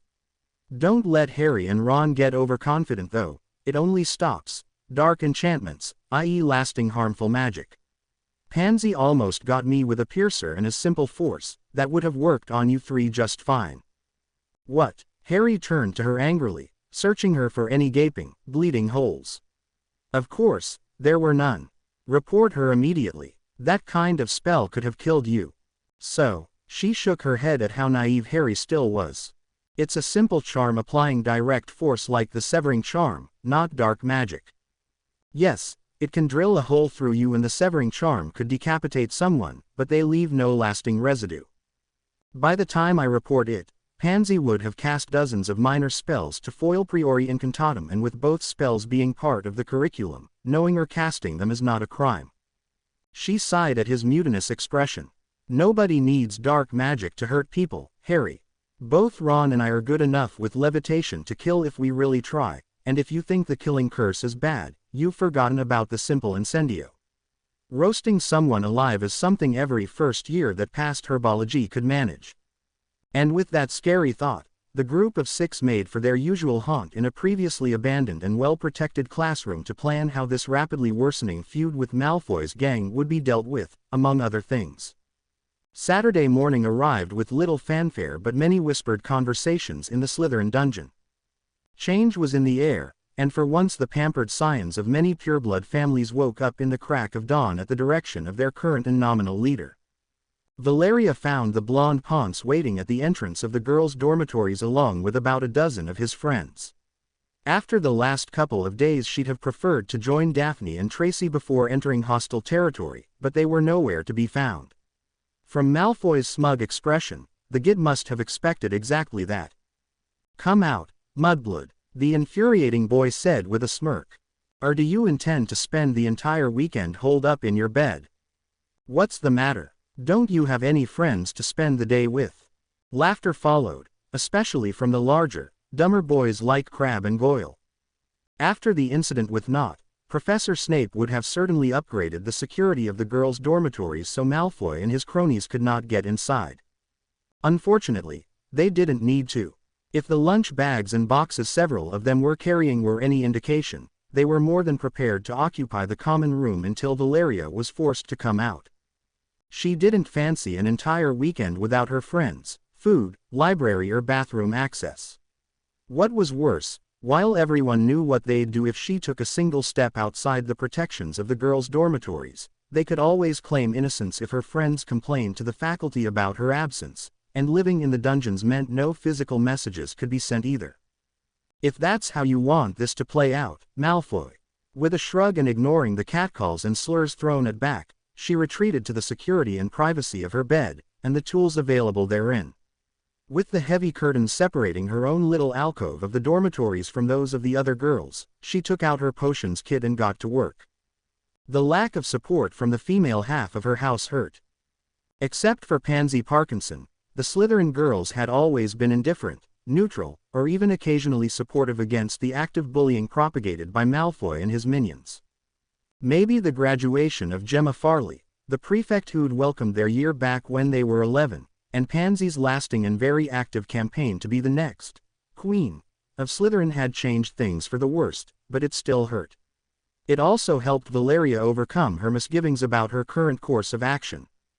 Neatly sliced Alahatsi leaves followed clear spring water into the standard-size 2 cauldron sitting over a stone tile on the floor upon which a flagranti spell had been cast.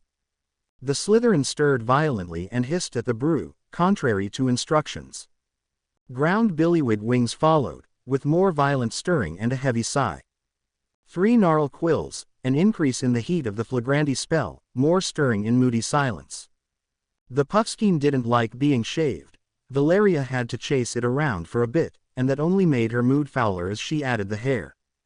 The Puffskein was roughly shoved back into its padded container with a small amount of feed so it would grow more hair for some future potion. Slow, methodical stirring was followed by dire, and often anatomically improbable, cursing of Malfoy, his goons, and everyone in Slytherin but her absent friends. A sprinkle of horseradish powder and, last but not least, a sizable dose of Glumbumble treacle that was definitely not in the recipe. Then Valeria intensified the flagranti spell, providing the heat in lieu of a normal fire until the stone tiles under the cauldron glowed red. Potions were a form ritual magic, as those who truly understood the discipline knew. Waiting under the best bubble head charm she could manage, the young Slytherin witch waited to see the results of this one. The standard laughing potion used Alahatsi leaves and billywig wings to induce euphoria and laughter, sometimes to the point of hysteria if overdone. In addition, it drew on the emotions of the brewer to enhance its effects. That was why the recipe required giggling, snickering, and mad laughter at specific times. However, if botched, many potions tended to have effects opposite to the intended ones. And the recipe of the laughing potion cautioned precisely how to avoid destroying the mirthful properties. Naturally, Valeria not only ignored the warning, but intentionally tried for the reverse effect, brewed with her decidedly non-mirthful emotions still stewing, and generally did everything she could to worsen the outcome. As steam rose off the bubbling cauldron and quickly spread beyond her room, she allowed herself to feel gleeful anticipation for the outcome. Half an hour later, she retrieved a vial full of green potion out of her kit, disillusioned herself, and went out to find out Malfoy's fate. "Can you believe Parkinson had the gall to do this?" Daphne growled as Madame Pomfrey gave her some more numbing paste to spread over her torso. "I don't care about Azkaban. I'm going to murder her when I get my hands on her." "How did you know it was Parkinson?"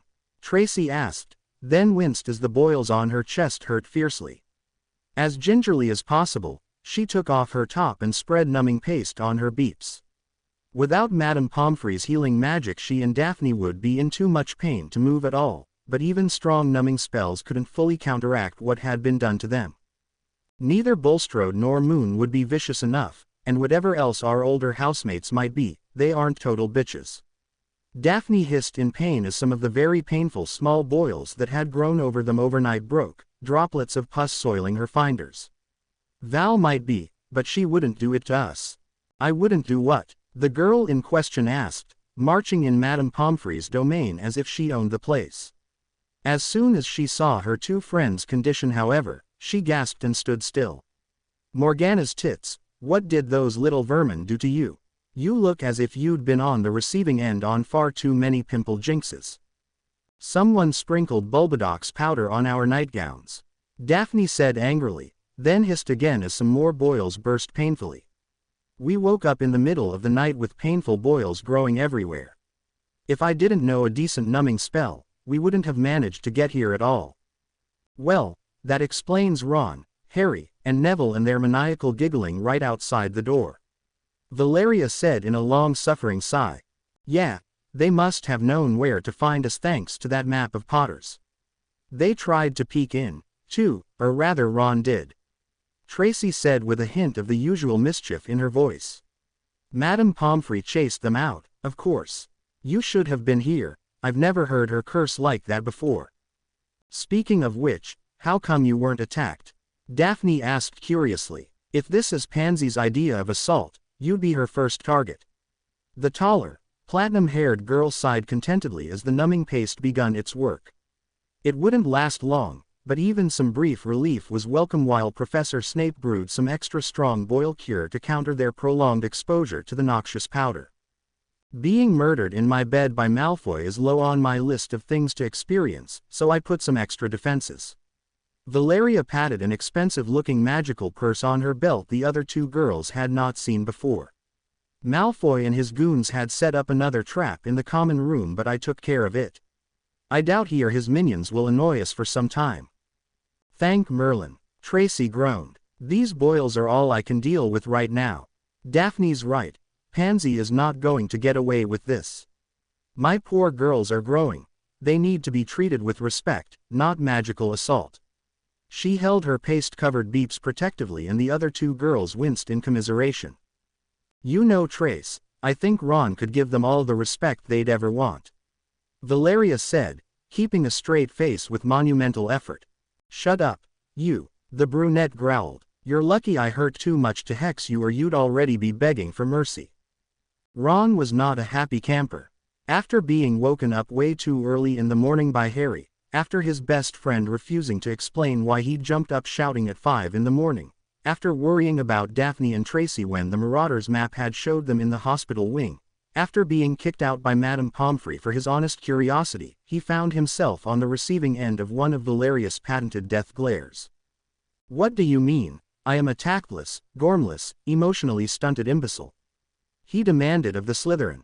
Despite being almost a foot taller, Ron always felt so much smaller than the too intelligent girl in any of their discussions and wasn't about to retreat when he had the moral high ground. "I was worried about them." "Sure you were, Weasley." The girl's glare intensified for a moment, before she snorted in exasperation and stamped her foot. Ron had seen both his mum and his little sister Ginny do that right before exploding all over their, usually male, victim. It was the standard female maneuver of charging up for a major attack. Except Valeria proved him wrong by not following the script. I doubt Tracy would have minded any other time Ron, but for once she'd have happily joined Daphne in murdering you horribly and hiding the body. Do you know what Pansy did to them? No, he admitted uncertainly, confused by the normally violent predator's calm, almost resigned behavior. Ever seen what Bulbadox powder can do if it's left to act overnight? Ouch. Ron and Neville winced sympathetically. Harry didn't. Ron glanced at his best friend to see why he so challenged the ire of one of the most dangerous and unfathomable beings they'd ever faced. The boy who lived was fussing over the Marauder's map, tapping it repeatedly and whispering under his breath, oblivious to all other drama. "Hey Val, could you help me for a moment?" he asked distractedly, ignoring the other two boys' frantic warning gestures. "The map seems to be malfunctioning." "Really, Harry?" the Slytherin witch said sweetly and walked over with a dangerously malicious smirk on her face. Ron and Neville gulped. "Let me see." "See here," their bespectacled and probably doomed friend said, pointing at the map. "A bunch of names are appearing in our location jumbled over, but no corresponding figures. The words are right over one another. I can't even read who it is. Do you think the spells on the map are failing or something?" "I don't know, Harry," Valeria said cheerfully. "Why don't you hand over the map so I can try to fix it over the weekend? With Daphne and Tracy in the infirmary, our strategy and training meeting is postponed anyway." "Thanks Val, you're a lifesaver." Harry gushed with gratitude and Valeria accepted it without blowing up, to Ron's and Neville's surprise. In fact, the girl just picked up the Marauder's map and left without further confrontations. "Think she'll manage to fix it?" Harry wondered hopefully, not noticing his friend's gobsmacked expressions. "Dunno mate, girls are weird," Ron finally said with a shrug. "Though I think you shouldn't have done that." "What?" Harry frowned. "What did I do?" "Nothing, Harry." Neville patted him in the back. "Nice knowing you, anyway."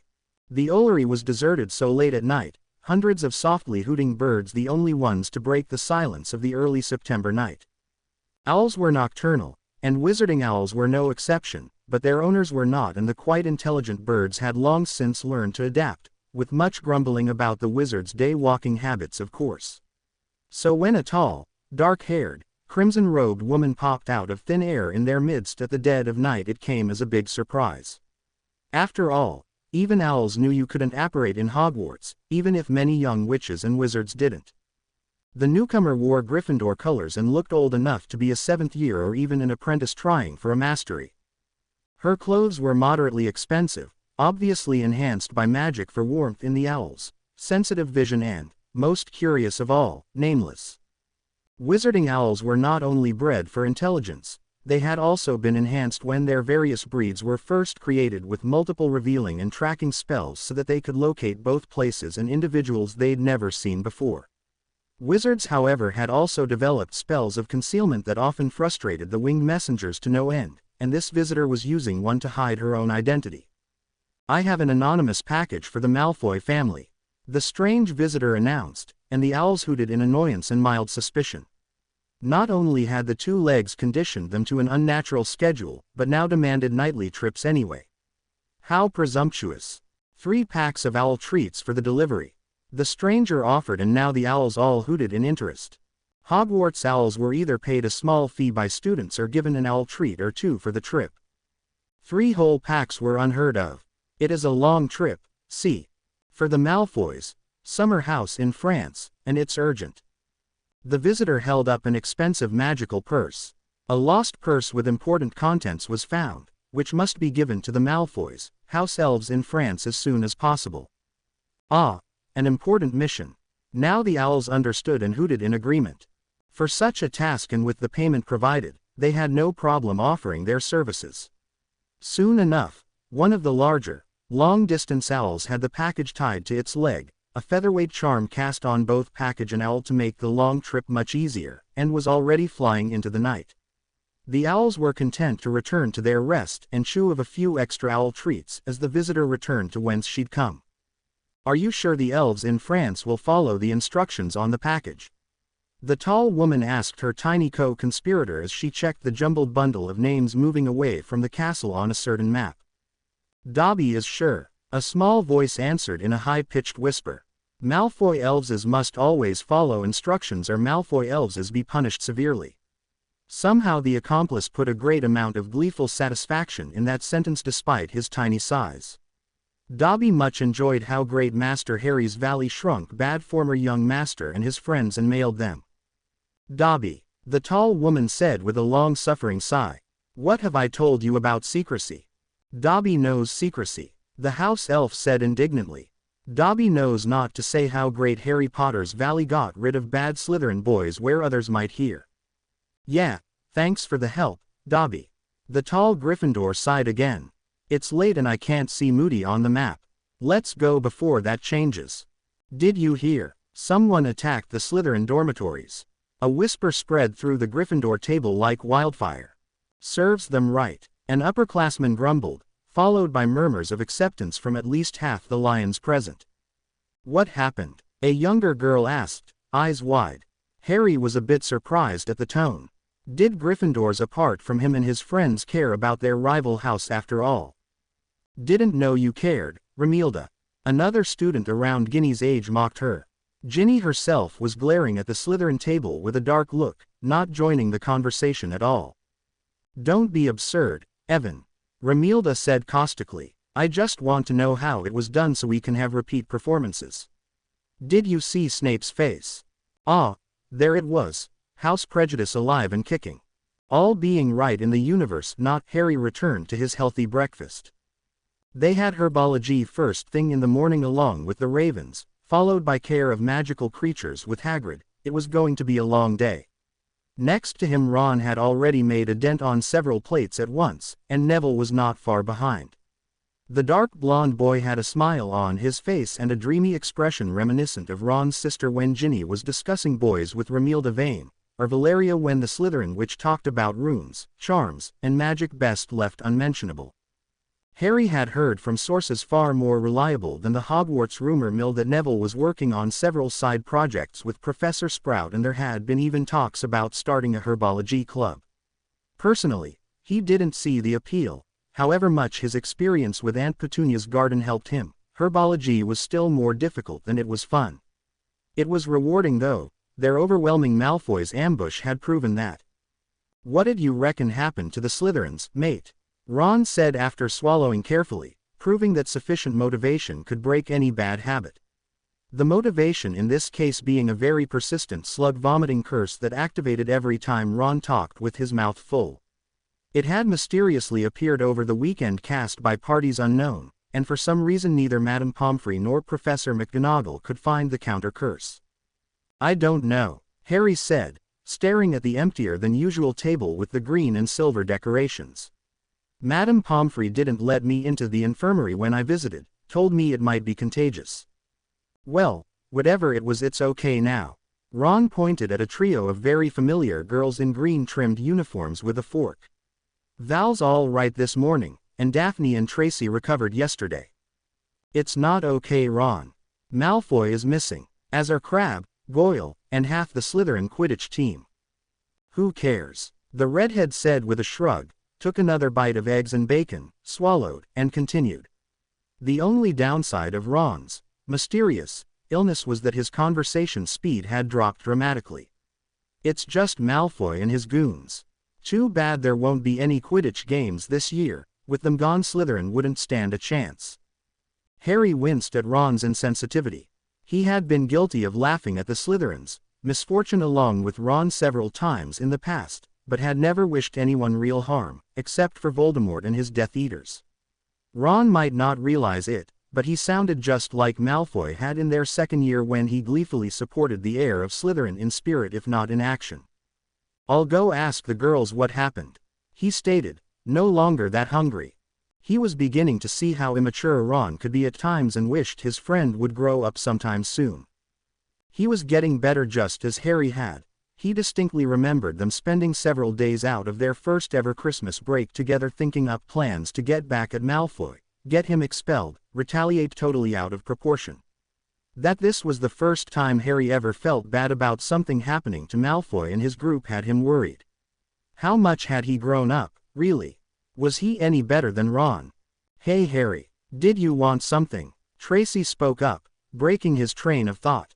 A good thing, that, he'd already reached his destination without realizing it. Being worried about other students potentially in danger was one thing. Making a fool of himself before all of Slytherin was quite another. Hey Potter, how come you only come here when you want to talk to girls? A sixth-year girl he didn't know demanded, to the amusement of several of her fellows. Tired of playing with kittens and want to try out some real women. Catcalls and whistling followed, rooting Harry to the spot. His face burning, he averted his eyes from the tall. Shut up, Yaxley. Daphne spat back sharply, and Harry could have keyed her for defending him, if he could have avoided dying from embarrassment after confirming the older witch's accusation. Is Malfoy's hand so far up your ass that his words are coming out of your mouth? Why Greengrass, you have a thing for little cubs now. The tall brunette sneered, and indeed she sounded like Malfoy. Harry was no longer so embarrassed. Okay, that was a lie. He still was very uncomfortable to have the attention of a girl that outclassed him in age, size, and looks for all the wrong reasons. But the cattiness, anger, and pure venom coming off the Slytherin table had him more wary than anything else.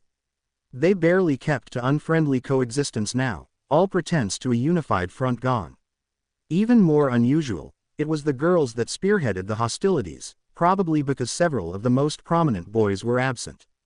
Word of warning, Potter, if the Ice Princess doesn't put you in ice and show you off at her parties, she'll gobble you up and spit out the bones.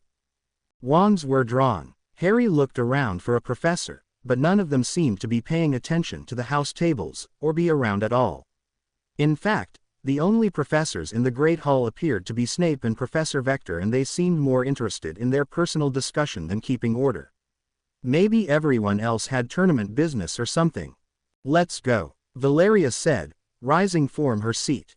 Too much immaturity in too small a space, if you ask me. Tracy followed suit, while Daphne still held the Yaxley girl at one point while the sixth year and her friends were all ready for a fight. Sit down, Mudblood, the older witch commanded, obviously unwilling to let it go. We're not done. Harry tensed, about to go for his own wand. Things were about to get nasty. Harry's first Slytherin friend was vindictive and could be brash as any Gryffindor when she felt like it. Except Valeria didn't hex the Yaxley girl. She reached for the plate full of bacon instead. One tap with her index finger and a crispy strip of deliciously greasy meat shriveled and blackened, then the next and the next. In seconds the entire plate's contents rotted away, the delicious smell of breakfast overpowered by that of dead meat. I'm done, Yaxley, the short witch shrugged in the silence that followed. But if you're still hungry, there's plenty of bacon left.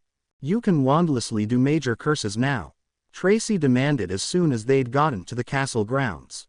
Harry could tell she was even less calm than she appeared to be, and Daphne's expressionless mask spoke volumes on how the confrontation had affected her. That's what Yaxley believes, so she'll shut up for now, Valeria said with a frown.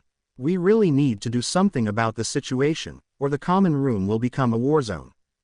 Cool, Ron said, having followed their group out of the Great Hall. More gets sent to the hospital wing. He smiled at the girls.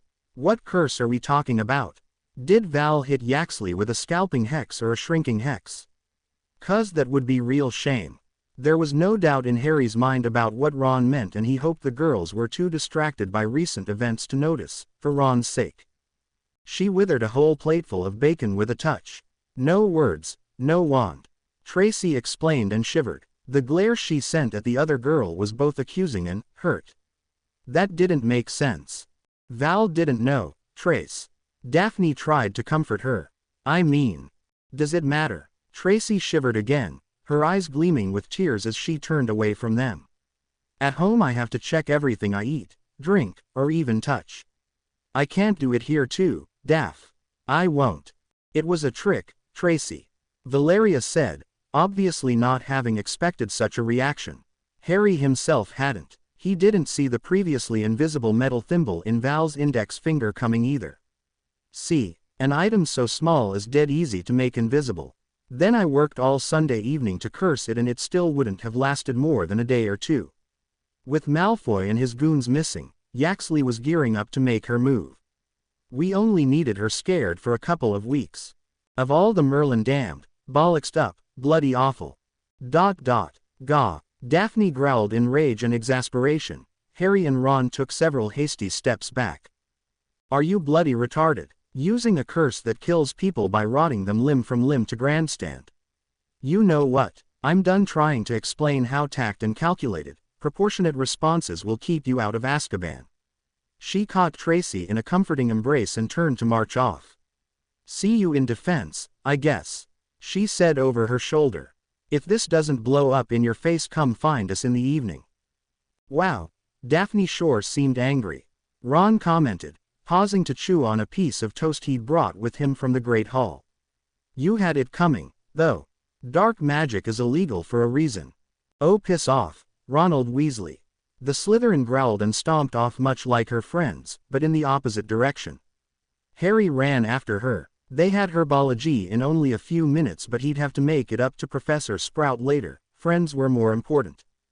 What did happen over the weekend? He asked once he'd caught up with her, his long practice sessions with Dudley allowing him to easily match her pace. You all seem, I dunno, on edge. As bad as Wood had been before a tough match, even. Aren't Slytherins supposed to be? Please Harry, not now. They'd reached where the Black Lake met the edge of the Forbidden Forest and they leaned against one of the massive, gnarled, ancient trees, breathing a bit heavily after their sprint. Well, Valeria was. Harry was barely even winded. They stood under the shadow of the great tree in silence, staring at the waters of the lake gleaming in reflected sunlight. Hogwarts loomed in the distance, taking up most of their field of view while still half a mile away. Someone hit the Slytherin dungeons with an airborne potion. Valeria finally said uneasily. Either their friend's reactions to her earlier stunt had curbed her usual enthusiasm, or something else bothered her deeply. Harry did not press for answers. It was more likely he'd get hexed instead. By the time Professor Snape was called in, everyone who'd been inside for the whole time had taken a strong dose, and those who dropped in later were also affected. Malfoy and his minions, Merlin, they sound like a silly muggle band, were nowhere to be found and are presumed guilty by most of us. His supporters, those who want to take his place like Yaxley does, and the neutrals, were in all but open warfare over the incident. But why? Harry demanded, confused. So Malfoy pulled off some asinine prank to show everyone whose boss then couldn't own up to it. So what? We all know he's a prick, why fight over it? It's not just about that, Harry. His friend sighed tiredly and slid down the tree trunk. When there's a power vacuum in any competitive situation, there's always a fight on who will fill it. Sometimes it might be disguised, such as in democracies where leaders are supposedly voted on, but it always happens. And in this case there are other factors, such as the incident itself. What about it? He wasn't sure he bought his friend's cynical views, or that he understood why Slytherin House would be so openly divided over them. The potion used was unstable, according to Madame Pomfrey. It caused melancholy and despair, anger, even dangerously impulsive behavior. Professor Snape brewed an antidote we have to take daily for the next 2 weeks, or else we'd all be either catatonic or foaming at the mouth and attacking anything in sight. Wow, to that to an entire house. He'd never see potions as a needlessly hard and too slow to be useful subject again. So that's why you're all a bit crazy. Yeah, some of us, like Yaxley, got it worse than others. Or she's always been a bitch. She shrugged, a small smile showing on her sad face. I could never tell. Will you be all right? Being in Slytherin in that kind of situation didn't strike him as very safe. He'd experienced something similar during the whole Chamber of Secrets fiasco, but he was a Gryffindor and the boy who lived, not a Muggle born in Slytherin. Valeria would be in much greater danger.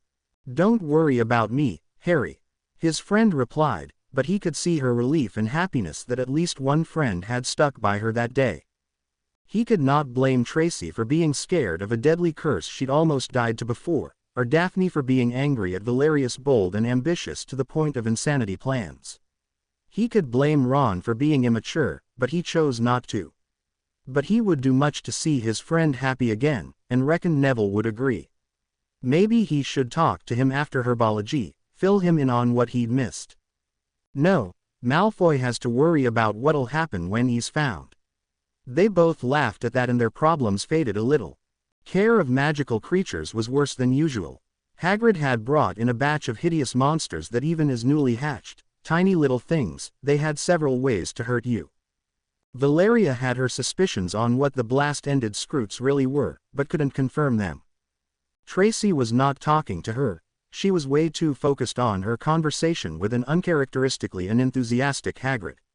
After reading the Skrewts' potential beneficial properties out of a list, the half-giant had warned them to wear their dragonhide gloves, cast repelling charms on their robes that would prevent any mud, blood, slime, or poison from clinging to them, and remember their shield charms. Then he'd left them to their own devices and talked with Tracy in hushed tones. That was very odd. Hagrid had taught them about firecrabs last year and she knew for a fact he'd brought in a manticore for several Newt-level lessons, so he should have been much more excited that his oh-so-secret and moderately illegal manticore firecrab hybrids had panned out. Valeria wanted to learn what was wrong with her biggest friend, but couldn't approach him while Tracy was there. Monsters whose hide was potentially as fireproof and potion-proof as firecrab shells and as magic-resistant as manticore skin, who could magically produce fire, were amphibious, and had stingers with instantly lethal manticore venom were very interesting, but Valeria couldn't concentrate on the lesson. The ugliness of the baby Skrewts wasn't stopping her. This morning's deception was far more repulsive. Why did the plan have to affect Daphne and Tracy so badly? Could she have known of Tracy's fears in advance? Possibly, but she'd never bothered to really look into her friend's private life. Some friend she was. On the other hand, the situation in Slytherin had reached a tipping point. Hostility towards her and her friends had risen dangerously over the weekend alone, and Malfoy seemed to be in control of the entire house. Some of the older students like Yaxley had begun to back him up due to their shared beliefs about blood purity if for nothing else, and sooner or later he'd prepare a much bigger and more effective ambush. Thus the need to ruin his reputation, at least in the short run. The plan to gas the entire house, send him away to make him look guilty and prevent him from spinning the situation to his advantage, and then indirectly spread rumors that he was responsible had worked, and the danger of much more serious bullying than in her first year had been averted. Unfortunately, she'd both had to keep everything from her friends in case they were interrogated, and gas herself after she'd gotten rid of all the evidence so as not to stand out. That too had worked, but not as well as she'd expected. Madame Pomfrey had not managed to find a perfect antidote to her intentionally botched potion, and the effects would last for a few days, making the whole house more volatile before things settled down again. That, and Valeria being not nearly as good a friend as she'd previously thought, directly led to the fight with Daphne and Tracy. She'd make amends, she vowed silently, but first she'd have to survive the next couple of hours on her own. The Slytherins had defense against the dark arts next, and Professor Snape had warned her about the Mad X-Auror that would be their instructor. Listen here, you pansies. The stocky, ugly man with the crazy magical eye, peg leg, and too many scars commanded. The dark arts are not something you can learn from a book, or the silly schoolyard jinxes you're so very fond of using. He glared at all of them. The Ravenclaws looked affronted at his claim about books not helping, and the Slytherins glared back. Most of them had heard stories about Alastor Moody. Some of them silly, some of them scary, all of them certainly blow out of proportion by rumor, probably. The man had fought in 2 major wars and sent several of their relatives to Azkaban after all. Greengrass. Daphne jumped at being addressed so, and not only from the suddenness of it, she'd been staring at Valeria from several desks over, a thoughtful frown on her face. What is the most dangerous, lethal, situationally legal curse in Britain? I don't know, sir. The Regal said stiffly. Really, your father being who he is, I find that hard to believe.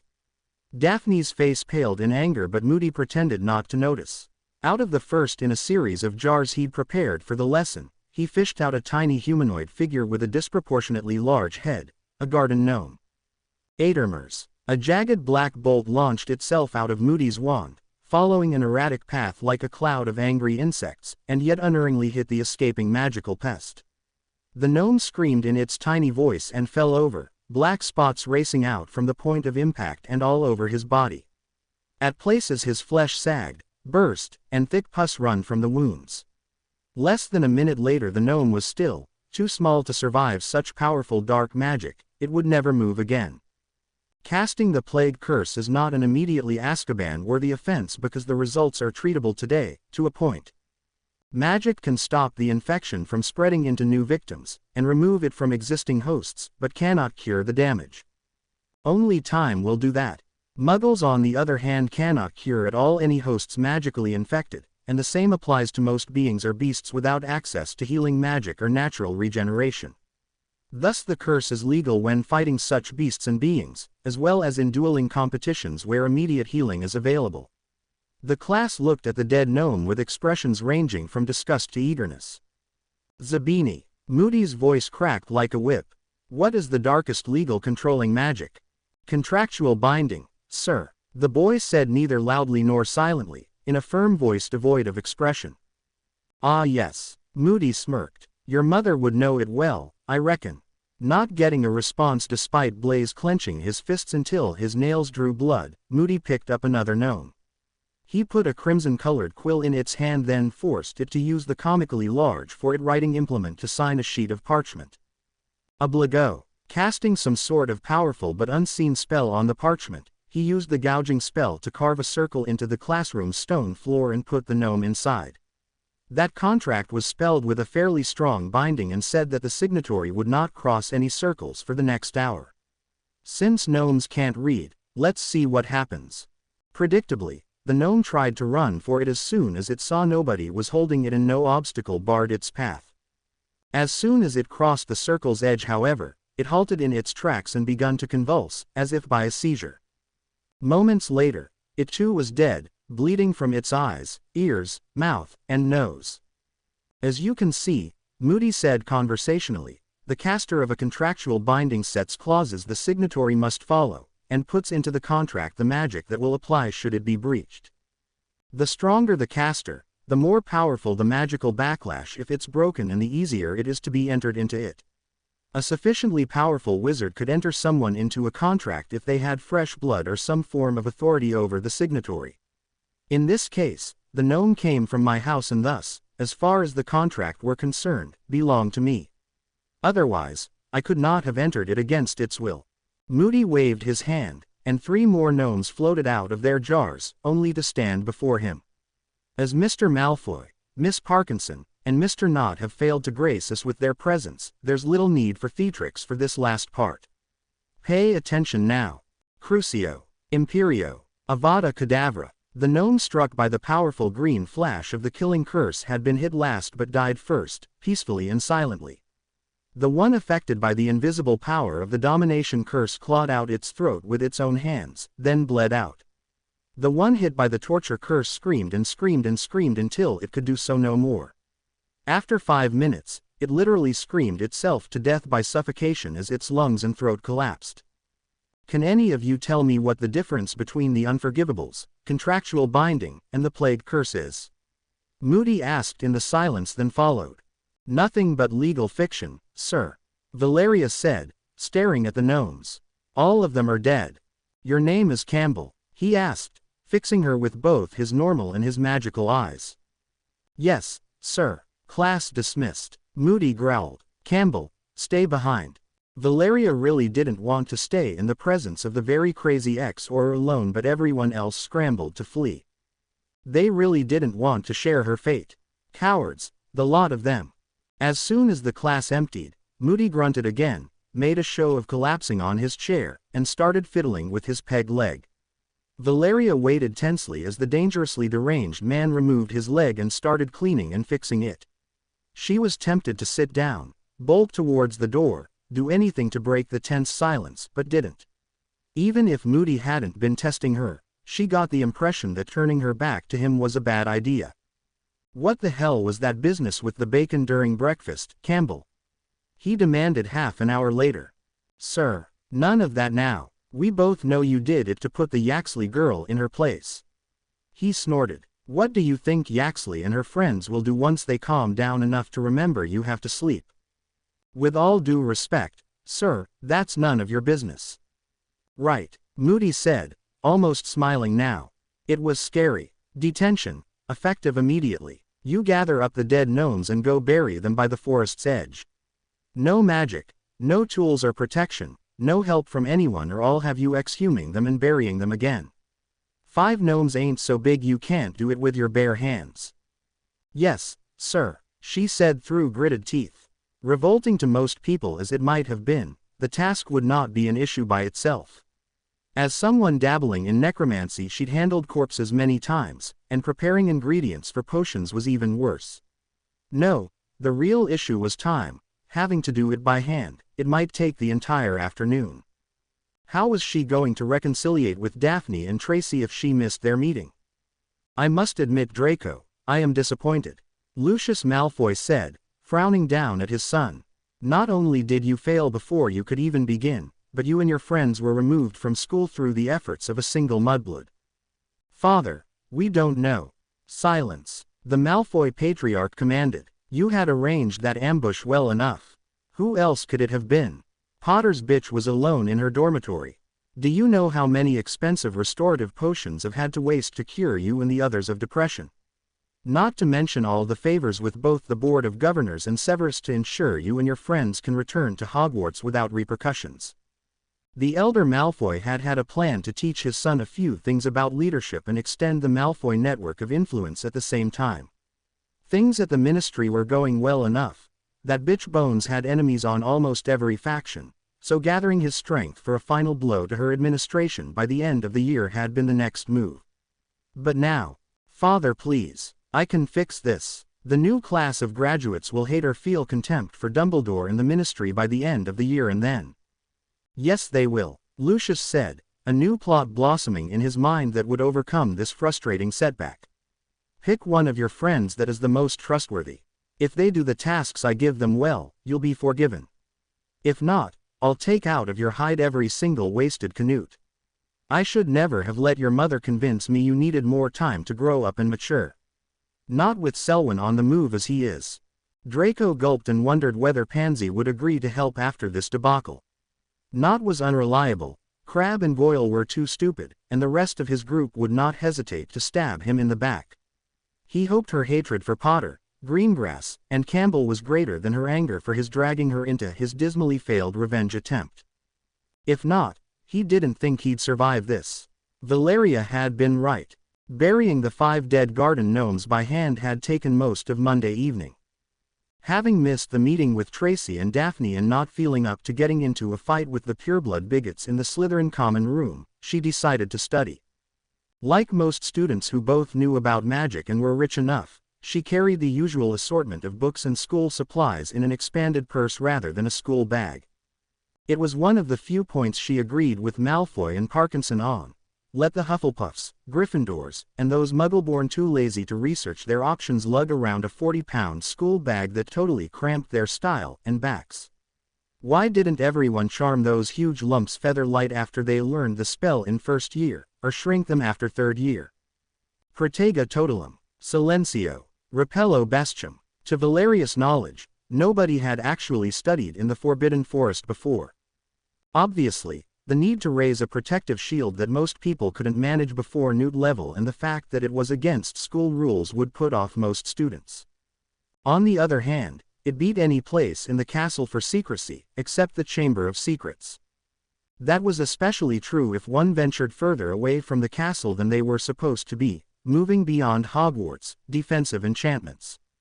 Not deeper into the forest, of course. She didn't want to stumble into some Acromantula colony, run into a troll tribe, or be chased by a herd of centaurs. She walked across the edge of the Black Lake instead, enjoying the clean, chilly air, the open, star-strewn sky above the dark waters, the massive aura of magic and vitality beating around her like the forest's enormous heart. Casting advanced shield, silence, and repelling charms was practice for defense and charms right there. On the other hand, she doubted her professors would agree, so she took out books, pieces of parchment, and a self-inking dictaquill and started on various homework assignments. Surprisingly, Moody's was only the second hardest, a 2-foot-long essay on how to defend oneself from the unforgivables. Professor Snape's essay on antidotes only took the time she needed to dictate it to her quill, and the only homework Hagrid had given them was the beast-repelling charm she'd already learned. Professor Babbling had come down with vanishing sickness, so she'd only sent them reading assignments and essays via owl while they recuperated in St. Mungo's. Those, however, were as hard as all the rest of her homework combined. Runic script used individual runes as both letters and as symbols with varied complex meaning. Used as a language in both forms and with the meaning varying with the intent of the writer, it was much harder than learning any foreign language. Especially since they would learn how to combine the two forms this year. No wonder they didn't explore practical magical applications of runes before Newt level. Any errors could be explosively catastrophic. Of course, Valeria was already using the symbol form in enchantment. Not that she'd ever admit that to Professor Babbling any time soon, or ever. Finishing the essays had taken her a couple of hours, and by then night had well and truly fallen. It was time for some more serious homework. Insane though the professor might be, defense with Professor Moody had still been very educational, and the assigned essay got her thinking. Pointing her wand at a small beetle gleaming under her candle-strength lumos as it made its way slowly across the ground, she cast Imperio. The domination curse had no wand motions or visual components at all, just an incantation their professor had already given them and the magic and intent behind it. Unfortunately, the beetle failed to start moving in circles as she'd wanted it to. Valeria scowled. Insects were thousands of times smaller than humans and their minds were simple things. She should be able to control one in her first attempt. She liked to believe that she was about at Harry's level where pure magical strength was concerned, or at least close to him, and Harry had banished 100 Dementors at once, a feat the vast majority of adult wizards would have been incapable of. No, something other than power had to be missing, but what? Perhaps if, her lips stretching into a smirk, she imagined the beetle with Malfoy's face, the pureblood dandy being forced to follow her commands. Imperio. This time the beetle started running in circles immediately, exactly as she had imagined. Elated by her success, she put it through several complicated gymnastics, some of which she'd had no idea were even possible for a six-legged bug. Just as with her initial troubles with basic necromancy last year, the domination curse had needed an emotional investment. She had to want it, mean it, which probably was why dark magic could be so damaging to one's soul if misused. It could not be used by accident. At some level one had to not only want to cast a given dark spell, but also believe that they should cast it.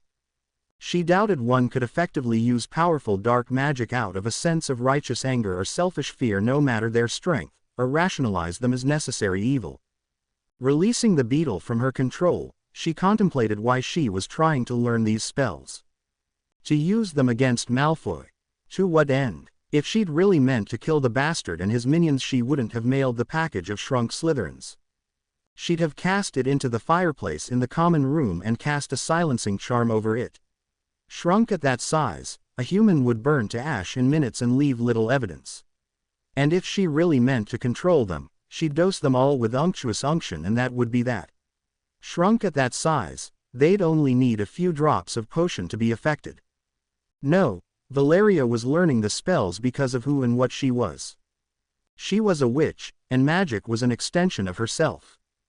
Not learning a spell because of how it could be used would be like cutting off a hand because it could pick up a knife and cut someone's throat. Utterly absurd. The purebloods paid lip service to their pride of being magical, but what they really meant was that they wanted to retain control of wizarding society. That was why they put far greater effort into politics and economics than actually wielding magic. The ministry was built upon the statute of secrecy and the rule of law, and everyone in it put law and government ahead of magic as well. The witch on the street just wanted to live her life in relative peace with her family. Molly Weasley was proof enough of that. The number of wizards that actually wanted to learn magic because it was magic was depressingly small.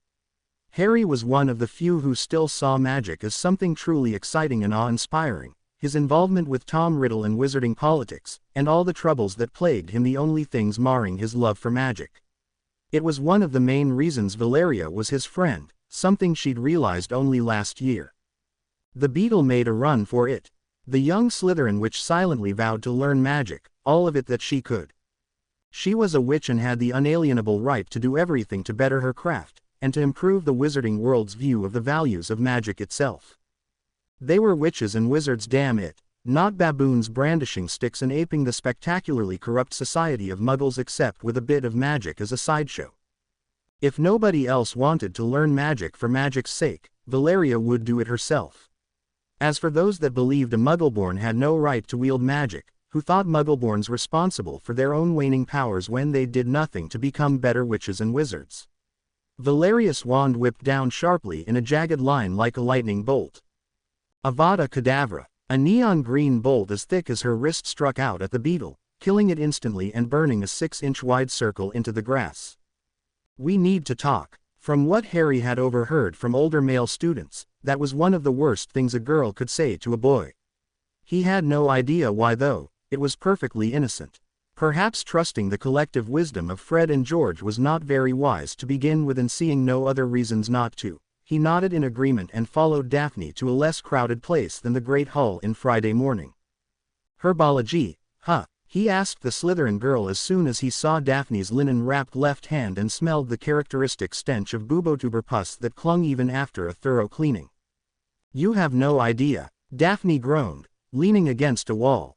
Somehow, a drop of that vile substance managed to get under my dragonhide glove.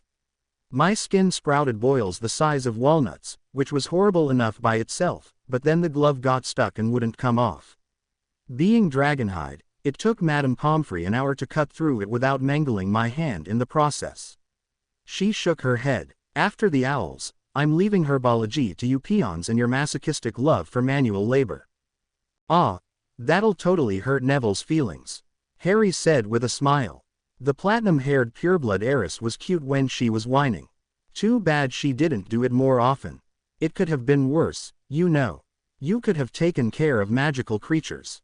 Thanks, but no thanks. She rolled her eyes at him. You and Valeria convinced me long ago that Hagrid is a good man and he usually means well, but Manticore Firecrab hybrids. Yeah, the Scroots are a bit. Wait, what hybrids? Really? You haven't talked to Tracy since Monday? The taller girl's pale eyebrows rose and Harry could not tell if she was reprimanding him or mocking him. If you ever want someone to talk your ear off about magical creatures, Tracy's your girl. Since she's also our friend, what were you and Weasley thinking staying away for so long? She didn't look like she wanted to talk, all right. Harry went immediately on the defensive, but that excuse sounded lame even in his mind. He couldn't come out and say that he and Ron preferred to stay out of it when the girls fought because it made them so uncomfortable and conflicted. Boys, Daphne responded in exasperation, you wouldn't know how to handle emotions if your life depended on it. Harry didn't find anything to say to that, so he remained silent. Anyway, Puss and Scroots wasn't what I wanted to talk to you about. She pushed off the wall and turned to look into his eyes. Daphne's proximity made him a bit uncomfortable, and the way she looked down at him reminded Harry that he wasn't the tallest of boys while she was a very tall girl. Even a slight downwards glance could be considered inappropriate and, knowing the pureblood heiress, grounds to hexing. What do you think of Moody? The question brought Harry out of his contemplation of hexes as quickly as a bucket of cold water would have. What did Moody have to do with any of this? He's a competent professor, I suppose. When in doubt, tell the truth.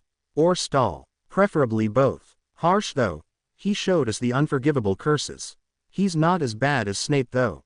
Neville reacted badly and he kept him after the lesson for a talk. Praised his herbology skills and gave him a rare book, too. So you don't have anything against him? His friend demanded, eyes narrowing dangerously. Daphne, we had unforgivables used against us as recently as last year. Hell, we saw in theory. What did Daphne want and why was she angry? Was it that gas she and the other Slytherins were exposed to, scrambling her mind again? Should he take her to Madame Pomfrey? It's good that we have a professor that knows his stuff. Learning to defend ourselves better is something we need, you know. Gah, I can't believe this. She threw her hands in the air and turned away from him. You're such a boy, Potter. Then the crazy girl stalked off.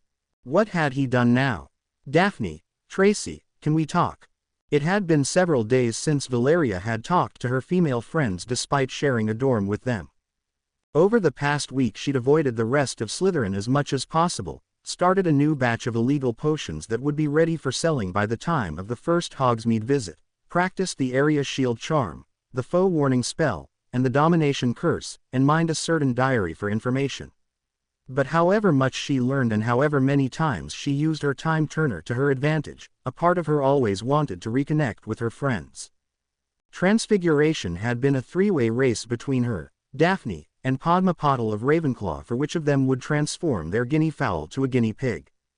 Both Valeria and Daphne were still angry with each other and had concentrated far too hard. Daphne had not managed to transform her guinea fowl at all but had somehow made a guinea pig appear out of thin air, squeal loudly enough to rattle the classroom's windows in the frames, and then explode in a torrent of flesh, blood, and bone. Valeria had managed to turn her normal guinea fowl into one made of white-hot flames that had incinerated several desks during its escape attempt and nearly managed to melt a hole into the stone floor before Professor McGonagall had managed to snuff it out. No amount of magic had been able to restore the burned desks, and the head of Gryffindor had been forced to conjure new ones for them and assign the two girls extra practice. Moments after their humiliation before the Slytherin and Ravenclaw fourth years, Padma had finished the spell perfectly. Herbology had been a disaster, through no fault of their own. One of the Slytherins had hit Valerius Bubotuber with a stinging hex, causing it to explode. Most of the pus had been stopped by her ever-present shield, but several droplets hit random targets all over the greenhouse. The ravens blamed the snakes of course and Daphne, whose left hand had somehow gotten hit despite the dragonhide gloves she'd been wearing, had run to the infirmary after shooting Valeria an inscrutable gaze. Not having seen who'd been responsible for the prank, Professor Sprout fairly gave all of them extra homework. By the time Wednesday and their charms lesson came around, everyone in Slytherin knew of the falling out between the three Slytherin girls and were determined to take advantage of it. Professor Flitwick had them doing revision on the Seize and Pull charm, a short-range combination of summoning, banishing, and levitation. All three girls were, accidentally, pelted by random projectiles, ranging from the pillows everyone was supposed to be practicing onto the occasional heavy book. With their shield charms up they weren't in any particular danger, but it was annoying. Tracy had finally seized the bookcase behind Bulstrode and tipped it over, dropping hundreds of books on the large girl's head and claiming an accidentally botched spell when her target complained to Professor Flitwick. The harassment had become less overt after that and had stopped only after Valeria used a silent combination of Accio and Depulso to make it look like Blaise had summoned Pansy's bra. Nobody believed Zabini when he complained, partly because he didn't look very unhappy with the situation.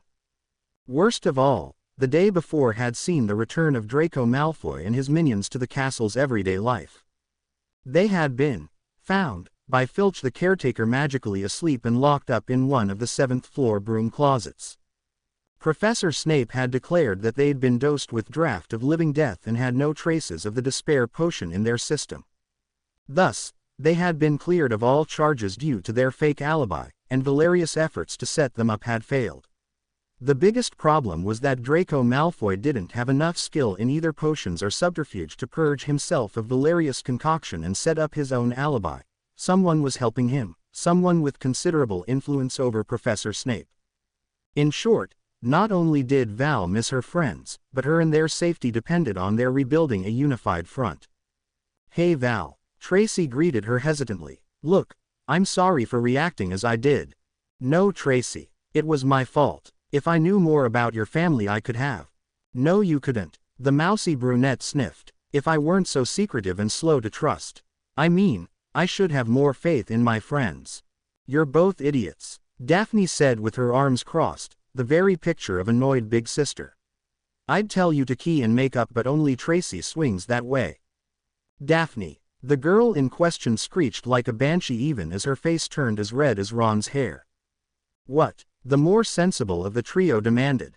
"You just said you should have more faith in your friends. I've known for ages. When were you going to tell Valeria?" "Look, it's no big deal," Valeria said, trying to defuse the situation. "I admit I was surprised, what with how you behaved towards Ron, but if I have no trouble being friends with 3 boys, why would I have an issue with you? She did feel a little bit awkward, but that was her problem, not Tracy's. Especially after how she'd acted the weekend before. So you have no problem with keying and making up? Daphne asked slyly, to their supreme embarrassment. Who are you and what have you done with Daphne Greengrass? Tracy demanded, still a little red in the face. Don't worry, Trace, Valeria said, embracing the other girl in a sisterly manner. Our Daphne has Potter troubles. She stage whispered. Shut up, the tall, regal girl commanded. Now that we're all here, it's time we decided how to tackle our greatest, most dire problem to date. How do you know about Norberta? Tracy yelped, and Valeria stared at her in surprise. Was something wrong with Hagrid's pet fire-breathing nightmare? Well, I thought the biggest problem was Malfoy, she said and shrugged. But if Hagrid lost control of that dragon? No, our problem is worse than that. Daphne shuddered and both her friends' eyebrows rose in surprise. The Ice Princess, the girl who'd fought in magical battles and had been trained in dueling since before coming to Hogwarts, was afraid.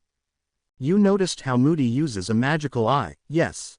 She almost snarled, and Valeria knew then she'd been wrong. Daphne was not afraid. She was furious. What are we going to do about the beep who's looking through our clothes every chance he gets? Monday morning found Daphne and Valeria in the Muggle Studies class having a belated first lesson for the year, and curious as to what special project Professor Burbage would introduce them to. The Muggle-loving fool had been probably working on new ways to convince them to see how wizards and Muggles were not so different after all, and how they should abandon parochial, wizarding traditions and embrace the Muggle way of life. Her attitude could not have been more offensive to the pureblood scions in her class if she'd been doing it on purpose.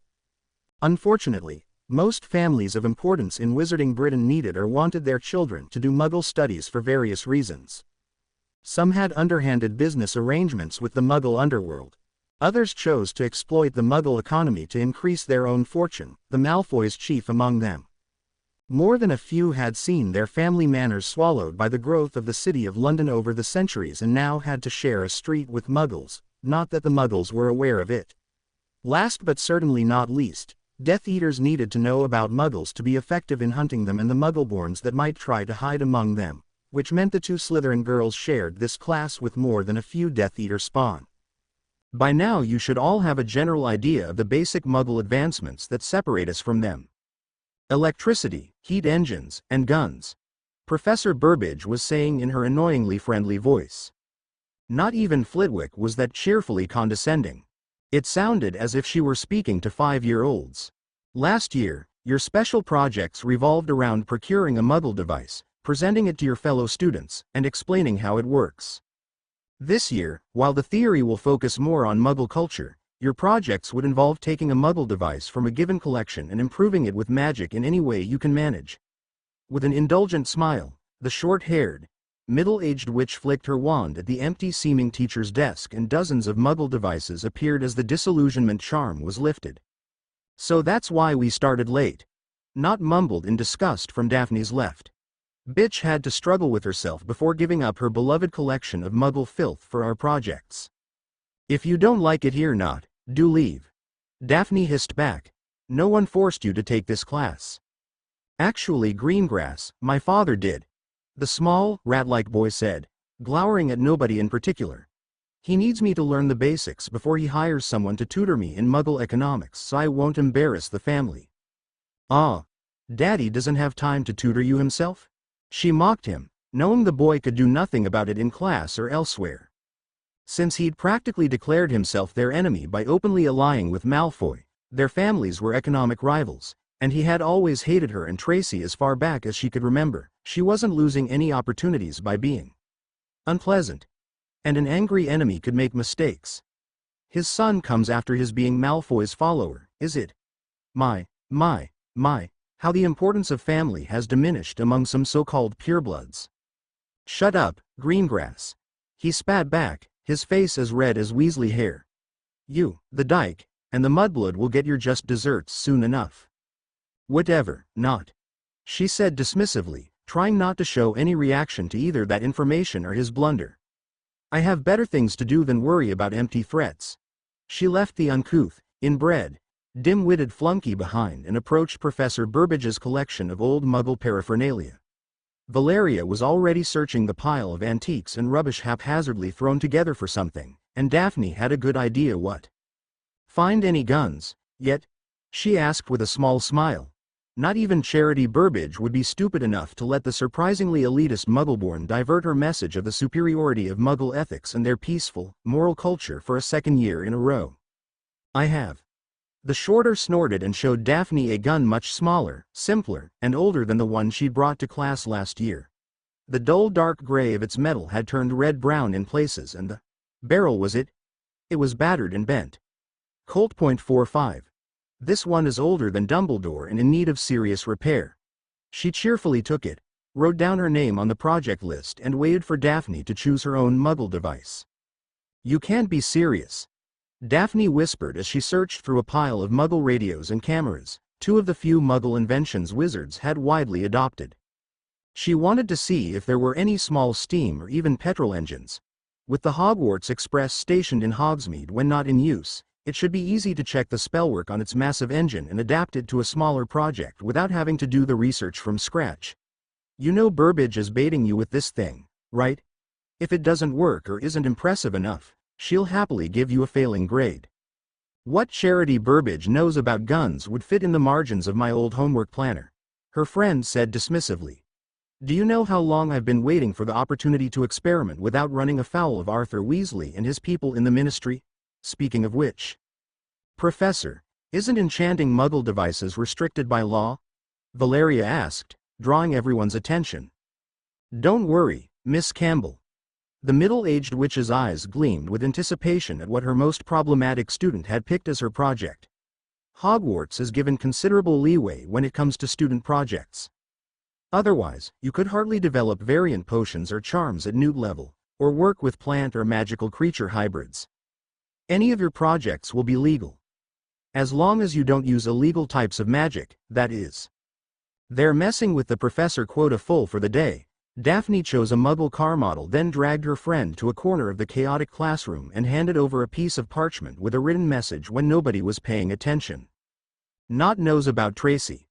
Listening charms. Double divination was a bust," Harry thought. Trelawney had them doing various calculations off their horoscopes, which was way too complex and verifiable for him and Ron to simply cheat their way through. He wasn't entirely certain Trelawney knew the stuff herself. She'd horribly misjudged Harry's own date of birth after all. But in the off chance she could tell they were just making the numbers up, they actually had to do the calculations. The only people in class that seemed to be making good progress, or at least weren't grumbling under their breaths when they messed up some calculation or other, were Parvati, Lavender, and Valeria. The bookish Slytherin was focused on a piece so full of strange symbols and weird numbers that she'd forgotten to talk back to Trelawney as she usually did. Curious and fed up with the lack of progress in his own work, he glanced at her parchment. The letters and symbols he could actually read on it were few and far between, most of the rest written in a combination of runes he couldn't decipher. Midwinter. Uranus. 31,121,926. Path 7. Tiger. Essence Link. Doesn't add up. Check with diary. "That's private, Harry," she hissed at him, wrapping up her parchment faster than he could blink. "Mind your own business." "Come on, Val," Ron interjected in a whisper, keeping an eye on Trelawney. "For you this math stuff is easy.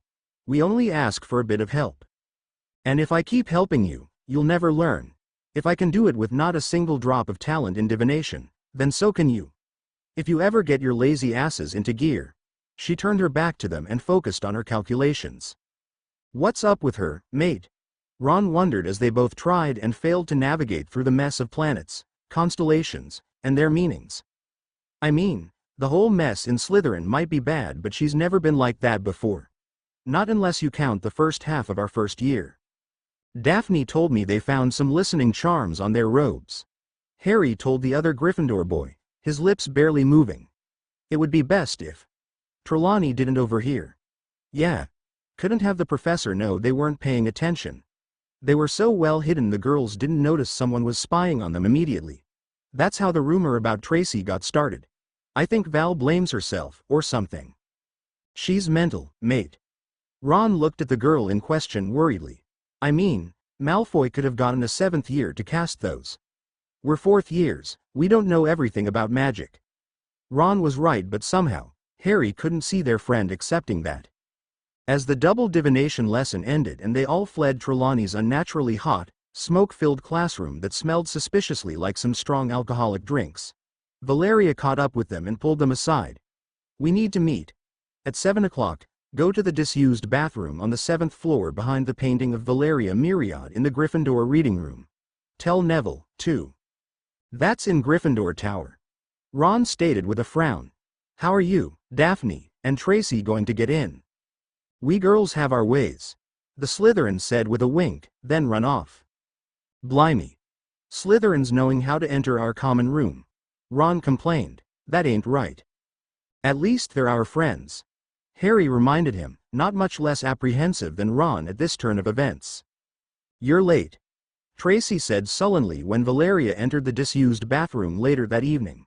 The others were all there, waiting for her before the discussion begun.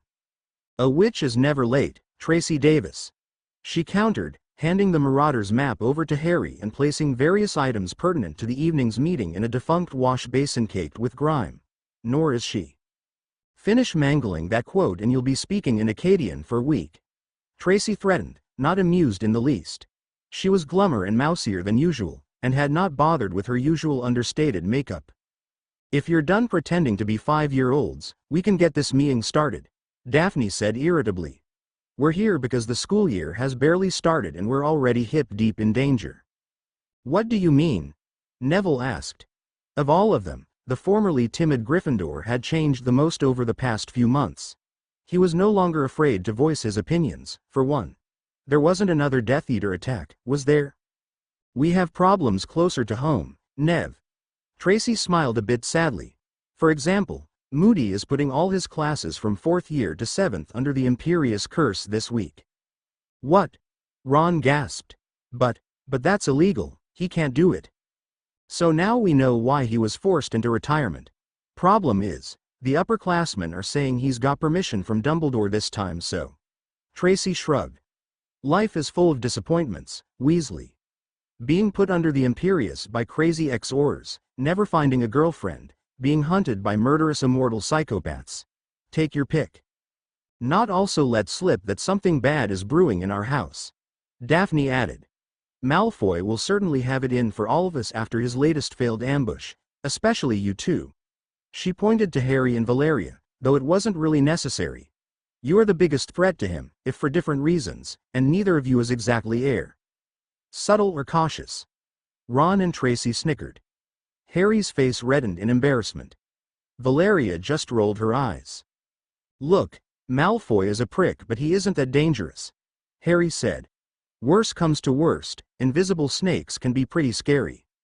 Won't work. Daphne told him in a tone that said, see? You're always charging ahead without thinking. Moody has that eye of his that can see through just about anything. Why do you think Fred and George have stopped pranking people? Do you have a better idea then? Harry demanded, more annoyed with Daphne's attitude than what she said. We could use the Marauder's map to avoid ambushes. It is working fine now. Valeria interrupted before another argument could begin. Honestly, those two. They've begun to argue like a married couple lately. I tried to see how it works, so we could replicate it even. Did you manage it? The Gryffindor redhead asked eagerly. Blimey, what we could do if we had one of those maps each. Unfortunately, it's not really a map, Valeria said, crushing Ron Weasley's dreams of mischief. Its key functions are based off 3 enchantments.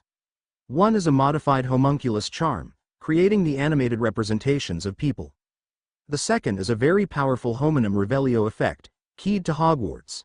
That's what provides the information the homunculus charm displays. And the map itself is made via a personality investment spell. A what, now? It's a spell to give an object a measure of intelligence by copying parts of the caster's identity. Tracy said before Valeria could. It's a form of advanced mind magic. You mean? Like Riddle's diary? Harry said, seeing the Marauder's map in a new light. Not really. Valeria corrected him, The Marauders had two options. Either put in hundreds, maybe thousands of individual spells to program the map to act as they wanted, or cast a single collective spell to have it think a bit like they did and act appropriately. They didn't write the map in ink either, as the castle changes all the time. That would be impossible. But with their knowledge of the castle in it, the map writes itself as the castle should be at any given day and hour, gives you directions, even helps you find the secret passages and their passwords. That's awesome! Ron exclaimed. So, why can't we do it? That kind of enchantment isn't easy to cast, Ron, she explained. It took 4 strong fifth-year students months of work to lay down those 3 spells, and it probably was at the limit of their combined abilities. I can't do it on my own now, and probably for years to come, and the only other member of our group good with mind magic is Tracy. The rest of you can barely manipulate single memories, let alone years' worth of knowledge. Besides, we can't copy it anyway. Tracy added. We don't have the personality of the original casters to draw from, or their memories. We might eventually make maps that think like us and know as much about Hogwarts as we do, but not another Marauder's map. It would be like trying to make a living portrait of someone we've never known and who's long since passed away. Oh. Harry's expression fell at the mention of living portraits. He was probably thinking about his parents. Got anything else we could use against Malfoy? He said in a false cheerful tone that fooled no one. I think I could actually copy your mirrors, Neville, Valeria said to the blonde Gryffindor, letting Harry calm down a bit. Turns out two-way mirrors are an advanced use of the Protean charm. Really? Those things are expensive. Gran made sure I couldn't break them even if I tried, you know. She did. The pair she'd been using to contact Daphne had taken up 2 months' worth of allowance. Well, I'd first have to work with the charm till I could cast it perfectly. Then it would be a matter of enchanting the mirrors properly. She smiled. Maybe a few months or work before I could pull it off. Everybody groaned at that. What?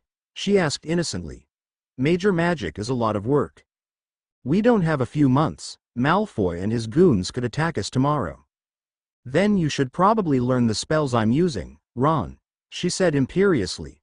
Hominum Revelio, Cave Inimicum, and Protega Totalum should give you both enough warning and enough defenses to get out of most ambushes. Great, more homework. The redhead groaned exaggeratedly. You know Weasley, Tracy said, smirking at him. There are great wizards and lazy wizards, but no great lazy wizards. Honestly, would it kill him to work off all that food for once? To be continued. I hope you enjoyed this story. Also remember to subscribe and like this video. See you in the next video.